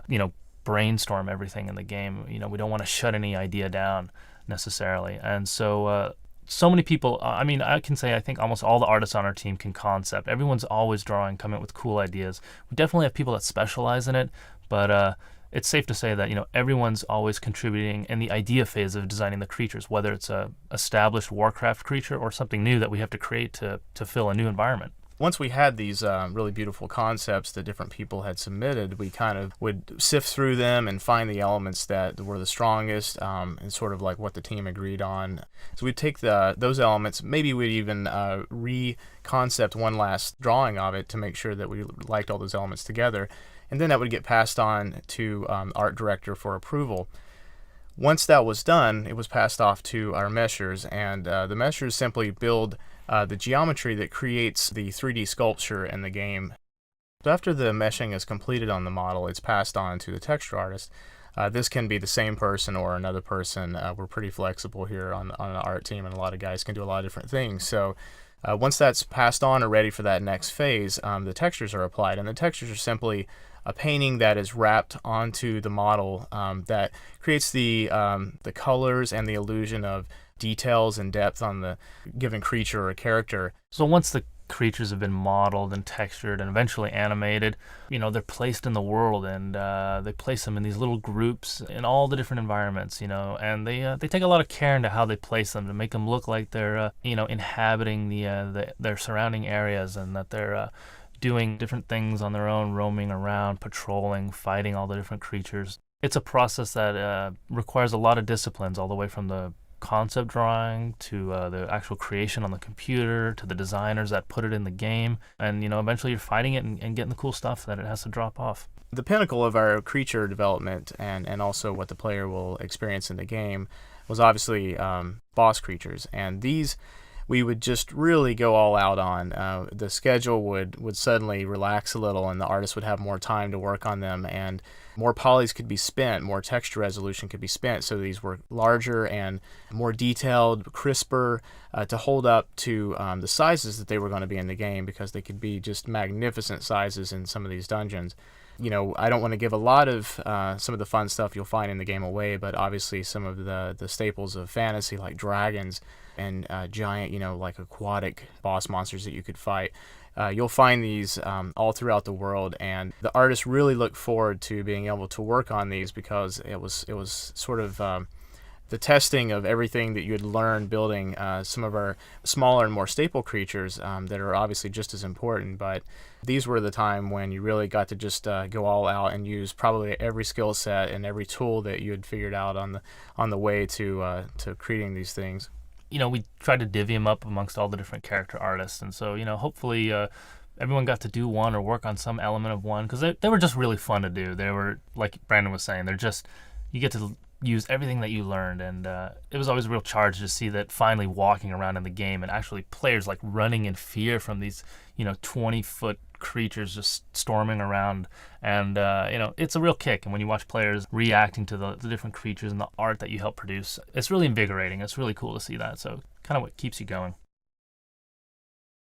Dungeons and architecture was an amazing area to work with. With the Warcraft world, you were never really, in a lot of the Blizzard games, you never really got to enter the world. You were never able to go inside of the city and adventure within the tavern. And it was exciting to work with the team and actually entering the world, opening that door to that crypt and going into that temple and seeing this whole new world in there.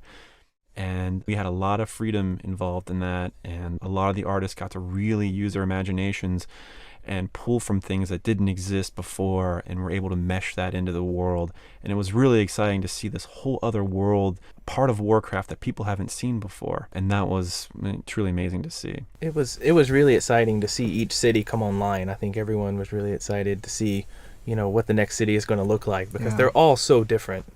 The Dead Mines really set the bar for the rest of the dungeons and the the interiors. It's not just an area you just go in now and kill some stuff. I mean, there's all kinds of little interactive elements to it, almost like stories unfold as you dig deeper into it. All of a sudden, you know, these miners look a little weirder than you were suspecting and all. I don't want to give it away or anything, but you know, when you get to the bottom and you get to the final boss or whatever, I mean, it's just its own little epic journey that you know, who knows how many hours it'll take you to get through.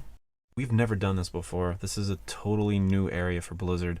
I know this type of game is too, but I just wanted to really say that artists that worked on this particular area, the dungeons and the cities, just did an amazing job. And early on, they went through a lot of trials and things like that, and they really came through. They really did a great job, and we really appreciate it. We had so much Warcraft history to draw from, and so again, this was our first opportunity to translate something from the real-time strategy game to the role-playing game. So something as simple as the blacksmith structure or the human farm. Instead of the top-down little piece of art that you're used to seeing, we had to design it all, the building, the structures, what the signs outside of it look like, how someone can tell that they're in front of a blacksmith, placement of anvils and tools, and the layout of the interior of the building, what's functional. What they were able to do and the illusion they were able to create with just the flat walls and just what they were able to paint and the colors and the lighting and maximizing their assets. There probably wasn't a day that people, saw the work that they were doing and just couldn't believe that they were getting it to look like that in our engine.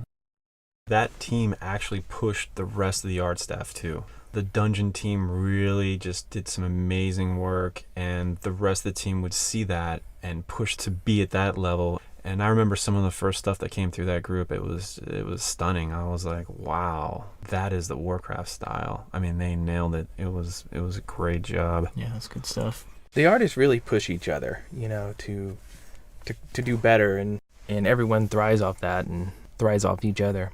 There's a lot of history there. There is a lot of depth, and the team worked very closely with Chris Metzen and other people in the company to make sure that these elements are tried and true, and they actually took those ideas and ran with them, and they've done just an amazing job. They're very, very particular about gameplay. It was pretty exciting to see that. I'd say early on with our dungeons too, it was difficult to get that organic look. We tried a number of different programs early on, different methods of building, and ultimately we got it, but it was definitely a challenge. We spent some time trying to determine what the size of the city was going to be. Mm-hmm. I mean, we didn't know how big a city should be. I mean, are people going to get lost? What's a good size? What feels right without getting lost but doesn't feel too small? And it's still epic and exciting to venture into and stuff. Yeah. And I think in the end, they ended up putting dungeons and little instance areas where people would actually have to go to a city to fight and stuff like that. So, they have more of a function than just this is where you go to sell your items or buy your goods. In my mind, I can look at some of the dungeons that I'm just thinking about right now, and I'm just clearly just the definitive look they have for the Night Elves is so different than the humans. Just the lighting values and the color schemes are different, and how more organic the Night Elves are than the humans. And it's like, yeah, you can relate more to the humans, but when you see that orc, city of Orgrimmar, it's just like you just want to explore that. If you go into Stormwind, the opening gate is huge and oversized. You cross the bridge; it's lined with all the heroes. There were concepts for it, and then it was built and put in the game, and try to just hit you over the head. Make it memorable, make the silhouette of the parapets and the towers, and really striking and resemble the race. I think another big thing too is everyone has their favorite city. Whether it's the Undercity or Stormwind or Ironforge or Orgrimmar or Darnassus. We want all the cities to be on the same level. Obviously we wanted Ironforge to be super memorable, and we wanted Darnassus to be exactly that too. And it was kind of funny to see how people were like, they would rank all the cities, and then this one would move up a couple rankings, and it's nice to see that all the cities really just turn out fantastic. I mean, and we have Thunder Bluff too. I forgot about Thunder Bluff. Yeah. Massive sort of mesa structure, actually, which is just beautiful. Exactly. I mean, just when you think dungeon is this dark hole in the ground, you go to a city like Thunder Bluff, and it just blows you away, because it's just not what you expect. I mean, you don't expect to see giant windmills and these just amazing looking architecture, these teepees, and it's just totems and big. Yeah, it's really a treat to see. I know a lot of time in development, you work on a project like this for a long time and you're so close to it, you don't really appreciate it as much because you're just so close to it. But with this project, it's like every once in a while you see something that just really inspires you, and the team really worked hard, and some of this stuff is just so memorable. I think it was kind of neat too, because each city would set the bar a little bit more. You know, Ironforge would get created and they would say, wow, that's amazing. I think we should go back and revisit Darnassus now. And then we'd spend weeks on redoing Darnassus or parts of it, and then they would come back and go, you know what, Ogremar could really use some touching up now. And it was constantly, I mean, even, you know, we're getting close to shipping or whatever, and we're still revisiting the cities. We're still constantly just keep outdoing each other. And so it's this great cycle in the end. It's just going to, you know, make for more fantastic environment. I think that's true for the whole game. This is a game of iteration. I mean, everything has been touched and retouched again and again to make it better and better. This world has always been sort of divided by the Alliance and the Horde. You know, you've always had the orcs and the humans clashing together, and now, you know, as the franchise grows, we have more and more races that are becoming involved with the conflict and taking sides. So we really wanted to get across that this world, sort of the world itself, felt divided, that within the Alliance lands you got a lot more of sort of a lush, beautiful forest and valleys, fields, jungles. It's very colorful and beautiful most of the time. You'll find this very inviting and warm.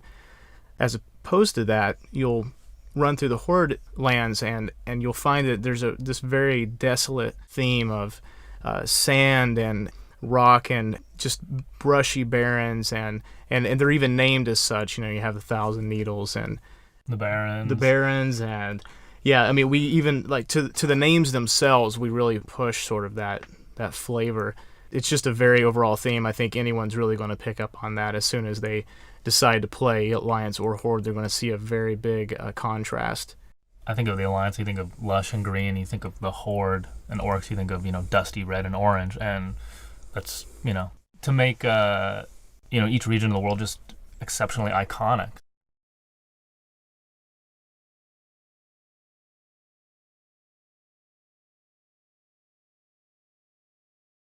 With the environment design for World of Warcraft, we really wanted the environments to have a really handcrafted feel. We wanted the terrain to really have that feel that it was created, you know, by hand. We really wanted to make sure that all the little details were embellished to the point, you know, the viewer could tell that it just wasn't computer generated.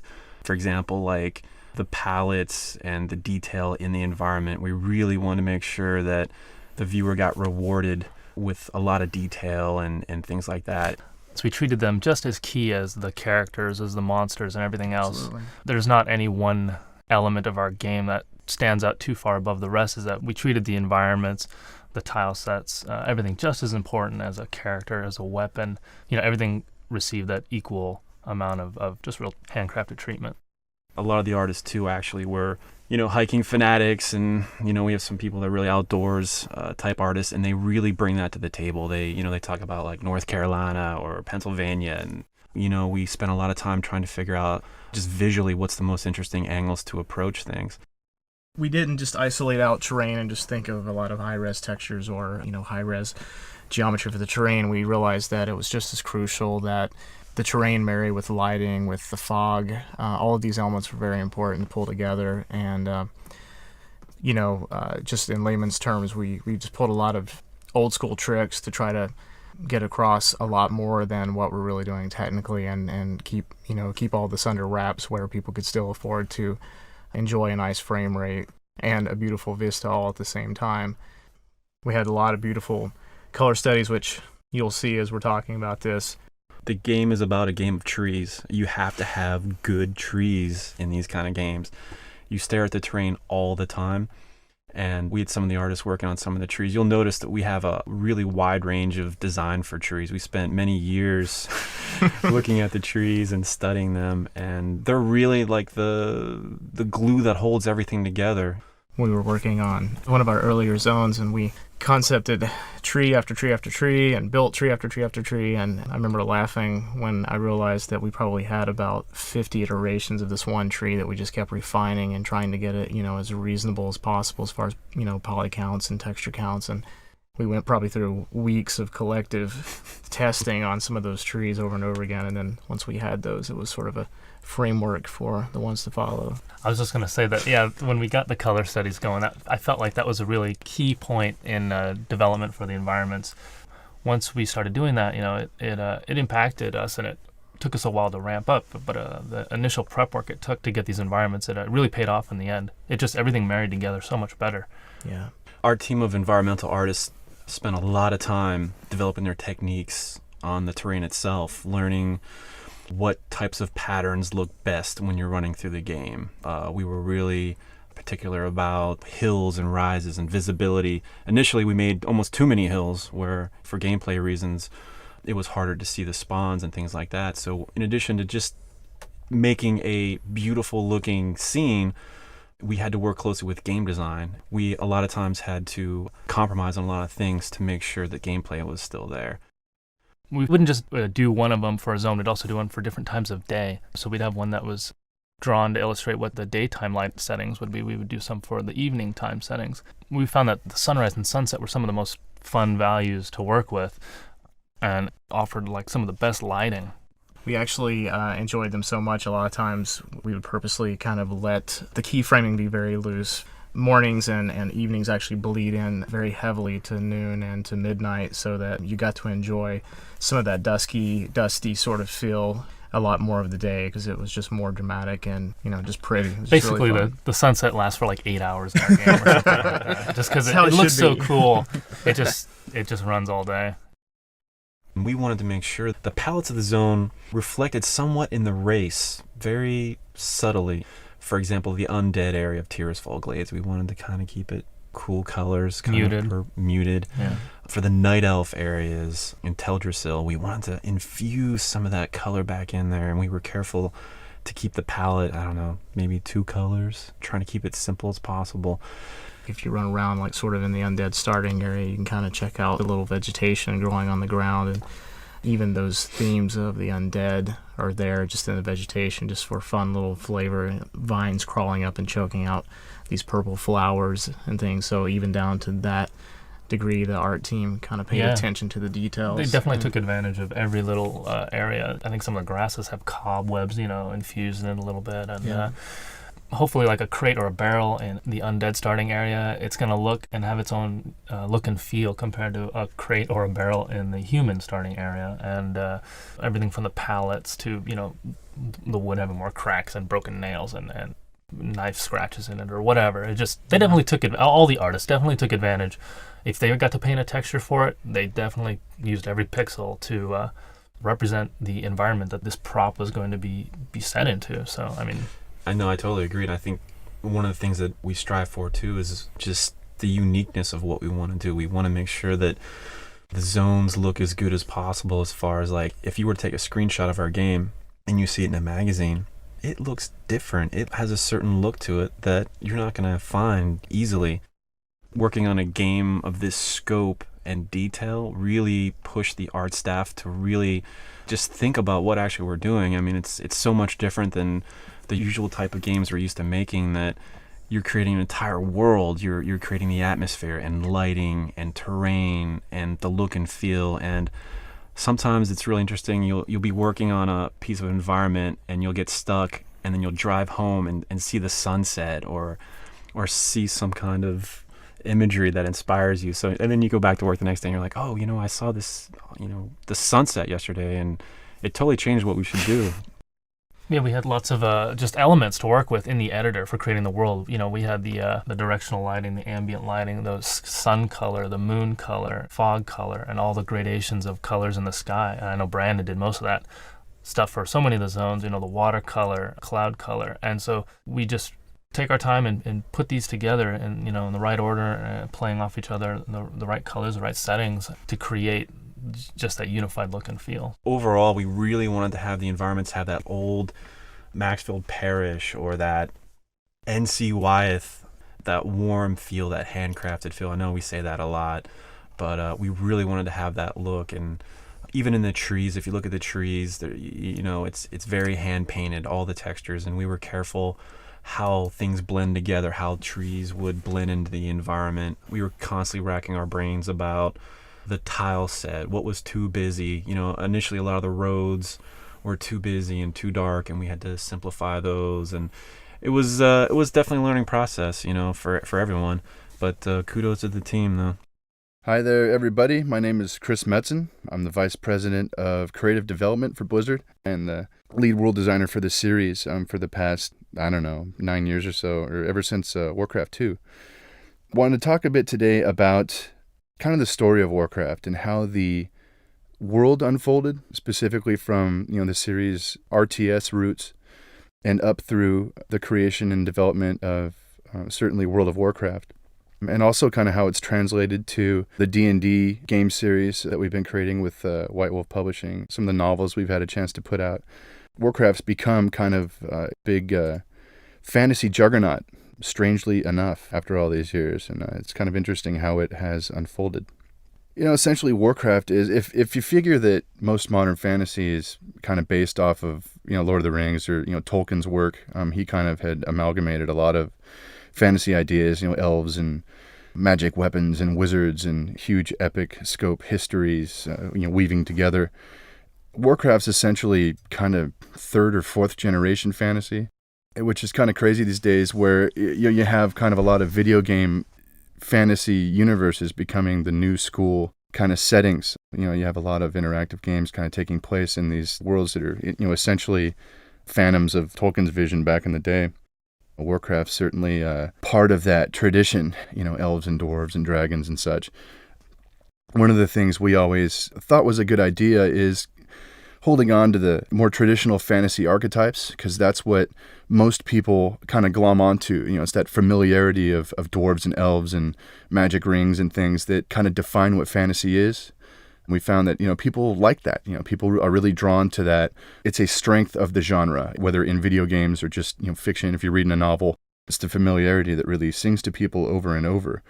But we've always liked the idea of kind of spinning those archetypes on their head. What happens when elves go crazy as a race? What happens when dark elves suddenly are heroic and noble? What happens when orcs, that are typically, mindless and brutal, what happens when they're kind of given some nobility? And we can kind of begin to identify with these races and cultures kind of beyond that surface kit that we've been sold all these years through various products and media.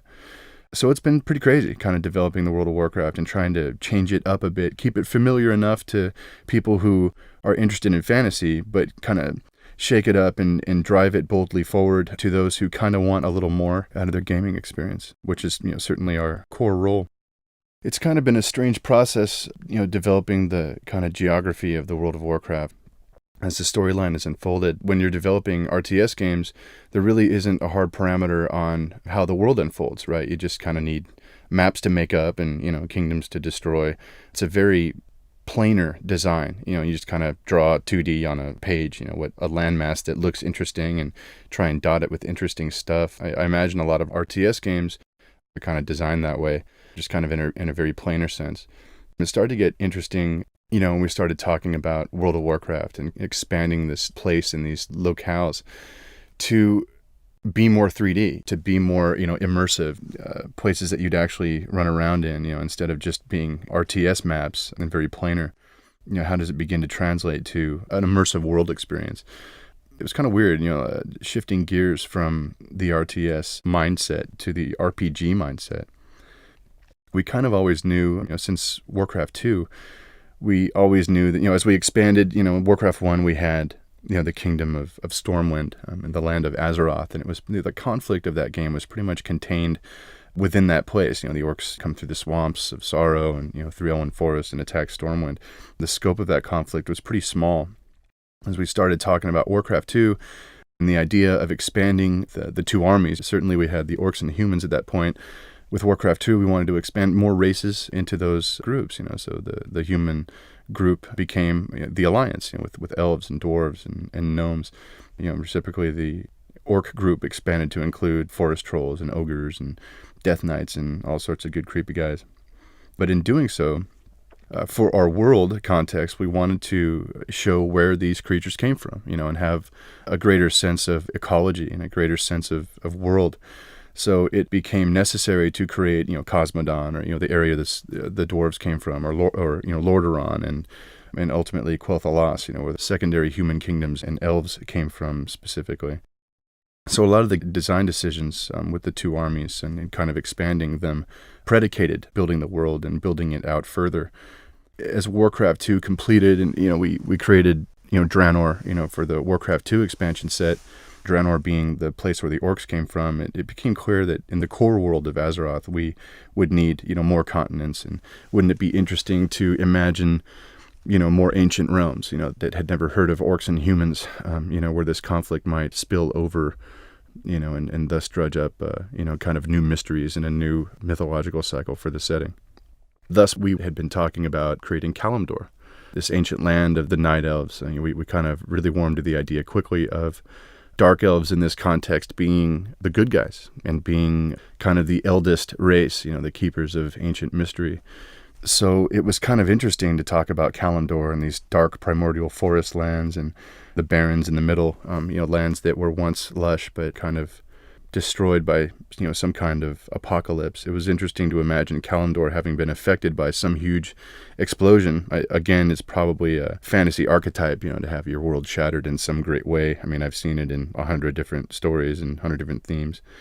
But that got us thinking, game design-wise, we were in more recent years talking about, Warcraft 3, let's talk about what that would be. Are we still just talking two armies? Are we talking expanding that? In our conversations, certainly we wound up with the undead and night elves, but at one point we were definitely considering the Burning Legion to be a race. And a lot of our discussions about the Burning Legion stemmed from, that the demons are cool and would have been a neat army set, but kind of from, the story context of the night elves and Kalimdor and their shattered land. And was there more backstory with them and the demons? And was there a greater conflict in the world that kind of predicated the story that we were seeing unfold in the games, that we had published up to that point, War 1, War 2.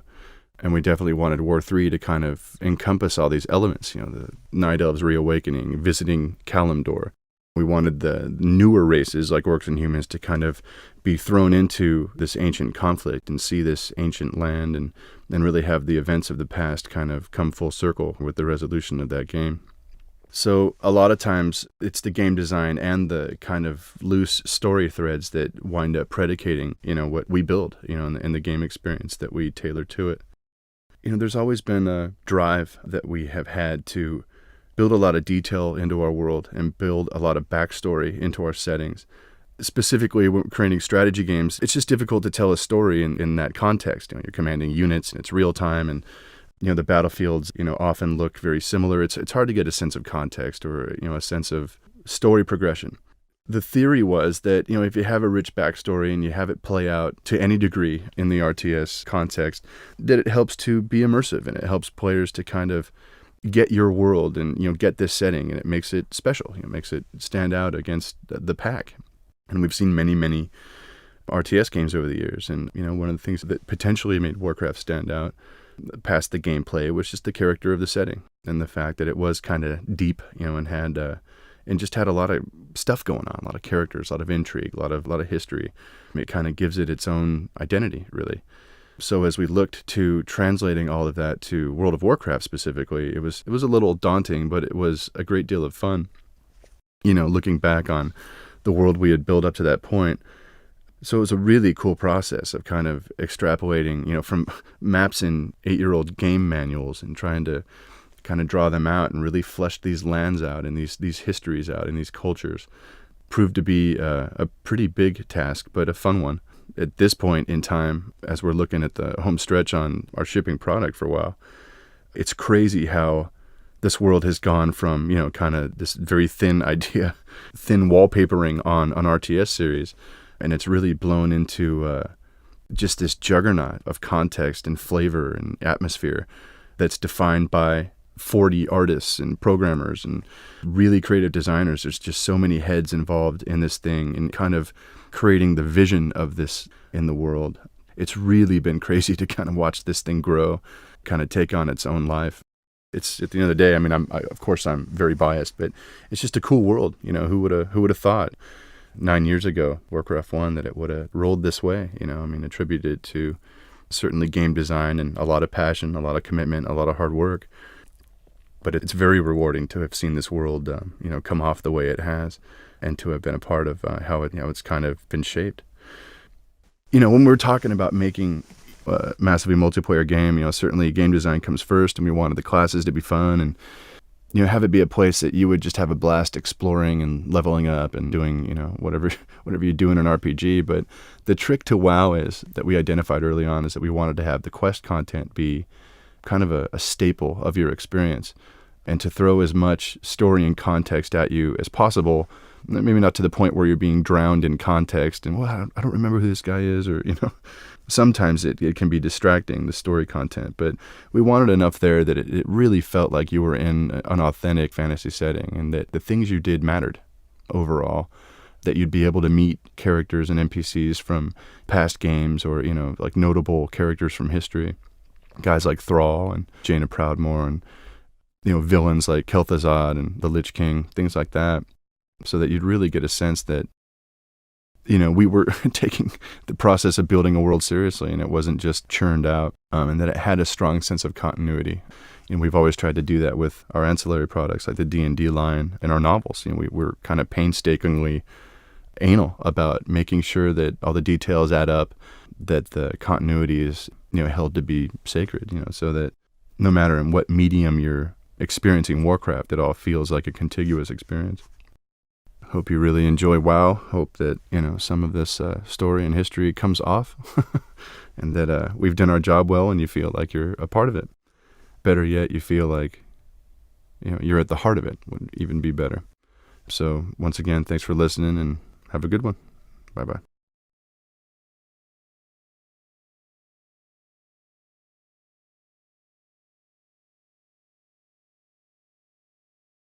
With regards to weapons and armor, we had many of the same challenges as the rest of the art production.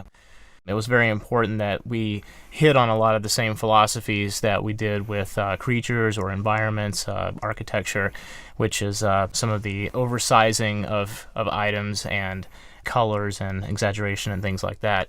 Specific challenges I think we had with doing the items and the weapons in the game was like the progression of coolness factor from an item you get at level 1 to an item you get at level 60. We wanted to make sure to reward the player when they're playing, and so even at level 1, we want them to feel epic and cool. And at level 60, you know, we still want, you know, the same wow factor. It was always a challenge to make sure that the low-level items in the game were still rewarding and cool looking. So we tried to come up with a visual progression of what people can expect to receive in the game. Early on, they were probably a little too dry, a little too toned down, and we realized not too far into production that we needed to kind of not only start beefing them up and exaggerating them, but also playing around with some little effects and things we could do to make the weapons really feel sharp, but without utilizing a whole lot of technology. I think towards the end of production, we pretty much abandoned making low-level, average-looking equipment in the game and started to front-load your play experience with just exciting weapons as much as we could and challenge ourselves to come up with even more interesting, exciting, shimmery, glowy, enticing loot or weapons and items, you know, for the higher levels in the game. In fact, with our spell team, those guys actually came in more towards the latter end with weapons and really helped us find even that sort of next increment where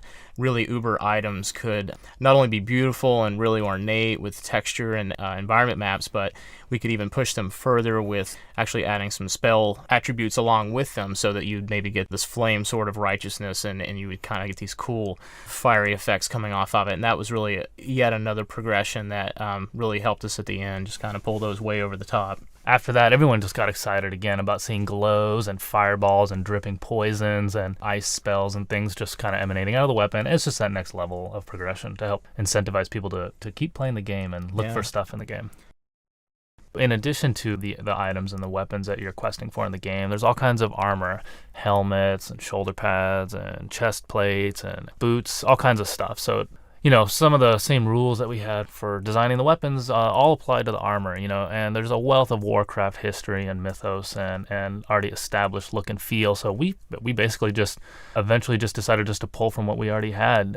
We did a lot of initial designing up front as well, but there was no shortage of pre-existing art and design concept work to pull from. Yeah, I remember when we decided just to go ahead and pretty straightforward just copy the old orc battle harness kind of outfit straight out of War II, and that really struck a chord with the entire team, because now suddenly we had these higher poly detail characters where you're looking at them in first person, but no one had really gotten the sense that this thing was Warcraft yet. And so seeing one of these orcs kind of pacing around with a horned fur-rimmed helmet and this battle harness and fur leggings, I mean, it really kind of got everybody geeked up, because now they felt like they were really down in this world, in this Warcraft universe, and just kind of getting to experience it. And really, now I'm really actually seeing an orc up close from Warcraft, not just any orc from any game. That gave us sort of a hook where then we felt once we had nailed those down, we could kind of continue on and actually evolve those further and actually start to create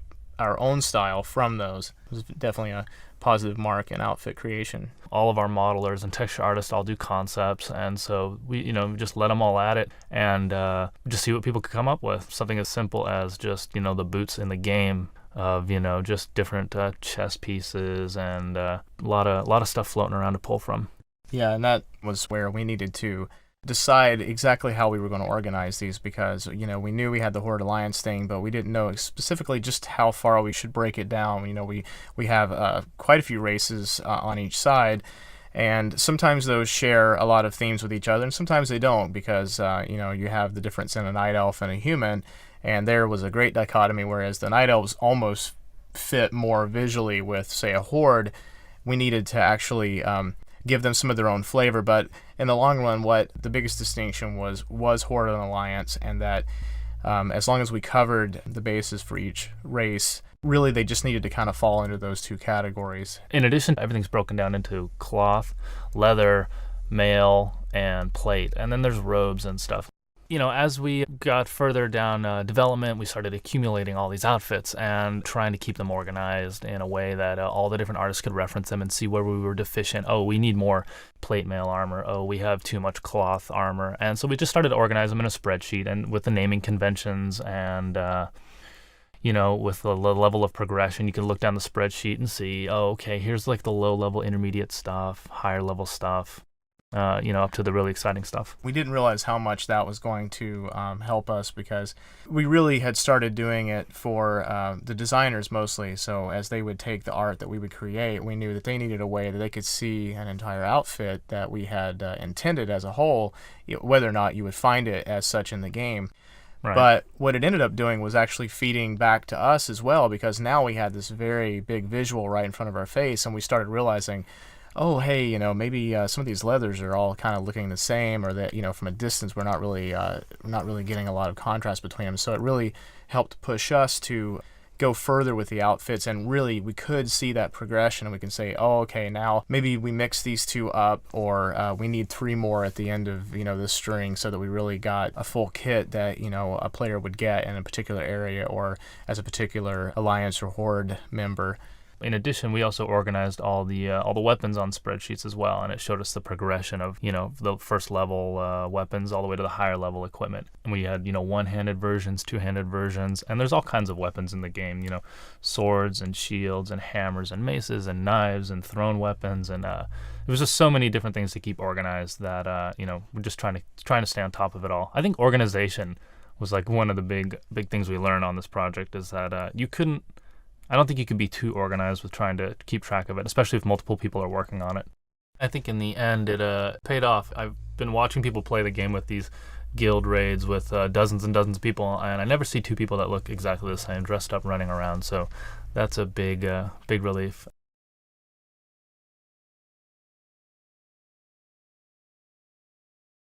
With World of Warcraft, we were really trying to look at other massively multiplayer online RPGs and try to identify what were the elements of those games that were fun. And as we went through it, we would find that people really enjoyed the aspects of being online with multitudes of other players, and they loved leveling up their character and working on their equipment and working on their skills.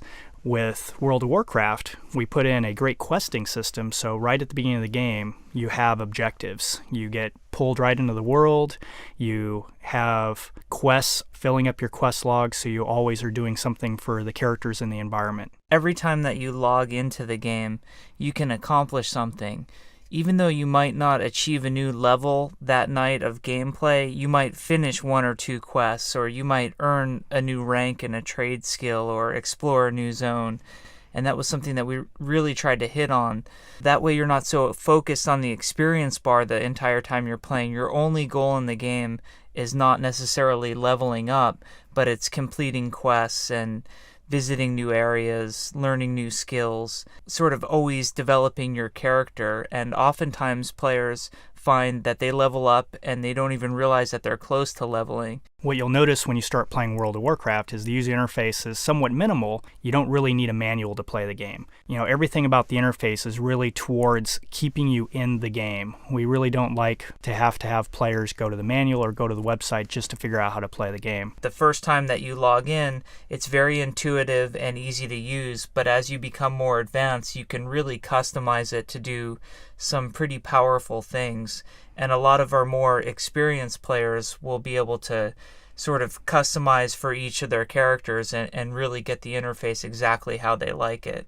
The quest log is another example of our user interface where we always want to make sure that when you're on a quest, you know what you're supposed to do next. A lot of games in the massively multiplayer genre kind of force you to keep notes or to try to keep track yourself of where you're supposed to go or who you've talked to.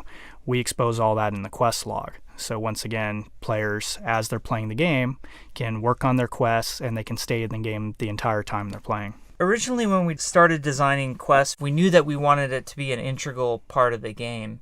We wanted people in World of Warcraft to have a sense of direction and a sense of purpose right away. So we developed our quest system, which includes a quest log. The quests not only became this sense of fun, but as designers, it allows us to be tour guides almost of the World of Warcraft. There's really no limit to what we can do with our quest systems. As players get to familiarize themselves with World of Warcraft more, they'll realize that quests are almost like the backbone of the game. They really direct the play experience. World of Warcraft is a class-based game. When you first create your character, you have to choose a class archetype that kind of determines the spells and abilities and to some extent the way that you'll play the game. When we approached our classes, we wanted to make sure that our classes felt very Warcraft. We would look at the previous Warcraft games, try to determine what are some of the classic things that people want to be able to create. We looked at things like the Druid, very popular unit type in Warcraft 3, so we brought that over as a class. We looked at the Hunter, which has always been, while not itself a true unit in Warcraft 2 or 3, we've always had this concept of the orcs and the trolls being hunters in the environment, and we brought in the Taurens in Warcraft 3, so the Hunter became a class. We also had the classical classes like warriors and mages. When we started designing the spells and abilities for the classes, we really wanted to make sure that each class played as differently from another class as possible. While we looked at something like the mage was a fairly easy class to develop because we knew we wanted him to have kind of all the classical sort of spells like fireballs and frost bolts and the rest. Once we start working on other spellcasters, we really had to stretch our imaginations a little more to really make them feel different than the mage. When we approached the druid, we wanted to give him nature spells, which are somewhat obvious when you look at Warcraft 3. In Warcraft 3, the druid is a shapeshifter. So we brought that element into the druid class, which really makes him play much different than druids in a lot of other games. Our druid can shapeshift into other animal forms. He can shape change into a bear or a jungle cat. And when he's in these other forms, he actually gets entirely new abilities to those shapeshifted forms. And he'll almost play like an entirely different class. The warrior in a lot of other RPGs and morgs is one of the least interesting classes. The warrior traditionally doesn't really have mana or magic or anything of that nature to lend itself to more interesting gameplay dynamics, so we came up with the idea of rage. And instead of having rage work exactly like mana where it starts at 100%, we decided to have it always start at 0. A warrior would start a combat not very angry, and as he takes damage and as he delivers damage to his foe, his rage bar would fill up, and then the warrior would be able to use his rage to execute his special abilities. With the rogue, we had a very similar sort of struggle trying to come up with things that made him feel different. In his case, we gave him energy, which would work a lot like mana, but would very quickly be used up, but would regenerate really fast. So you'd kind of be using it constantly to do some of your special abilities. As you're attacking an opponent and you execute abilities on them, you build up combo points. And the combo points can be seen in the user interface on any particular creature. And once you have at least one combo point on the creature, you can try to execute a finishing move. So that was a way to really make the rogue play very differently from the warrior, where a lot of traditional morgs, they're very similar classes with just a few different special abilities. And that's really been the approach we've tried to take with all the classes.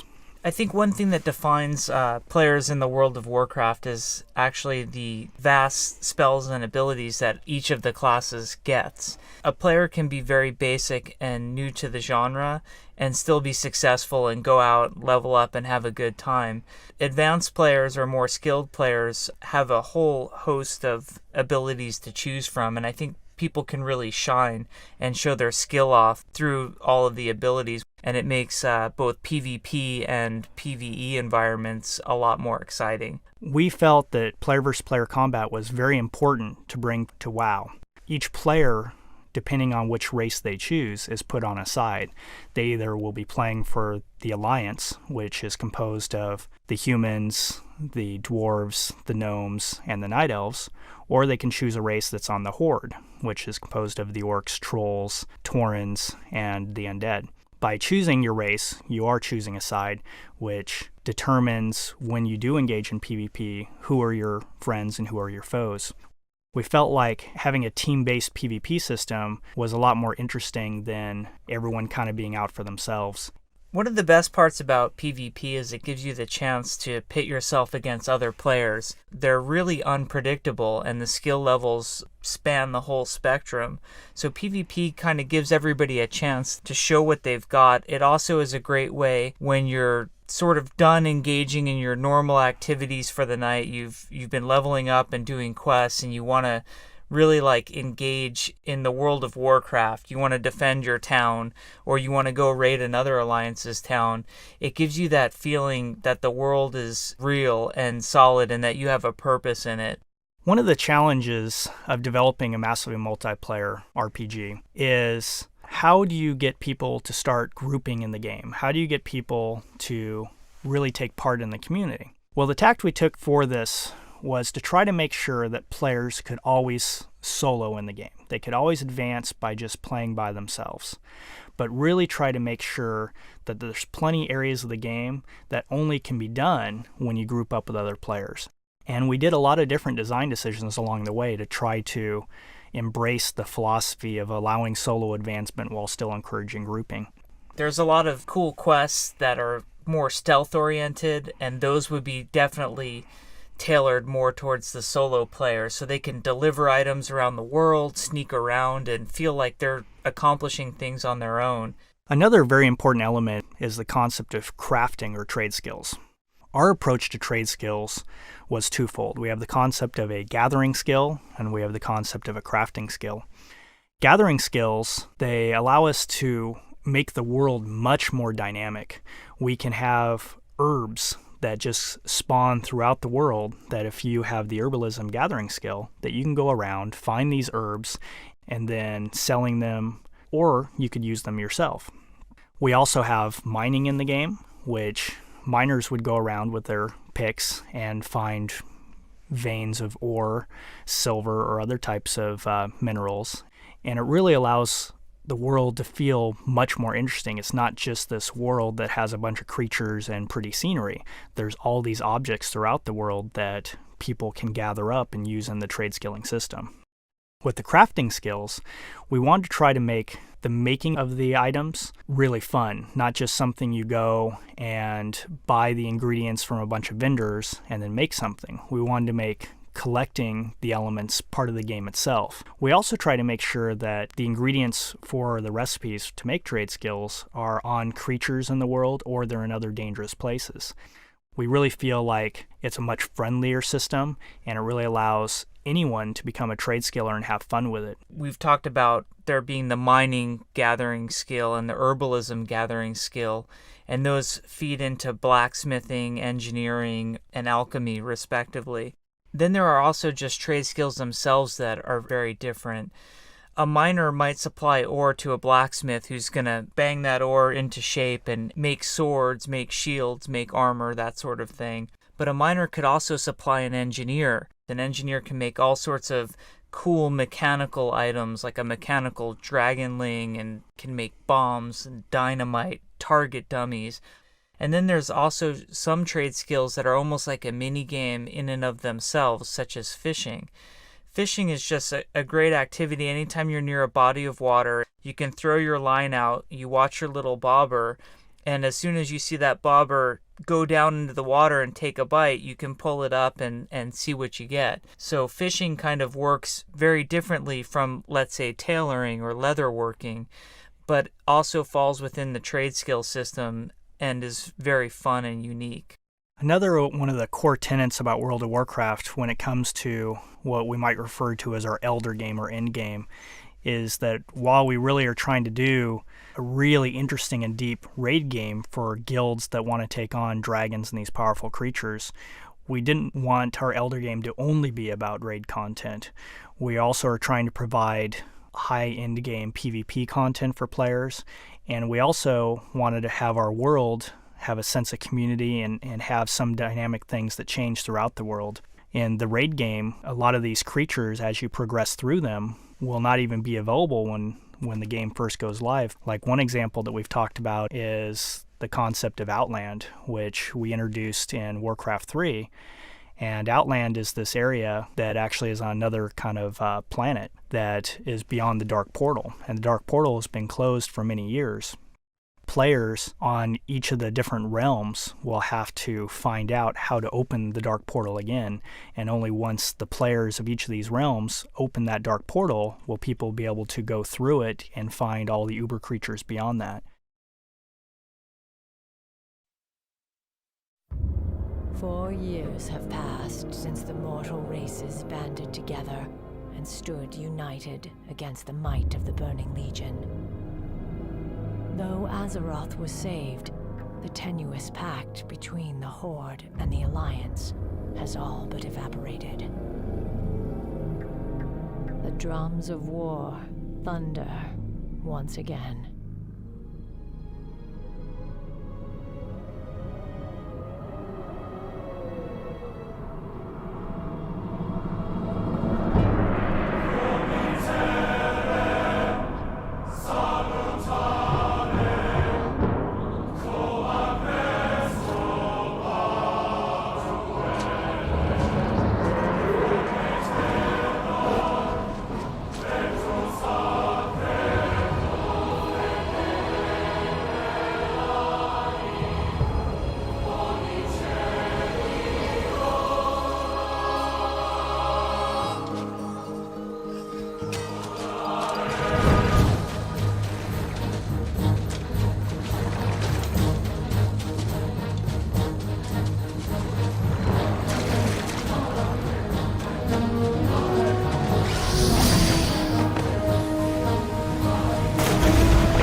4 years have passed since the mortal races banded together and stood united against the might of the Burning Legion. Though Azeroth was saved, the tenuous pact between the Horde and the Alliance has all but evaporated. The drums of war thunder once again. When we first started working on World of Warcraft, we were all huge fans of the MMO genre and really felt like the Warcraft universe would be great for a Morg. We had 3 primary goals when we first started trying to make the game. One was to have a great gameplay of player versus environment or adventuring type of gameplay. Another aspect was the player versus player gameplay. We knew that with all of our previous games we had always supported player versus player combat quite a bit, and we wanted that to be a major aspect of the game. And lastly was what we call World as Toy, which is just having the Warcraft world out there for players to kind of wander around in and have fun with and adventure in and be a part of a world that they've only played through RTS games previously.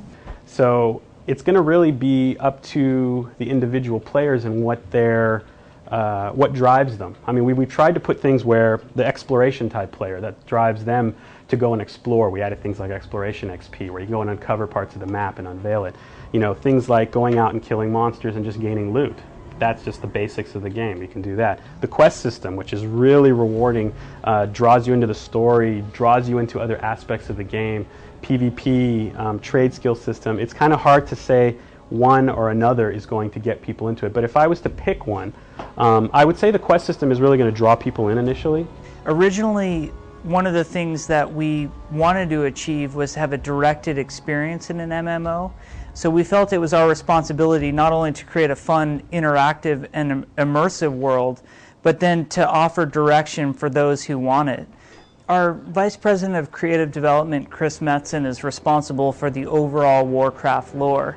And the beauty of the Warcraft franchise is that Chris has been sort of keeper of the lore now for multiple games. So the story has been continuous throughout all the Warcraft RTSs, and as Chris was writing the Frozen Throne script, he was doing it deliberately to lead right into World of Warcraft. Within World of Warcraft, we wanted all of the quests and dungeons and exterior zones and cities to play a key role in the story.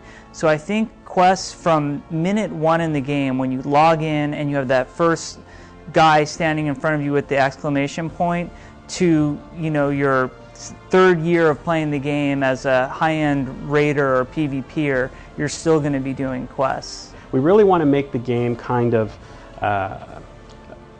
give people the opportunity to grow into the different aspects without forcing them, without throwing them into the pool and hoping that they sink or swim.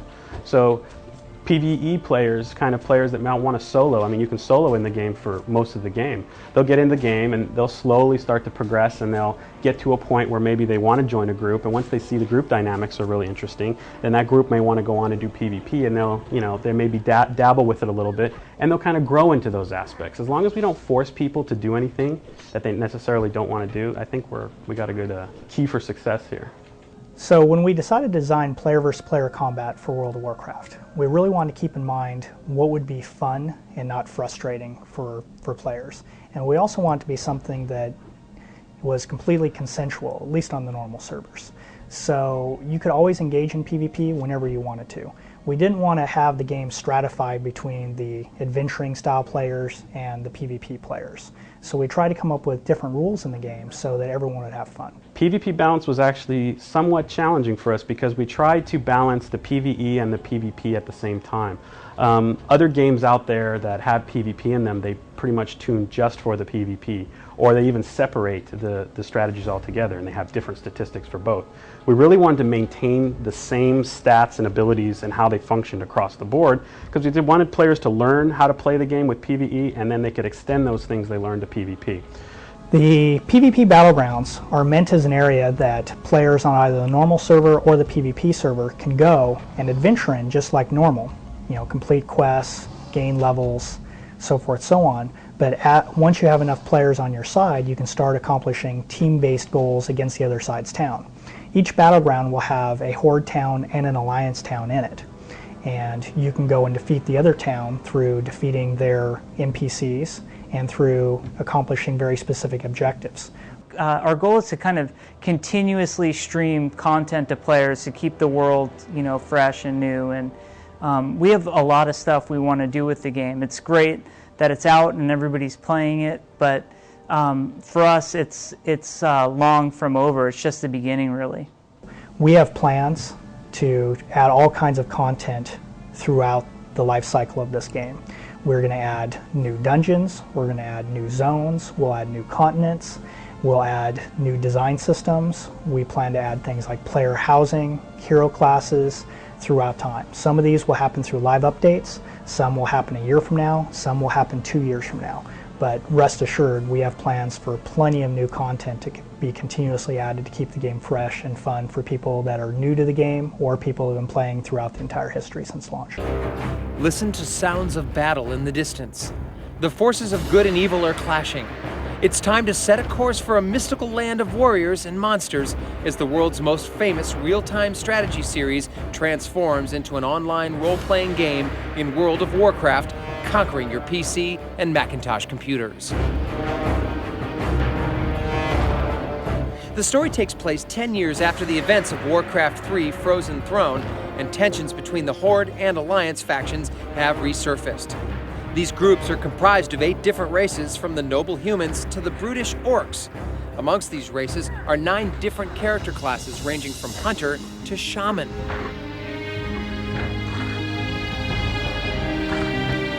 Like any massive multiplayer online game, you're placed in a world filled with adventurers. You must then perform various tasks ranging from relaying messages to killing giant spiders. As you progress, the tasks obviously get harder, so joining forces with others will prove helpful. In fact, some of the larger tasks should only be attempted by groups with a diversity of classes.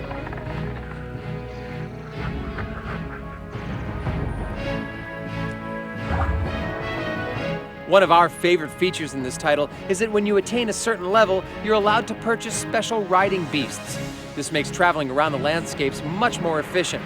And if that's still not fast enough, you can take a ride on an airship or fly around on one of the many other airborne monsters of the Warcraft world.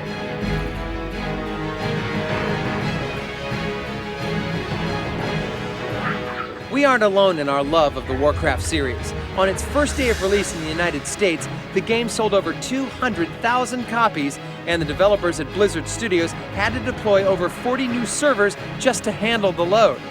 At a midnight release near Los Angeles, almost 7,000 fans lined up to be among the first to get their hands on the game. From the great graphics to the awesome storyline, we think World of Warcraft is the best online role-playing game we've seen yet. Now we just have to remember to get some sleep. It was announced that we would do a developer signing at Fry's. One of our producers called us and said, "You guys aren't going to believe what's going on here." We got off the freeway and there were police everywhere. There were crowds of people walking down the street. It looked like Mardi Gras. And then I thought, did we somehow mistakenly do this on the same night that someone was having a big event? And as we got closer and kind of turned the corner, I realized, actually, this is our thing.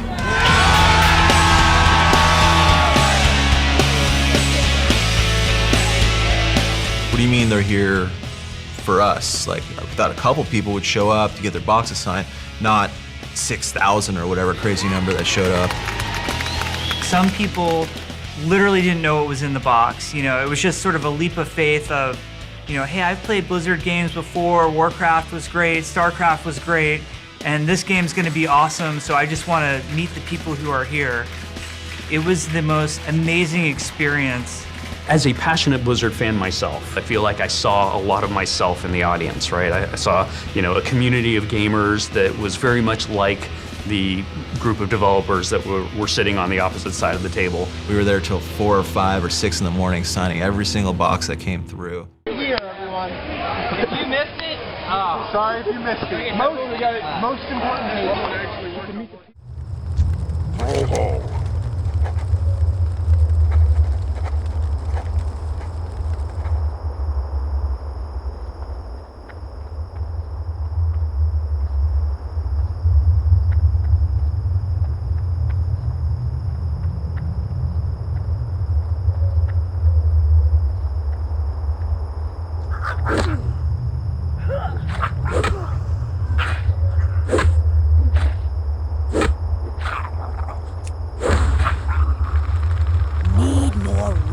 rage.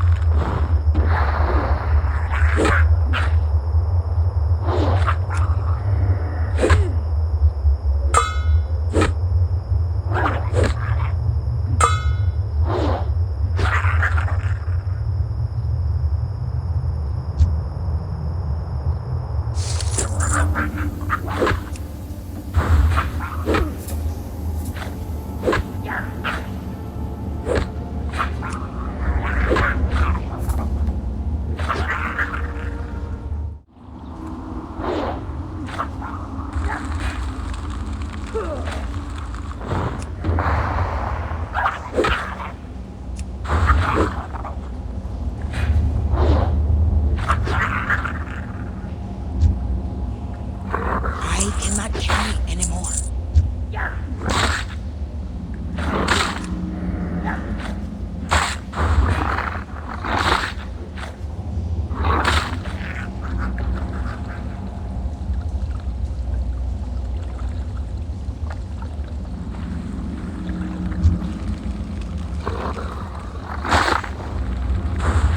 Need more rage.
Strength and honor.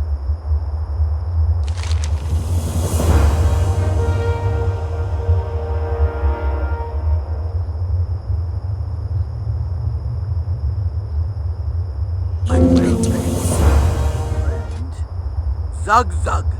What can I help you with?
What do you need?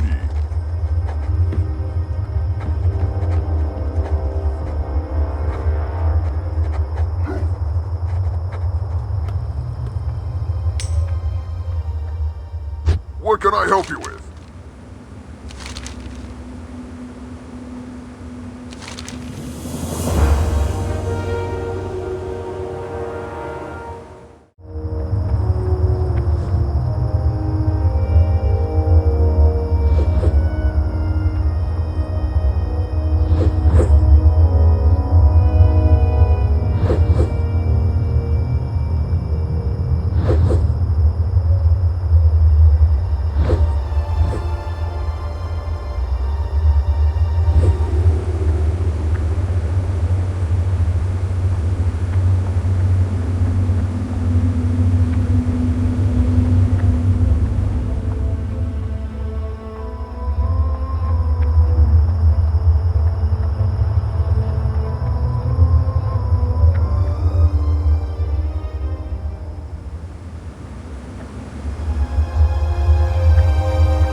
For 10,000 years, the immortal Night Elves cultivated a druidic society within the shadowed recesses of Ashenvale Forest. Yet recently, the catastrophic invasion of the Burning Legion shattered the tranquility of their ancient civilization. Led by the Archdruid Malfurion Stormrage and the priestess Tyrande Whisperwind, the mighty Night Elves rose to challenge the demonic onslaught. Though victorious, the Night Elves were forced to sacrifice their cherished immortality and watch their beloved forests burn. Seeking to regain their immortality, a number of wayward druids conspired to plant a special tree that would link their spirits to the eternal world. Despite Malfurion's warnings that nature would never bless such a selfish act, the druids planted the great tree Teldrassil off the stormy coasts of northern Kalimdor. Within the twilight boughs of the colossal tree, the wondrous city of Darnassus took root. However, the great tree was not consecrated with nature's blessing, and soon fell prey to the corruption of the Burning Legion. Now the wildlife, and even the limbs of the great tree itself, are tainted by a growing darkness. As one of the few Night Elves still left in the world, it is your sworn duty to defend Darnassus and the wild children of nature against the Legion's encroaching corruption.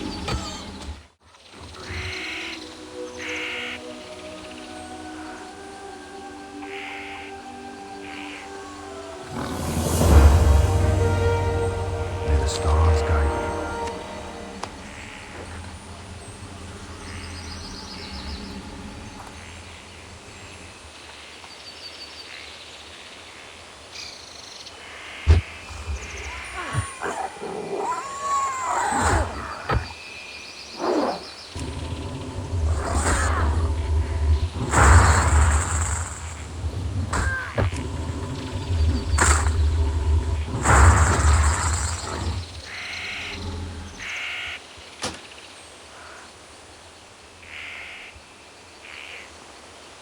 I am listening.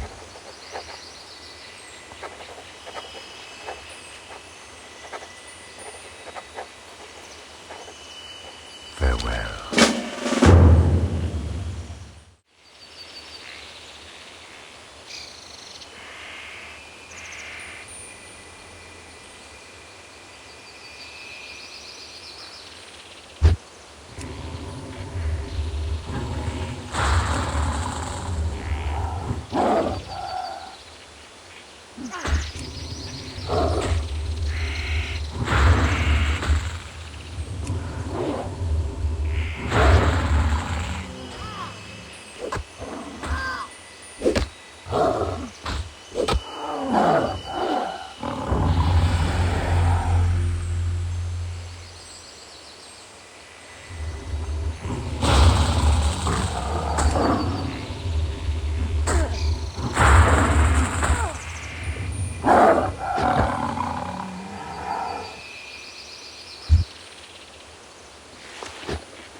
I am honored.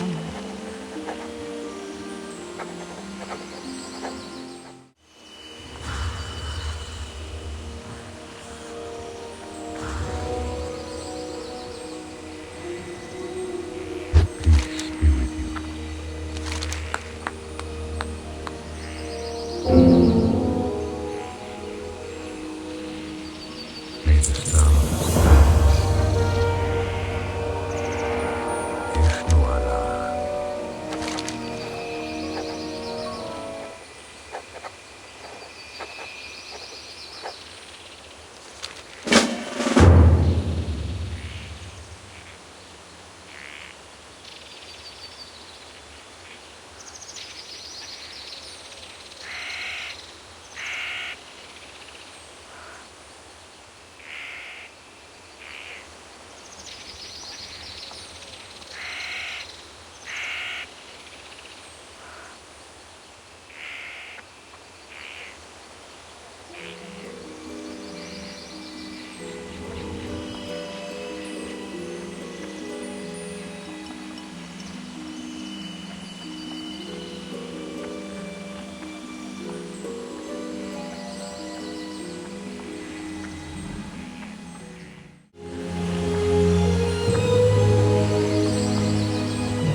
Massively multiplayer online role-playing games have been around for years now, but it's taken this long for the genre's breakthrough hit to finally emerge.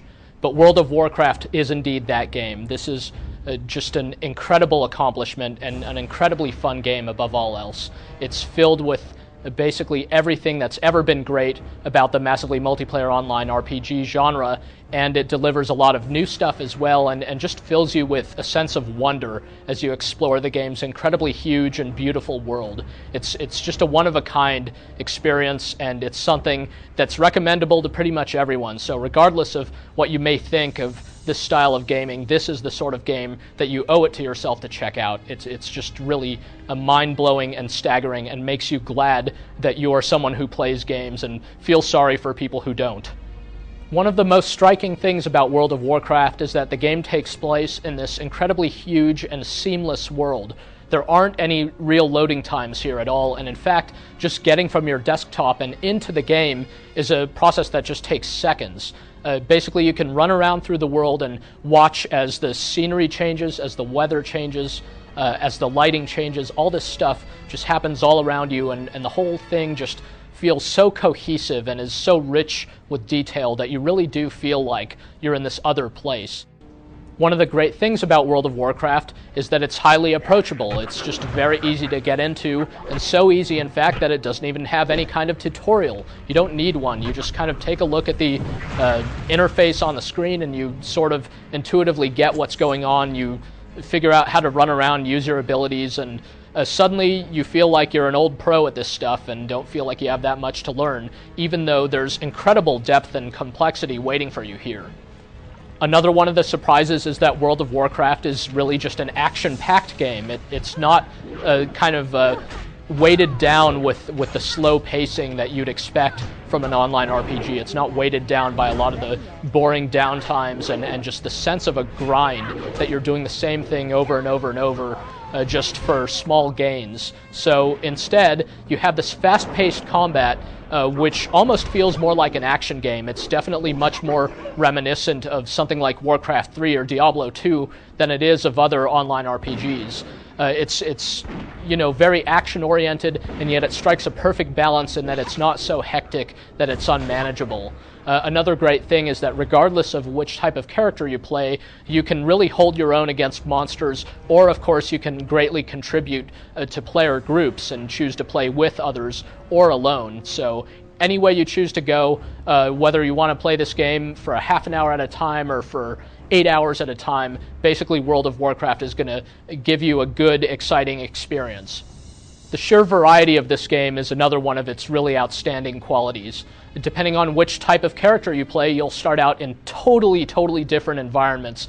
And of course, you'll also have totally different things to fight, totally different quests to undertake, and so forth. The game's 8 different races are split up into 2 factions, the Horde and the Alliance, and basically these 2 factions result in pretty much completely different gameplay experiences. So if you only play as one side or the other, you'll pretty much not get to see most of the other half of the game, or at least you won't be able to see it from a friendly standpoint. At any rate, regardless of which race you pick, you'll be in for a very different feel and just still be filled with the sense of majesty and awe that this world evokes. Beyond that, though, the game's got some clever and subtle innovations, and these are things that really distinguish it and put it in a totally different league than other online RPGs. One of the great things here is that when you die, and death is an inevitability in all these games, it's really not that big of a deal. All other online RPGs make death a really bad thing because dying should be bad, right? Well, in World of Warcraft, pretty much all that happens is you sit out for a bit. You respawn back at a graveyard and you run and get your corpse and you respawn. You don't lose experience points, you don't lose your items or any of that stuff. So you're encouraged to kind of go out there and take risks and so forth, because the worst that should happen is that, you'll be out for a couple of minutes. There's also the rest system, which is a great way for this game to basically appeal to people who can't commit to playing this game for many hours at a time. All it does is it gives you a little experience bonus if you don't play for a while. So if you make your character rest at an inn or something, when you log off and you come back to it after a day, you'll get double the experience from killing monsters for a little bit. So what this does is it puts a little wind at your back as you go about leveling up and so forth, and it lets you catch up to some of your friends who maybe play more than you do, and it gives you a reason to keep coming back, and also makes you not feel bad about taking a break from the game. It's really a subtle and brilliant system. Also, if all the questing in combat isn't necessarily your suit, or if you want to take a break from it, there's the professions system. So you can gather herbs and things, or mine for ore, and kind of skin animals for leather and stuff like that, and then produce these things into alchemical potions or different armor and weapons and so forth. The great thing about this system is that, like the rest of the game, it's easy to get into and it's instantly gratifying. Pretty much right off the bat, you're making stuff that's immediately useful either to you or your friends, and you could send stuff off to your friends via the game's cool in-game postal service, which is one of the great little touches. It's what helps give this game personality, because it's sort of this fantasy setting, kind of like Tolkien and all that, but at the same time it's got these modern touches like subways and rifles and so forth. So the world of the game really has its own personality that's always brought to life through the incredible art direction and the amazing audio that you'll hear as you explore around and just go about your business. World of Warcraft also has a player versus player combat system, which on most of the game's realms or servers is purely consensual. So if you don't want to get jacked by other players, you could just avoid the PvP combat and things will be fine. However, you can opt to duel any player, basically down to the last hit point, and you can also engage in Horde versus Alliance sort of PvP gang warfare or all-out battles. The game's PvP combat, like the rest of the combat, is actually a lot of fun, since the different character classes have a considerable amount of depth, and there's a lot of variety just in how you balance classes and how you engage the foe and so forth. So it's really tactical and pretty fun. But there's a lot of potential here too. It's clear that World of Warcraft was designed primarily with the player versus environment experience in mind, but there are the building blocks here for a really exciting player versus player game too. And it's something that's probably going to keep high-level players coming back for much longer after they've already maxed out their characters and all that stuff, which is going to take them hundreds of hours. All this game's various accomplishments from a technical standpoint, from an artistic standpoint, from a design standpoint, they all collaborate to make this game just fun. That's the bottom line. It's not just this, weirdly ambitious game that's trying to do all this crazy stuff. It's this game that's trying to entertain you, and it really does. I mean, it's a game that should appeal to pretty much any gamer on any level, because it has much of the essence of what makes games fun: the sense of competition, the sense of accomplishment and reward, the sense of awe that you can get from experiencing sort of a new environment for the first time, or something like that. I mean, it's really just a dramatic and one-of-a-kind game. So even if you've already made up your mind about how you think of online RPGs, you really owe it to yourself to give this game a try. It's probably something that, if nothing else, you will absolutely appreciate having had the chance to play.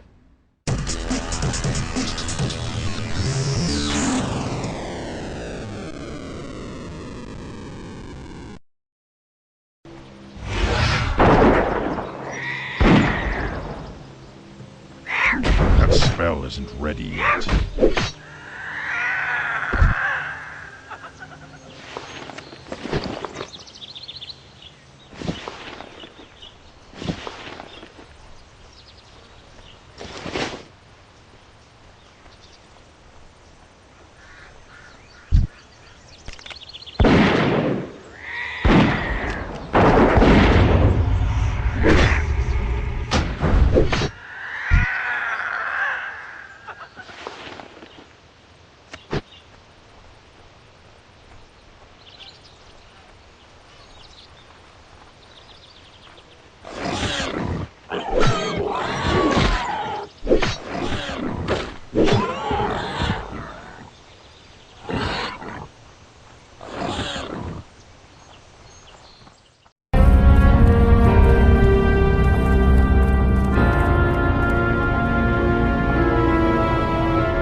can't attack that.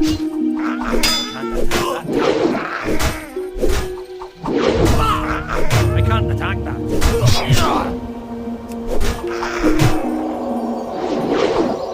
Tend me wounds.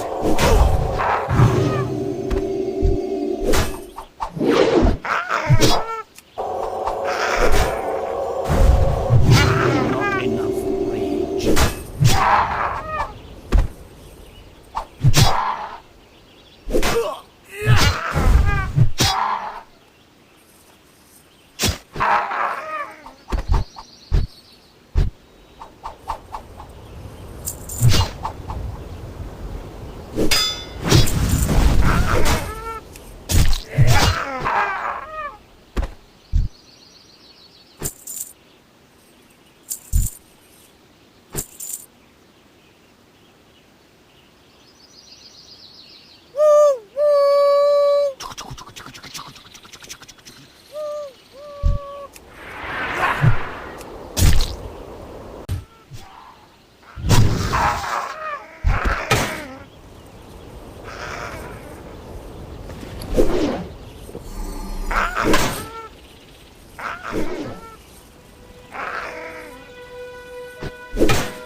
England!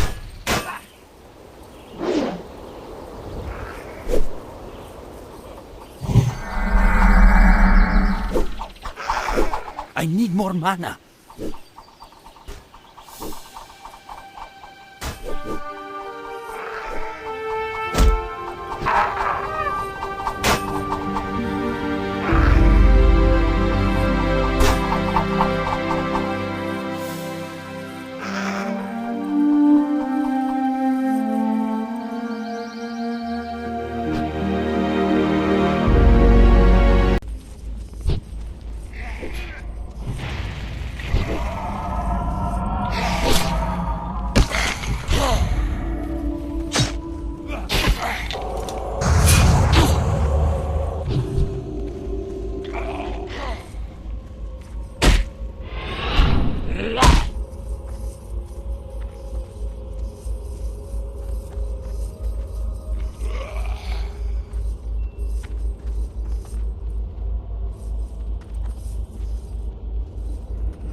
Not enough.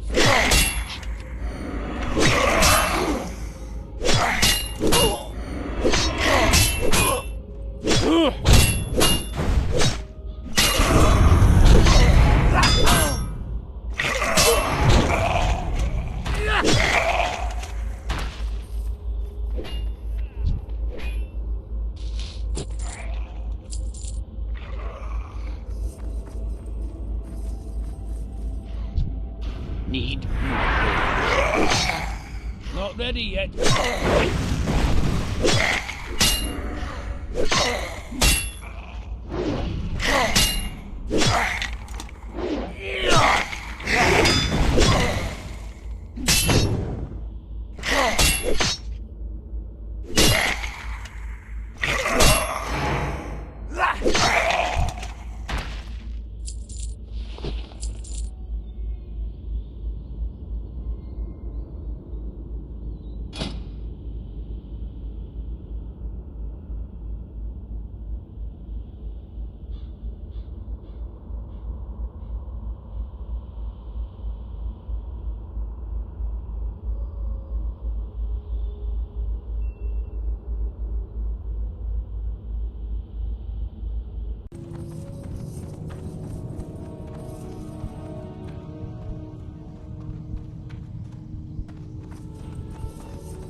Ugh!